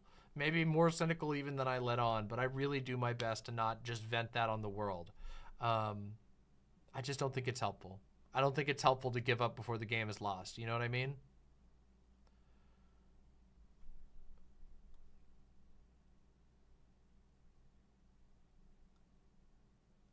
The community notes got removed. It's real now. Ah, no, no, what? Oh my God, it's real now, is it? The community notes did get removed. What the fuck? Hungry. Hungry. Hungry. Hungry. That's outrageous. What the hell?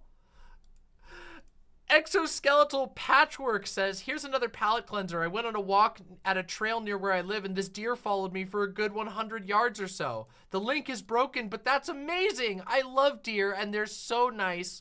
Deer are harmless creatures and everybody should love deer. Thank you so much.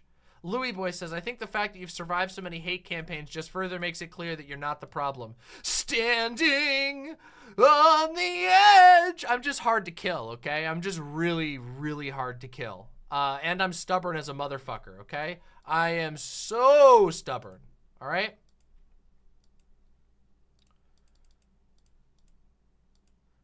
I'm stubborn when it comes to that shit. I'm not stubborn. Well, I'm stubborn in general. And that's true. I'm stubborn. It's true. But I try to genuinely temper it, you know? Demon Mama forgot that moose are deer and moose will fuck you up. Are moose deer?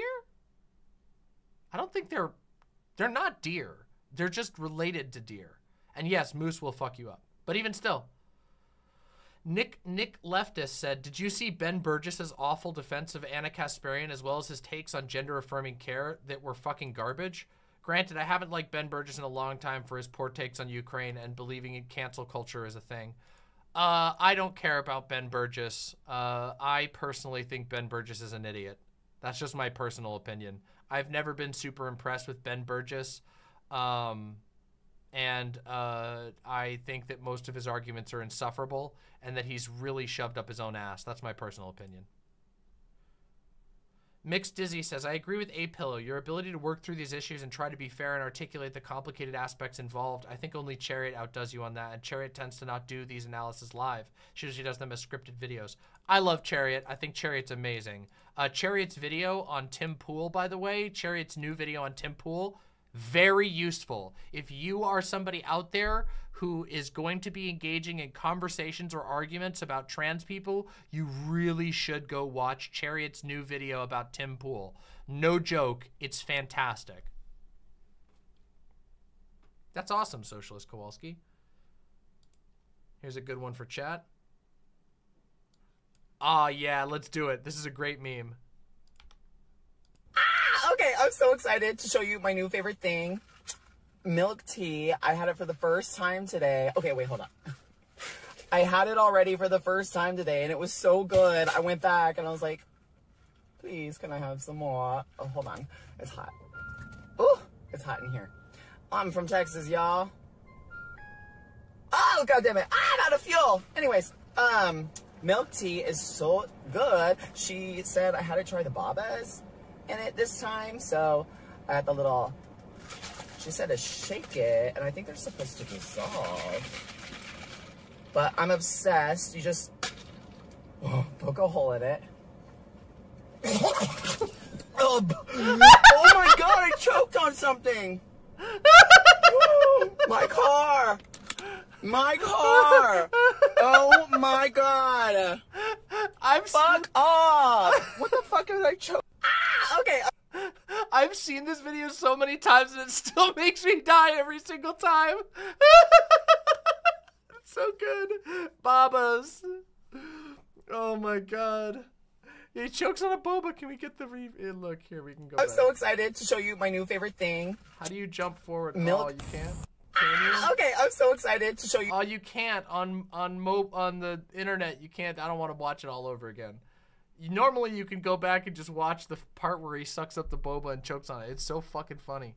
It's so goddamn good. Thank you, Redcon. Light Rays says, Demon Mama, I'll be completely honest. My first impression of you was a negative one. I saw you in a hippy-dippy debate with Vaush or something, and you came off as really aggressive to me, and that's something that I'm generally off-put by. But a while after, I just started watching your content, and now you're my #1 favorite streamer, to the point you're the only one I'm catching live on the regular. That's demon energy.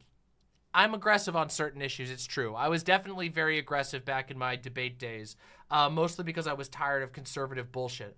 I'm very happy that you decided to stick around. Thanks for being a part of the community, seriously.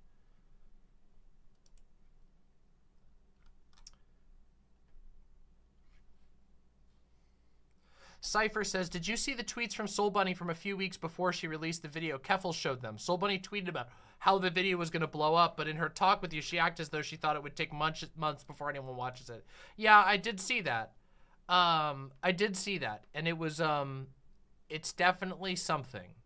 A lot of people have sent me some tweets that seem to illustrate that Soul Bunny was not being forthright with me in her conversation with me. But at the end of the day, Soul Bunny is a tiny creator, and I don't think that people should spend too much time obsessing over Soul Bunny. But yeah. That's not to say that I don't dislike it. I mean, when Soul Bunny was talking with Kira Chat, she also said that she never watched my stuff and doesn't watch any of my stuff. But in the conversation with me, she said that she watches my stuff and that I'm the only streamer in this sphere that she watches. So I feel like I was getting some mixed messages and some untruthful statements, but whatever. At the end of the day, I'm more interested in people stopping hurting one another and stopping this fucking nonsense about noodles and whatever else than I am about policing somebody's every tweet, okay? Both you and Vaush have calmed since your early days? Yeah, well, you know, when you start on here. Also, things were different back then. People were capable of engaging in, like, more intense conversations without it turning into, like, life-ruining events. You just kind of fucking called each other idiots and shit, and nobody cared. But now it's like, now it's not, nobody just calls each other idiots anymore. Now everybody's trying to kill each other.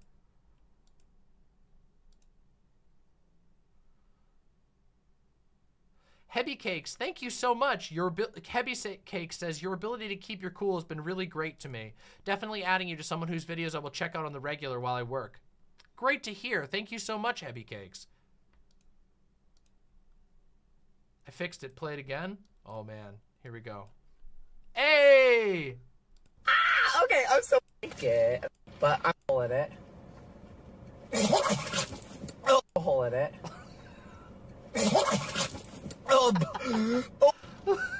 Poke a hole in it. Oh, incredible. Just amazing. Sorry, I know. They're fine. They're fine. They're fine. It's okay to laugh a little bit. They didn't get hurt. All right? They didn't get hurt.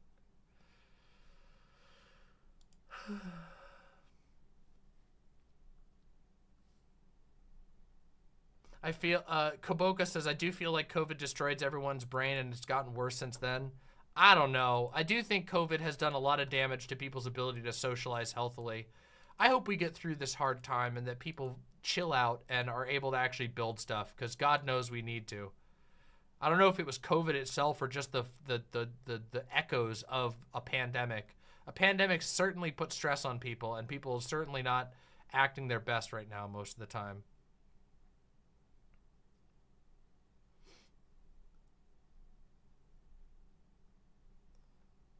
Let's do Cooking Mama. You know, maybe we will do Cooking Mama. Maybe we will just do Cooking Mama. Wait, this is amazing! Ryoma, this is fantastic! This is incredible! Ryoma, this is amazing! Oh my god. Oh, that's great. Okay, hold on a second. I gotta give this one to Fawn. Hold on a second.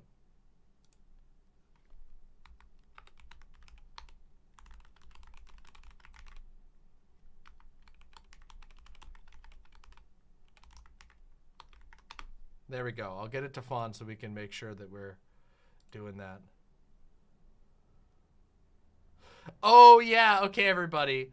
Also, Metroplex made a remix. Okay, everybody? You guys got to hear this remix, okay? Listen up to this. This was made by MetroplexAsylum. Listen to this shit.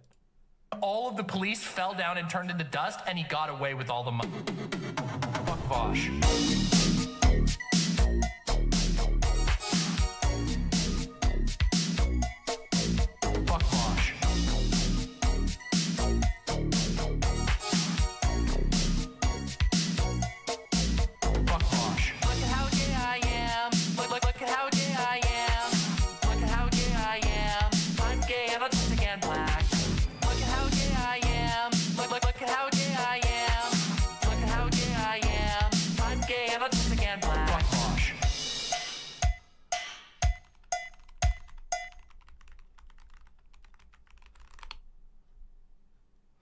Incredible.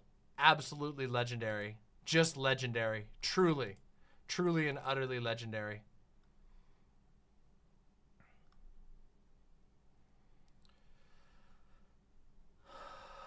Oh, wow. How incredible. Okay, everybody. We're going to do a segment. I'm going to be powerful. I'm going to be powerful and give you gifts. Because you know what? We have been streaming for 4.5 hours. But we need to do our politics, okay? We gotta do our politics, okay? We have to. We have to do something other than this drama. I need it, okay? So we're gonna talk about Hollywood, okay, everybody? We're gonna talk the fuck out of Hollywood real quick. And then afterwards, we're gonna talk about something else. And then we might do some Cooking Mama at the end as a send-off, okay? We've cooled down a little bit. We watched some memes. We listened to some memes. We laughed about some stuff. But I want to talk about Hollywood. My God, it is so miserably hot in here right now. I am dying, okay? But here we go. My lovely, lovely imps. Did you know that right now Hollywood is exploding? I'm not kidding you. There is a huge, uproarious conflict in Hollywood right now. And if you're not super plugged in, unless you watch my show, which you should subscribe to right down below, hit that subscribe button, seriously, you might not have known that there are now 2 massive ongoing strikes in the entertainment industry. That's right. Earlier this year, the Writers Guild of America decided to strike. And we actually have a whole video going over all of their demands, the reasons that they decided to strike, and why it's a good thing that they're striking. As a quick summary, the Writers Guild basically told the world that writers are getting completely and utterly financially ruined in the streaming era.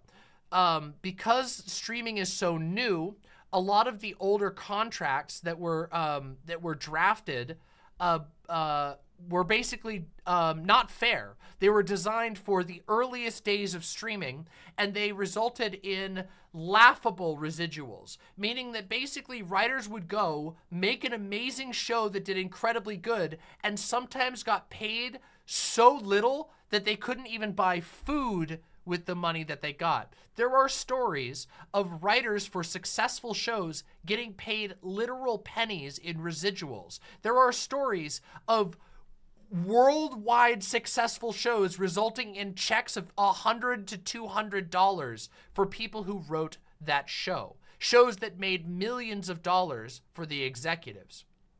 Now, that happened a couple of months ago, and they have been on strike for some time, which we've talked about a couple of times on stream.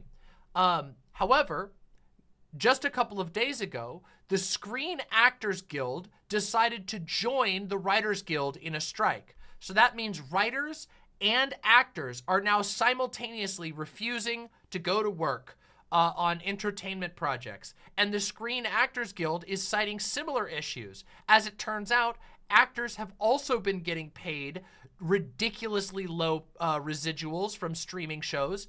And not only that, but there's another issue that both the Writers Guild and the Screen Actors Guild have decided to bring to the forefront, which is AI. You see, the studios are being extremely weird about AI technology.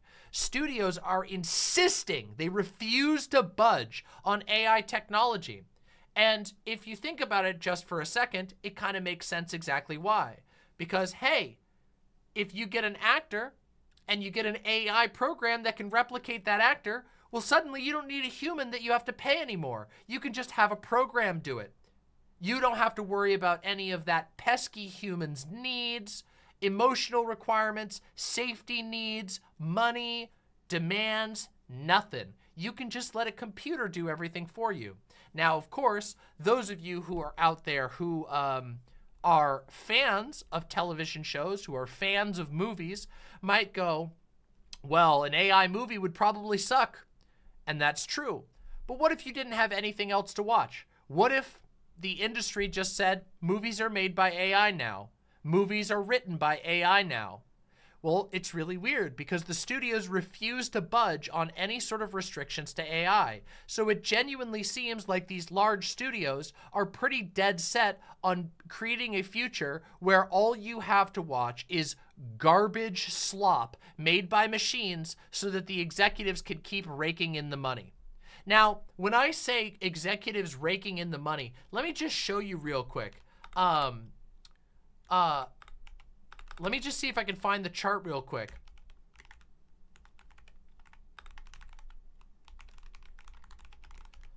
I didn't have this one ready, but I should have. I want to show you guys this if I can find it. Yeah, here we go. Oh, here we go. Let me see if I can bring this up for you. Oh, yeah, here we go. This is beautiful. Okay, let's just take a look at some of these pay. This is the CEO scorecards. Okay, between 2021 and 2022. Here's Reed Hastings over at Netflix, who was paid $40.8 million in 2021 and went up to $51 million in 2022. Here's Ted Sarandos from Netflix, $38.2 million in 2021. Up to $50.3 million in 2022. Here's Michael Kavanaugh, Kavanaugh over at Comcast, $27.4 million, up to $40 million. Here's David Zaslav at Warner Bros. Discovery, who made $246.6 million in 2021 and went down to just a poor little $40 million in 2022. Now, you might notice here there's a note because there was a merger that happened in 2021, which is why he got a gigantic fat bonus of, you know, $200 million. Now, raise your hand if you can't even comprehend ever having $250 million, let alone that be your salary for a single year. Well, guess what?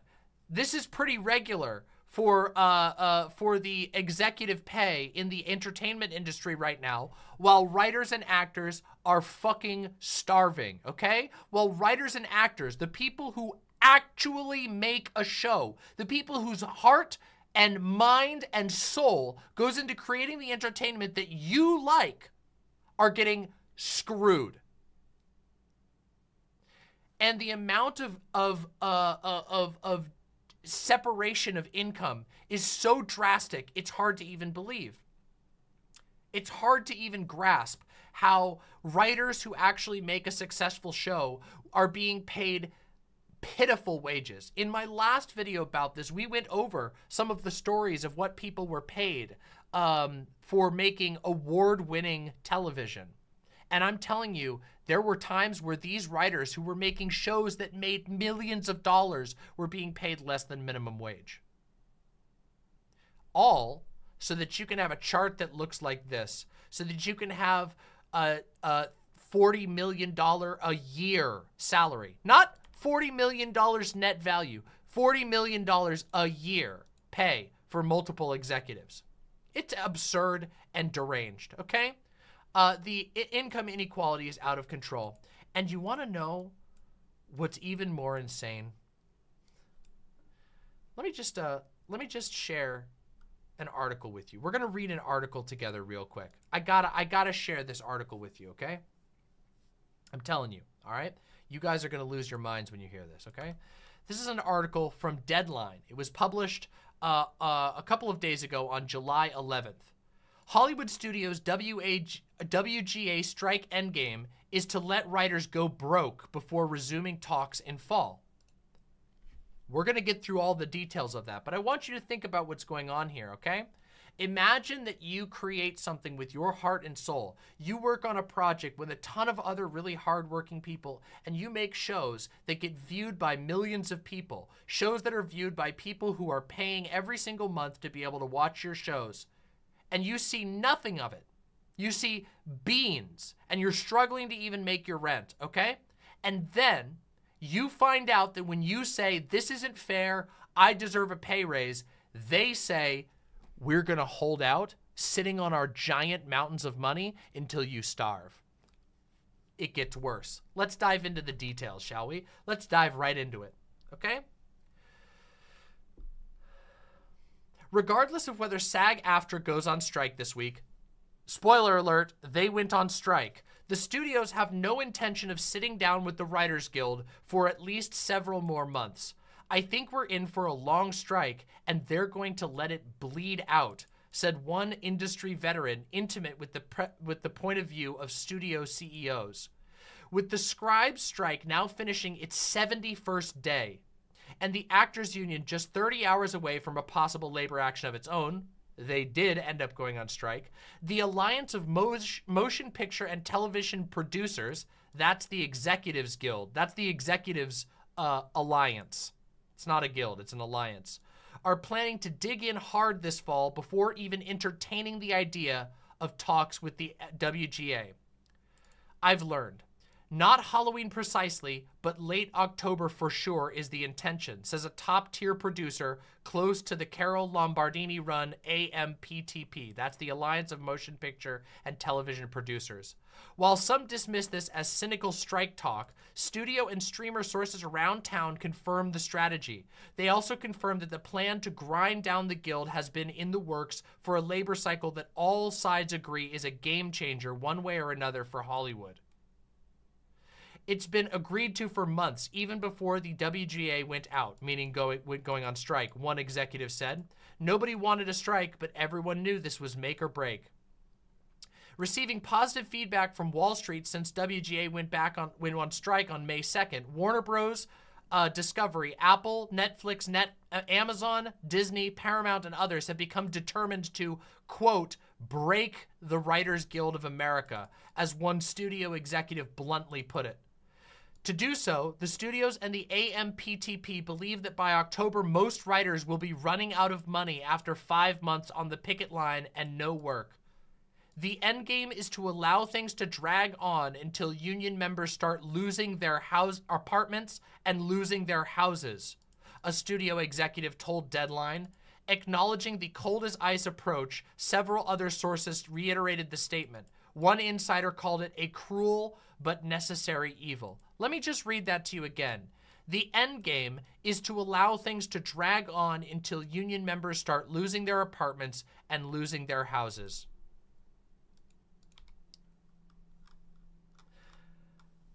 Now, do you guys remember the CEO pay chart that we were just looking at with the 30+ million, the $250 million going to those CEOs? Do you guys remember I brought that up just beforehand?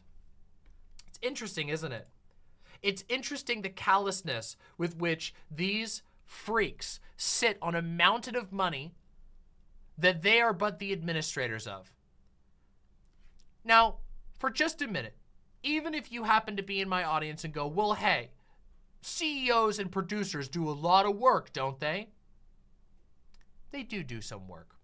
Do you think they do so much work that they should be allowed to be sitting on $250 fucking million a year, or even $40 million a year, while the people who actually make their shows, the faces that have to stand on the set every day, the writers who have to sweat away for hours in the writing room coming up with new ideas for entertaining TV, while those guys lose their houses and apartments, do you really think that's a fair game? Because I don't think it's a fair game. I think that's deranged. I think that's sick, and I think it's a sign of the times. We live in a period of time where the richest and laziest members of society, the leeches at the top, people who are sitting on mountains of money, can kick back and act as though they can just starve people out. And it's funny, too, because everybody likes to talk about how America is the land of opportunity and how we're so lucky because we get all kinds of entertainment and all of that. But if you look at the real truth, who are the beneficiaries of that? Well, you all are paying for it because you go to your job and you need something to keep you entertained. You need something to help you feel and think these millions of music and shows and TV and movies that you enjoy. But you're paying for it.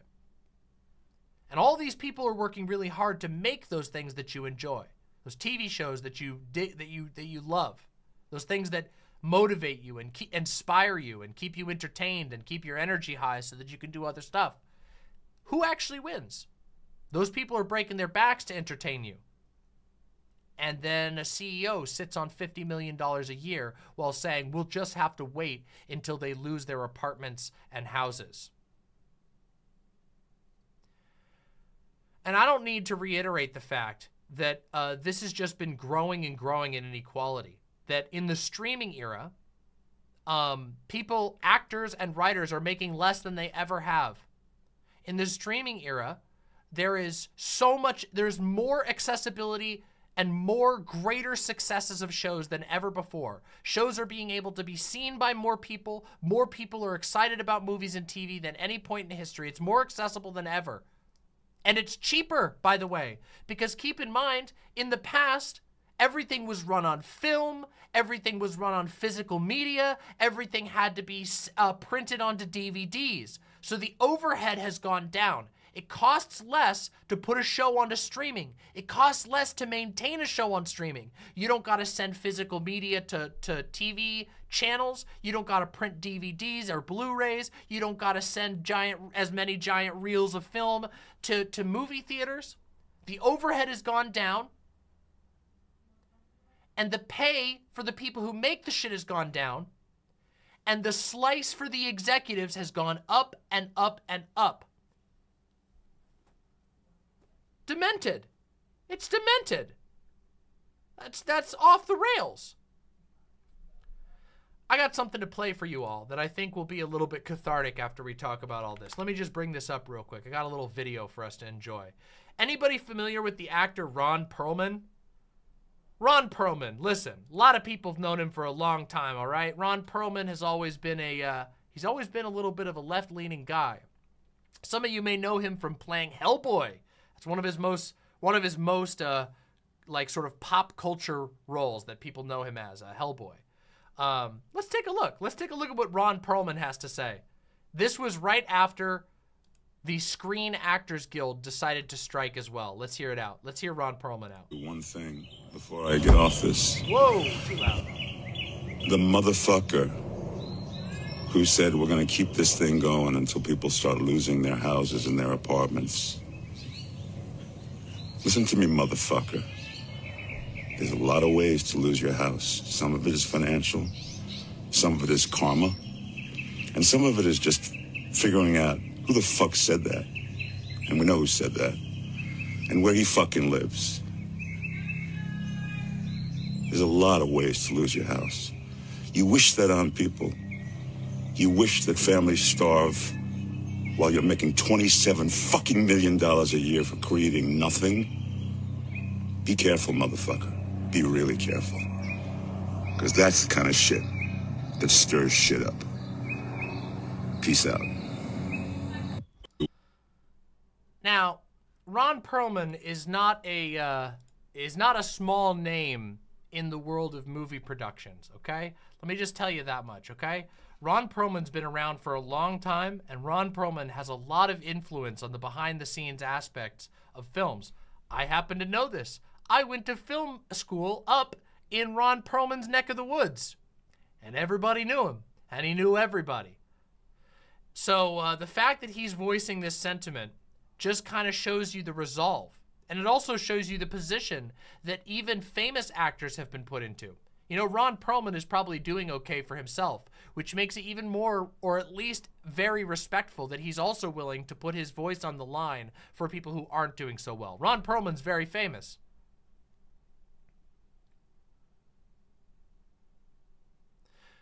We live in a time of unprecedented, at least in our memory.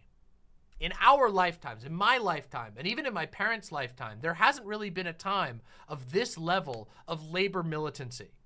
You see, post-Reagan, there was a lot of crackdowns and legal maneuvering that weakened the power of workers in this country. But we are seeing people recognize just how fucked up the situation has gotten, okay? And, thankfully, they're starting to act. They're starting to stand together, and they're starting to stand strong and call these people on their bluffs.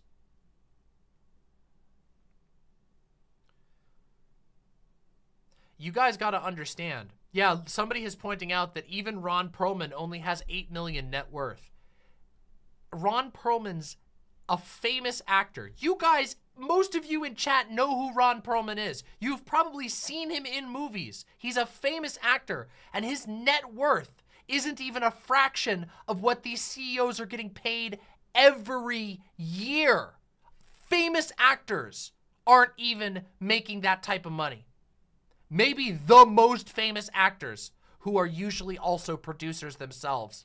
That's the key, see? But your everyday actors, your small-time actors, your guys who are just breaking into the industry, they are getting screwed, even when their movies and TV shows are doing really, really, really well. You guys want to see another example of how aggressive this shit is? Real quick, look at this. All right, so they've started picketing. All right, so the workers have started picketing. Look at this. Quick shout out to the good people over at Universal Pictures for trimming the trees that gave the picket line shade right before a 90-degree week. Look at this. This is a picture from the picket line. They ordered the trees to be completely chopped, clean cut, just so that it would make it harder to picket.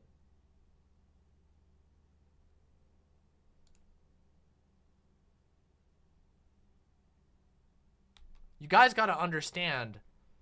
You guys got to understand just how absolutely fucking gruesome this shit becomes. This isn't even the beginning. We've talked in the past about various labor struggles in the history of the United States, like things like the Battle of Blair Mountain, an incident which started with a company town, with workers in a company town rising up because a worker's wife and kids were thrown out by corporate security, physically thrown out of their home by corporate security in a company town. And the workers started to strike, and the government allowed the company to bring in a paramilitary, and it became an actual battle, an actual guns blazing battle in the heartland of America. And the government sided with the corporations because they needed coal. They needed coal from that mountain where people were living functionally slave existences and their wives were being abused by company security. There is a long history of brutality against workers in America. And this isn't the only industry that is struggling right now. But it is one that affects a lot of people because all of you watch TV shows, all of you watch movies. Americans love their art. okay? And America has invested a lot of money, time, people, as a country, as a culture. There's been an incredible amount of investment in the film industry and in the television industry. People have lived and died trying to make works of great art, to move people, to make you feel something, to make your life more beautiful. And a bunch of people who only give a shit about massive stacks of money are completely and utterly willing to play a game of chicken with real people's lives.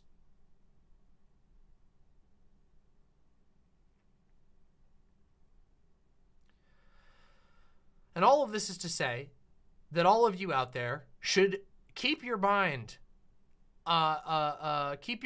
open to how much solidarity will be required, and to keep your ears open for the needs of these people. Because guess what? In times of need, strikes can be prolonged if the public is on the side of the strike. Like, for example, what if they start doing fundraisers to make sure that the striking guild members are able to keep striking? In fact, that's been done many times in the past. There are existing funds right now, and the studios are gambling that it'll be until October that the strike funds wear out. But that's not the only way. They can get support. They can get backed up. And there's more ways than that. You can make sure that if you hear people talking about this shit, that you bring it up. You say, oh man, did you hear about the fucking writer's strike? That's crazy, right? Executives are squeezing the balls of these writers. It's wild. Now, right now, the guilds are standing strong. They're picketing really hard, and the public is largely on the side of the striking workers. Do you guys remember how bad it got during the last writer's strike? And that didn't even include a screen actors strike. This is actors and writers. Do you know how bad it's going to get if the studios decide to hold on to this? Do you know how bad television's going to get? They're going to be hiring scabs.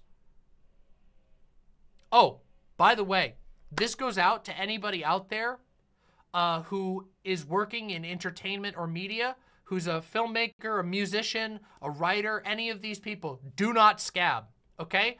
And this is something that the guilds have said explicitly, that studios have indicated that they're going to be looking towards YouTubers. They're going to be looking towards internet artists to try and find people to fill those slots. Do not do it. Do not take it. It is a bad deal, okay? They will offer you something that sounds good at the time, but it will not last, and it will undercut the struggle in the long run.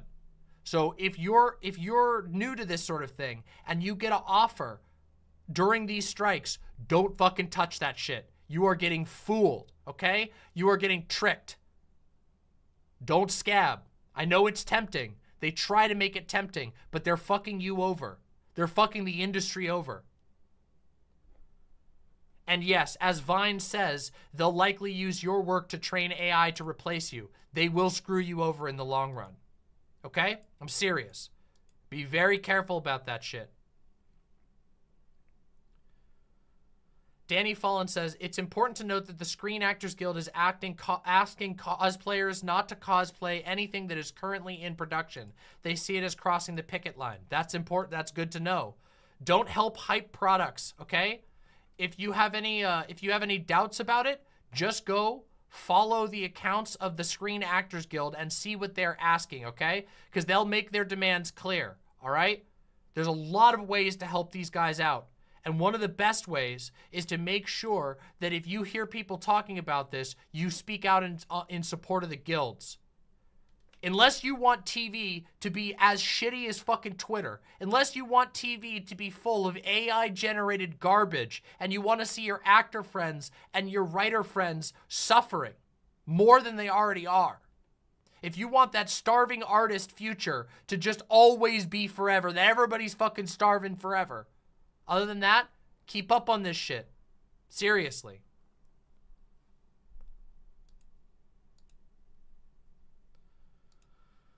It's wild.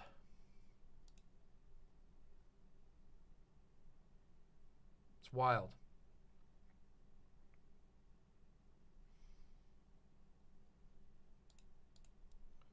What we got here? Somebody sending me a source. Hollywood executives want you angry at actors and writers for demanding a living wage. But the truth is that their greed is killing the entire industry. It's making life impossible for workers, and it's making the movies we see worse too. True. All right, let's take a look. Let's watch this. Let's watch this video. You may have noticed something while watching movie trailers for upcoming releases. Every movie seems like it's either based on a book, a sequel, or yet another movie from a cinematic universe that never seems to stop expanding. We were hoping it would stop on its own. Well, I'm here to tell you that you're not just imagining things. One researcher looked at the top 10 grossing films in the US since 1977 and found that since 2010, over 50% of these films were prequels, sequels, spin-offs, remakes, reboots, or cinematic universe expansions. What? In 2021, only one movie in the top 10 was an original idea. The movie Free Guy with Ryan Reynolds. That's a new one. And this isn't happening because Hollywood has simply run out of new ideas. It boils down to three major shifts in the entertainment industry. Shifts that meant Hollywood needed to go in on movies with brand recognition. Original, great movies, even ones that audiences loved, became a riskier bet. For our purposes today, we'll call these shifts the three horsemen of the great original movie apocalypse. First, there is the horseman of consolidation. Looks like we're shy of one horse. You brought too many. In the 1980s and 90s, antitrust laws that kept TV and communication networks from becoming too big and powerful were either repealed or not enforced. The number of major players in TV and entertainment began to shrink. Movie theater. This is something I've talked about many times, that there used to be lots of mid-sized and even small production houses and media companies, which meant that there was some level of competition. They've completely fallen under. It's Fox, it's Disney, it's Comcast. There's like, yeah, 90%. Here we go. Here's a nice citation. By 2012, 90% of US media is controlled by 6 companies. Absolutely off the rail.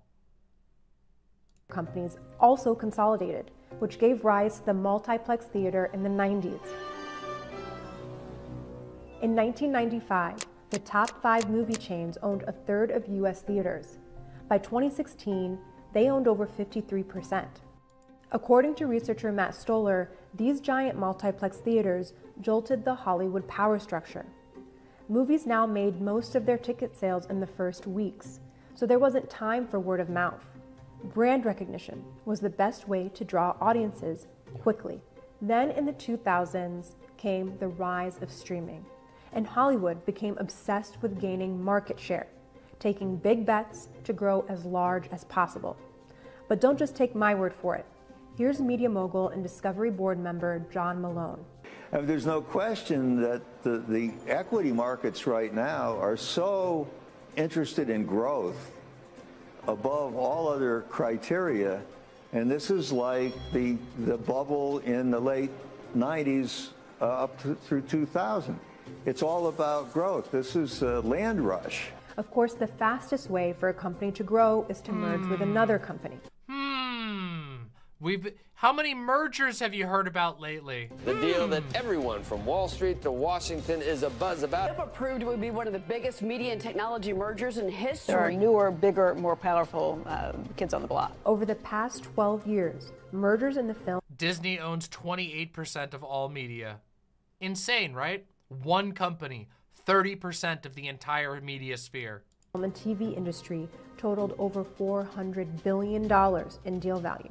Disney will acquire Fox Entertainment assets for $52.4 billion. In 2017, just one of those mergers, the Walt Disney Company's acquisition of 21st Century Fox, created one company that controlled around 40% of the domestic box office and employed nearly... Disney controls 40% of the oh my God, and employed nearly 30% of all TV and film writers. That is off the rails. Nearly 30% of TV and film writers.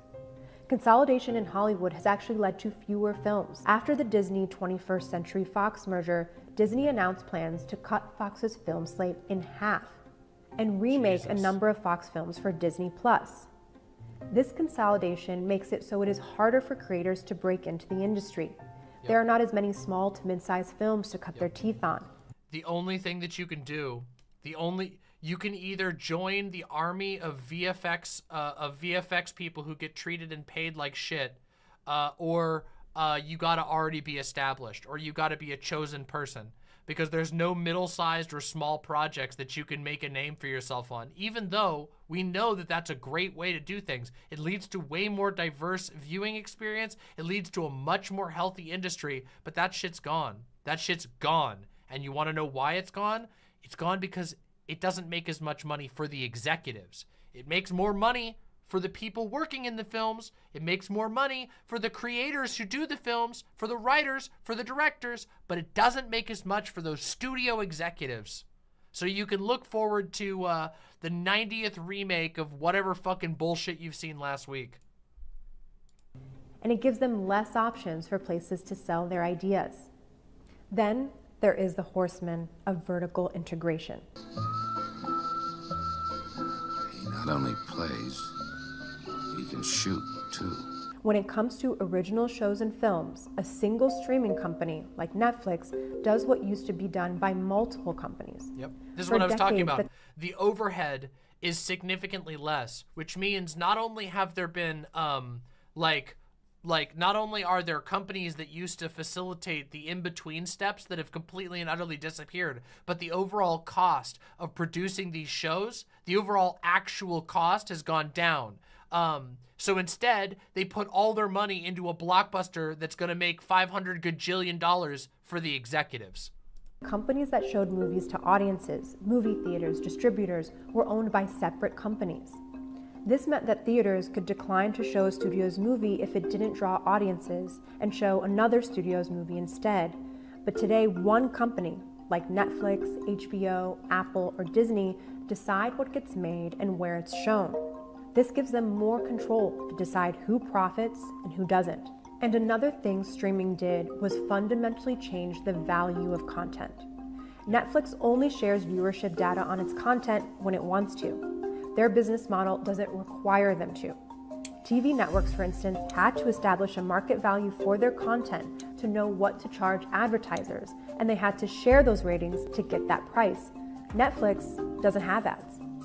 And with the industry reforming itself around the streaming model, it's become difficult to determine the value of anything. And it starves out the marketplace where you would go to sell that content.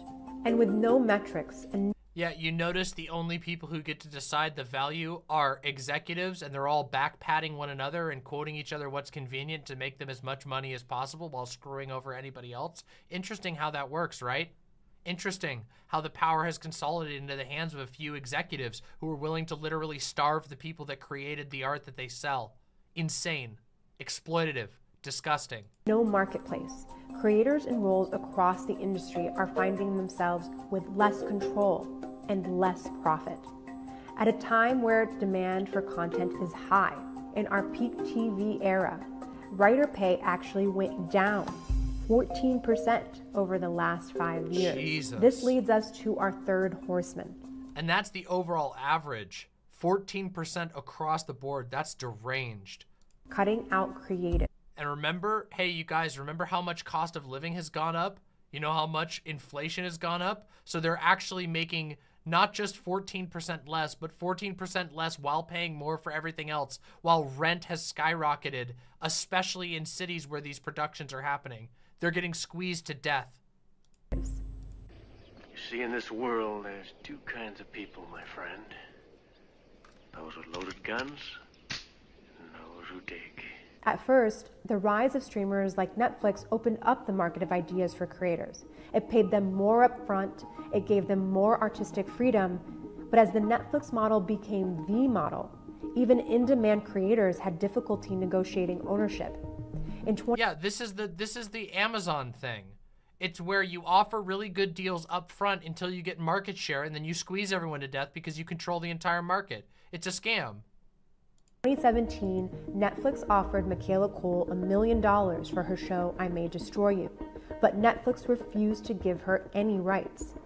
Wait, for real? Killjoy says the ads have been completely replaced with just direct product placement. There's an entire scene in The Avengers that's from the perspective of a Gillette shaving cream bottle. It's a scene where Bruce Banner and Black Widow establish their relationship. Is that for real? Is that for real? That is so pathetic.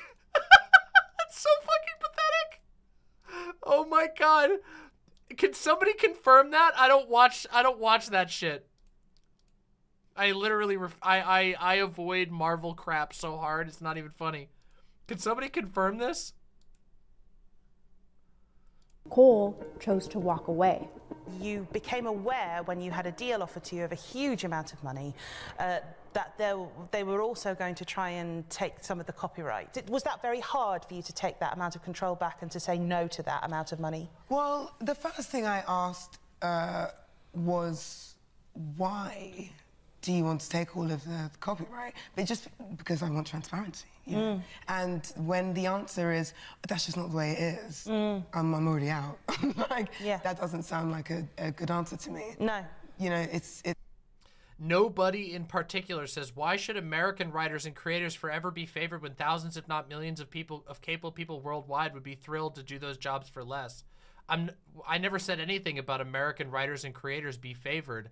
I'm saying that, wait, those workers doing it for less would get screwed even harder. You have to have global solidarity. It's just right now, this struggle is happening in America.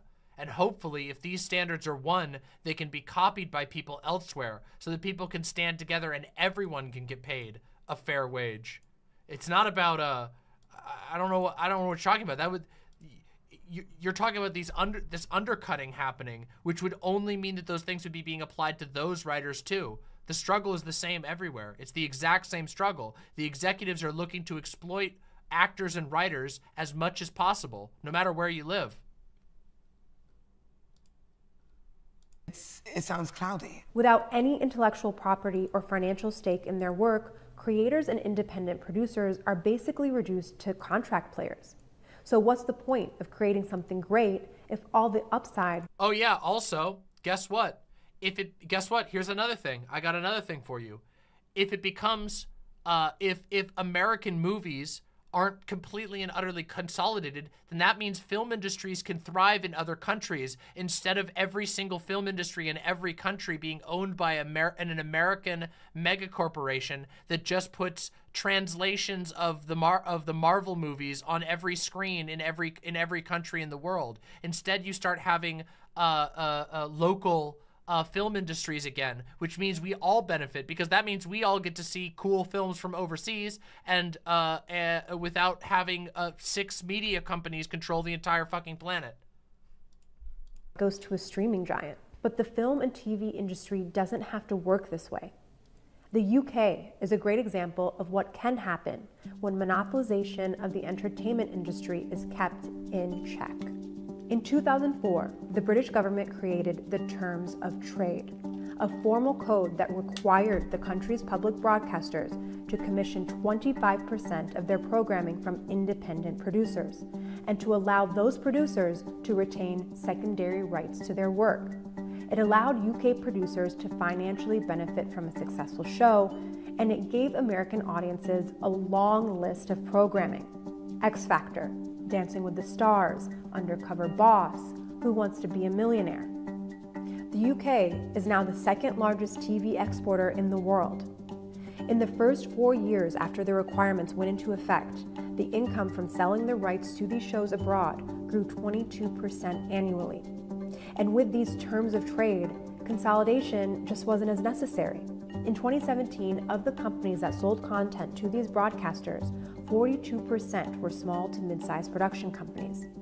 It is also easier for new talent to break into the television industry in the UK. From 2008 to 2017, about a third of new content sold annually to these channels were made by new entrants. It's interesting. On this side of the pond, there are major questions over whether the consolidation of Hollywood and the streaming model is sustainable. Wall Street investors are eager to see profitability after years of investment and growth. and writers, actors, and directors are fighting for terms within this new landscape that allow them the ability and the incentive to make great art. They are also fighting to make original ideas possible and profitable again. And the outcome of this fight could decide whether the next great original movie ever gets made at all. That was a really interesting video. All right, I want to do one more thing. I want to read over the SAG-AFTRA demands. I want to just scan over these together real quick because I think these are super, super interesting, okay? Oh wait, this is a huge, oh, this isn't like a summary. Is it? Oh, they've got a lot of these. Okay, let me go through these real quick and see what we can bring up because I want to look at these and see if there's what we can see that are things that stand out. This is from the first attempt. Oh wow, that's crazy. Okay, let's go through these real quick.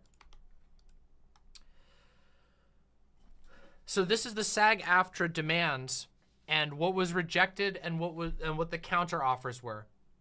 So the minimums of the proposal was an 11% general wage increase in year 1, 4% in year 2, and 4% in year 3.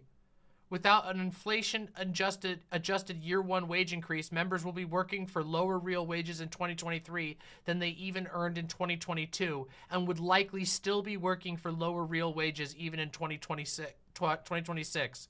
And the producers countered 5%, 4%, and 3.5, completely ignoring this point. They literally said, good, you should be working for lower wages than you got in 2022, even into 2026, even as cost of living goes up and inflation goes up. New media revenue sharing. Cast should share in revenue generating when their performances are exhibited on streaming platforms. This is saying that people who act in a film should get a share of the streaming revenue. Completely rejected.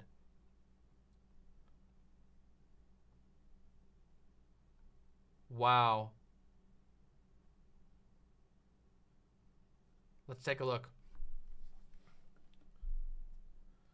So this is for singers, dancers, major role performers,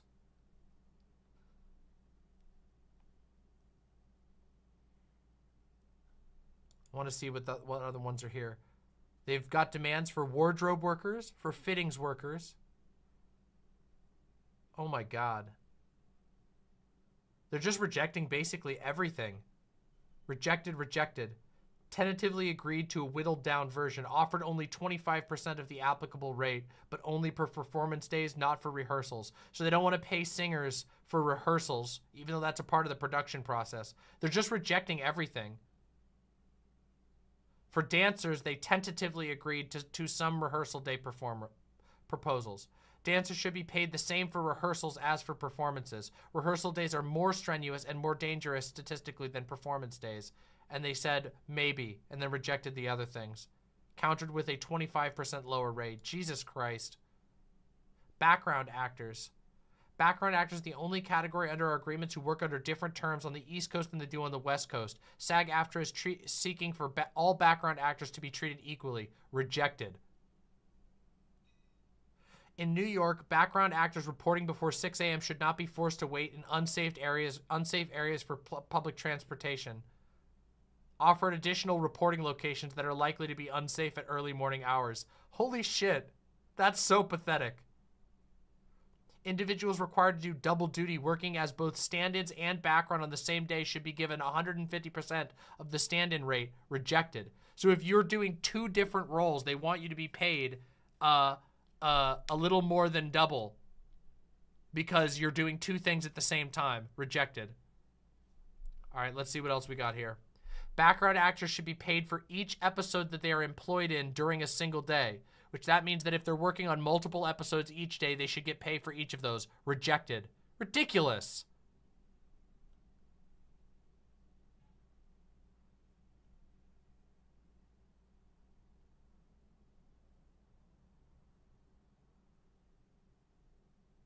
Holy shit. Look at this. Number 7. The tentatively agreed that performers shall not be requested to audition in the nude or required to do a stunt as part of an audition.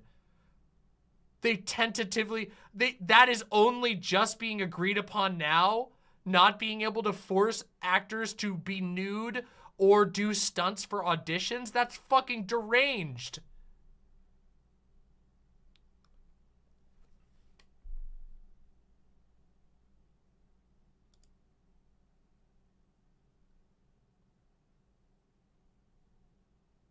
Requested a discussion with relevant casting personnel regarding geographic discrimination in casting. Actors outside of New York and Los Angeles are offered lesser pay for the same exact role. Outright rejected. Late payment. Increased liquidated damages due to the unacceptable trend of egregiously late payments. By the way, this is something I learned about constantly in film school, is that that it's just like normal practice in the industry that you get paid like unfathomably late for things. That like you're supposed to get your pay by contract within 2 weeks so that you could pay your fucking bills, and sometimes it doesn't show up, not even for huge amounts of time. Rejected. Although that they admitted that their companies consistently pay late, they have stated that they still will not pay on time even with increased penalties. Deranged. De-fucking-ranged.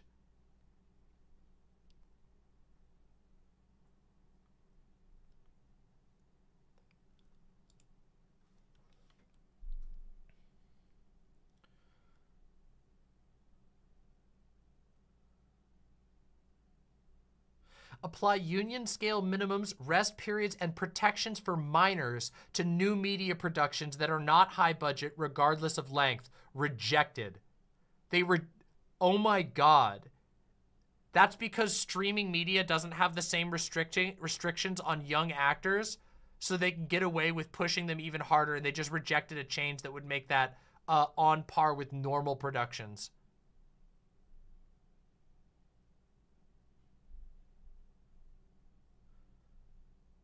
Look at this. Meal breaks. Increase penalties for not providing meal breaks, which have not been updated since 1961. Rejected. Rest periods. Increase the penalties for failing to allow performers sufficient rest between workdays. Rejected.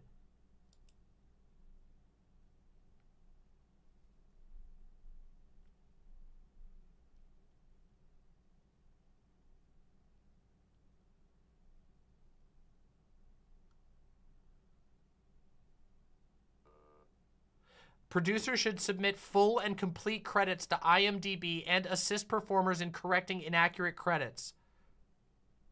The AMPTP tentatively agreed to assist performers in correcting credits, but would not agree to provide full and complete credits to IMDb. That's just a fuck you.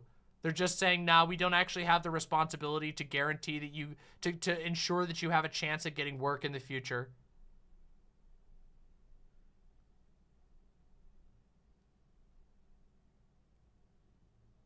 Wow. That is wild. That is wild.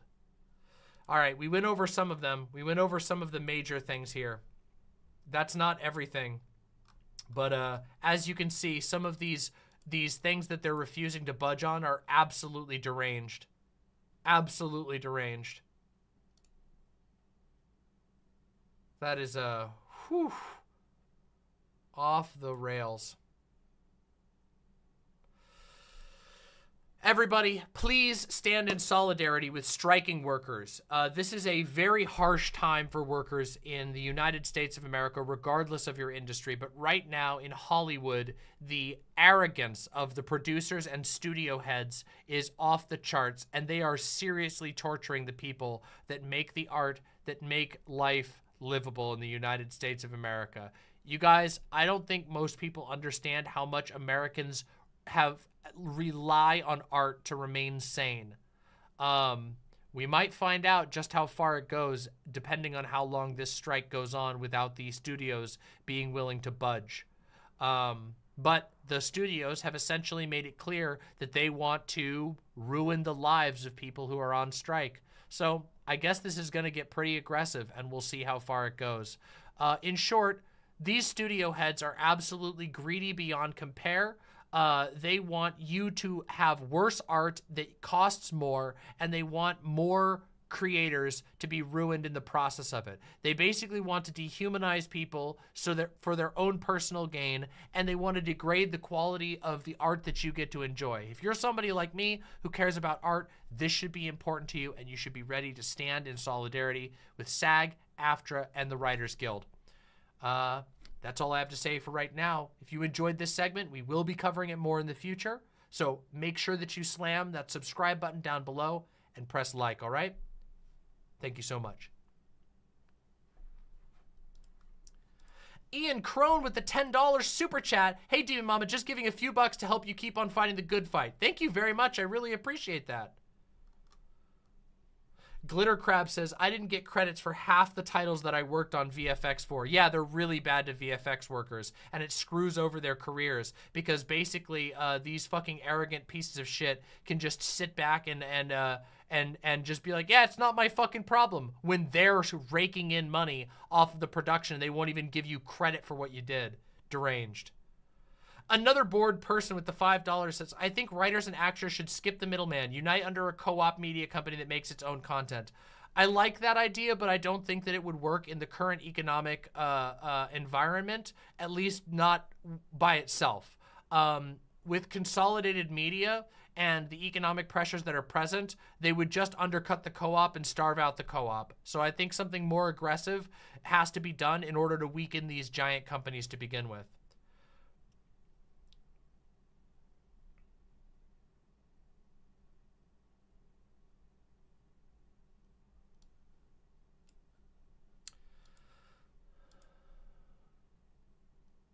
Here, look at the scene. Oh my God. Oh my God, you're not kidding. This is the scene. Here they are, and here's the Gillette product placement with the Gillette razor and the Gillette shaving cream in obvious display, standing on a fancy display stand. Holy shit, that is pathetic. Oh my God, that is pathetic. Louis Boy says, you should look at the article I sent you at the start of stream. You're going to have to relink it. I don't,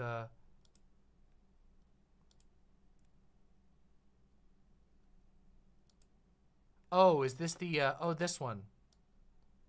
Sorry, I forgot, but we can look at this real quick. Let's take a look at this. This sounds interesting. Jinx Monsoon urges, sure. Jinx Monsoon urges drag stars not to take roles during the SAG-AFTRA strike. You'll be considered a scab. RuPaul's Drag Race star Jinx Monsoon has issued advice for fellow queer actors and drag stars amid the ongoing actors strike. On the 13th of July, the American Actors Union, SAG-AFTRA, announced that it would be calling a strike, with its 160,000 members walking out of all acting projects for the foreseeable future.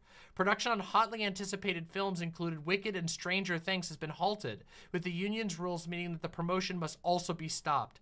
Last week, the stars of Christopher Nolan's blockbuster Oppenheimer walked out of the London premiere following the announcement of the strike.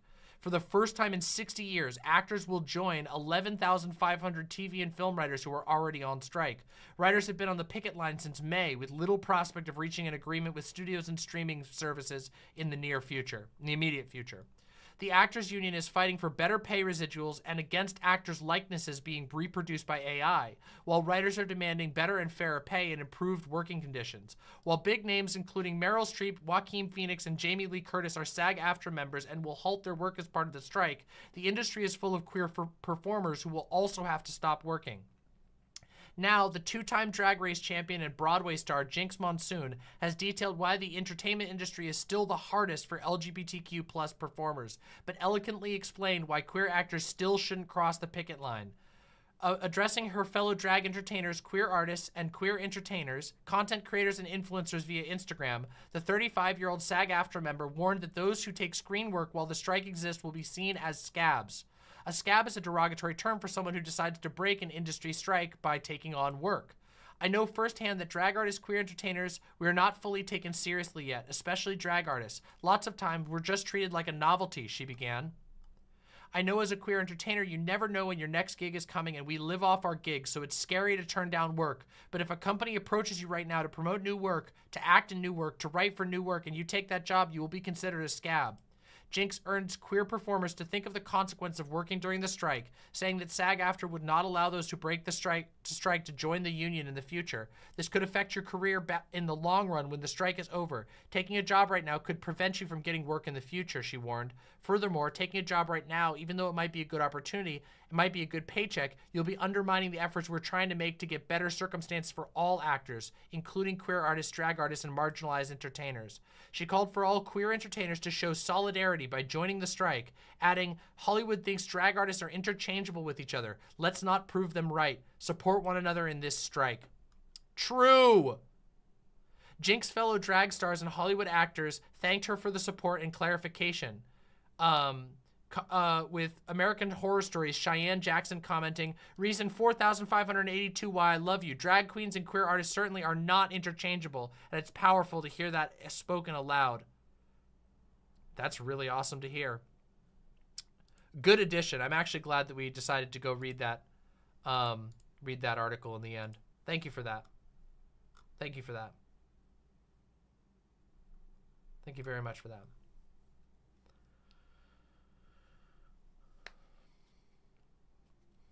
Yeah, solidarity benefits everyone.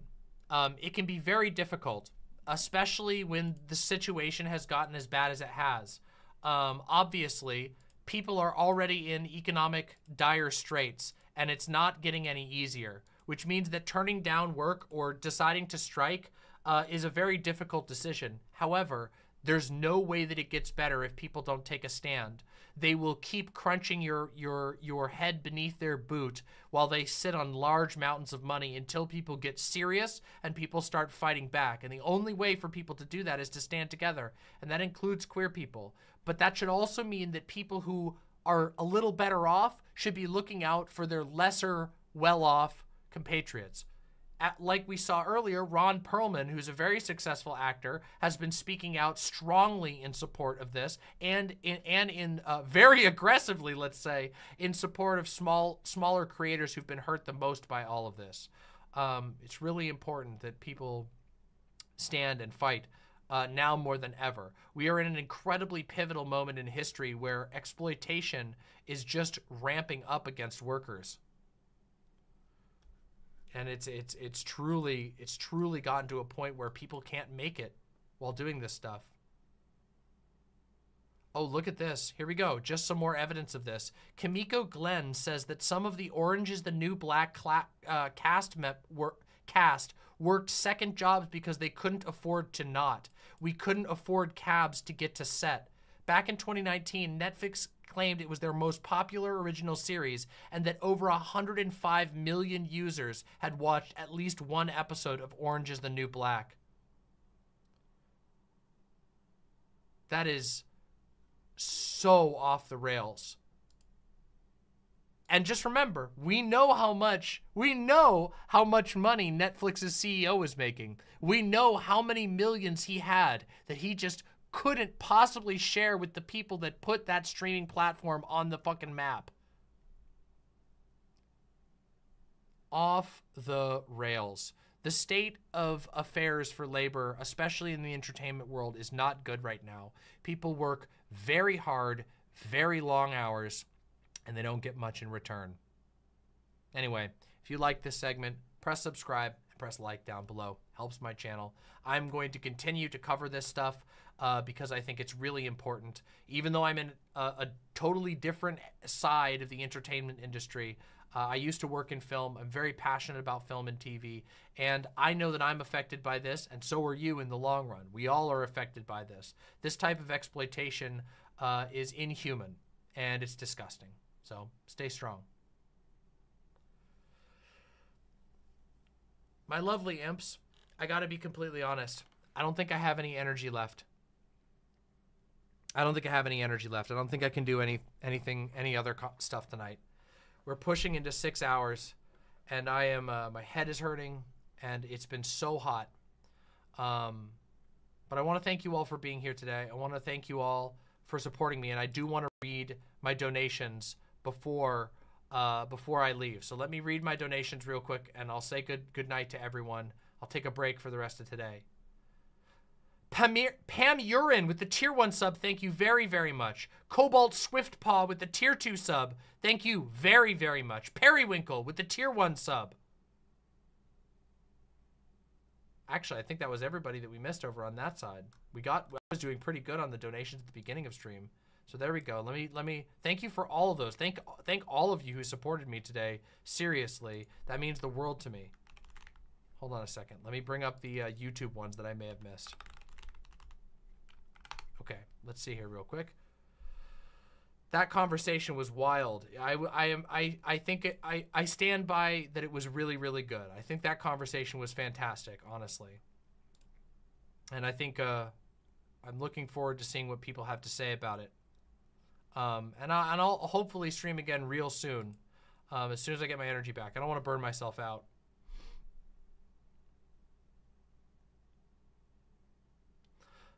Vontex says, is there a class element to this drama? Wealthier essayists side with smaller, less wealthy side streamers? I can't shake that feeling. I don't know. I don't know enough about the class position of all of these people. Maybe. I don't know enough. But thank you very much for supporting the show with that super chat, Vontex.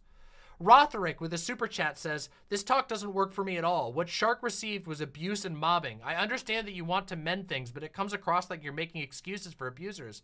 I don't think I did that at all. I don't think I made an excuse at any point. But I'm sorry that you feel that way. I don't think I excused it at all. I think the only thing that I did was lament the fact that it's gotten to this point and urge people not to write people off entirely, even though I understand completely why. I don't think I did that at all. Ignar Husky says, based take from Shark about the solidarity and intersectionality. Labor and social justice in many ways goes hand in hand. Rise up together. And that's all the ones that I missed. Thank you so much, Ignar Husky. I really appreciate that. My lovely, lovely imps, thank you so much for watching this stream tonight. I know that we didn't get to some of the stuff. I wanted to talk about Christianity and capitalism. I wanted to do some Cooking Mama, but I am so tired. The heat has been so much, and the drama topic really took a lot of energy out of me, and I don't want to push it. I don't want to feel sick. But thank you all for watching. Thank you all for supporting the show. Oh, is Shark still going? Yeah, I'm totally fine with, yeah, everybody, if you guys want to go, Shark is still streaming. So if you guys want to head over in chat, I'm going to post it in chat. I don't have the ability to raid into Twitch, so I'll just post it here. If you guys want to go check out Shark, go talk with him. You can ask him more questions. Go check that out. I'd totally support you going and checking out Shark after this. Thank you all very, very, very much for watching. Thank you for supporting me. I'll see you all very soon. And remember, do not fucking die. I'll see you all very soon. Bye for now.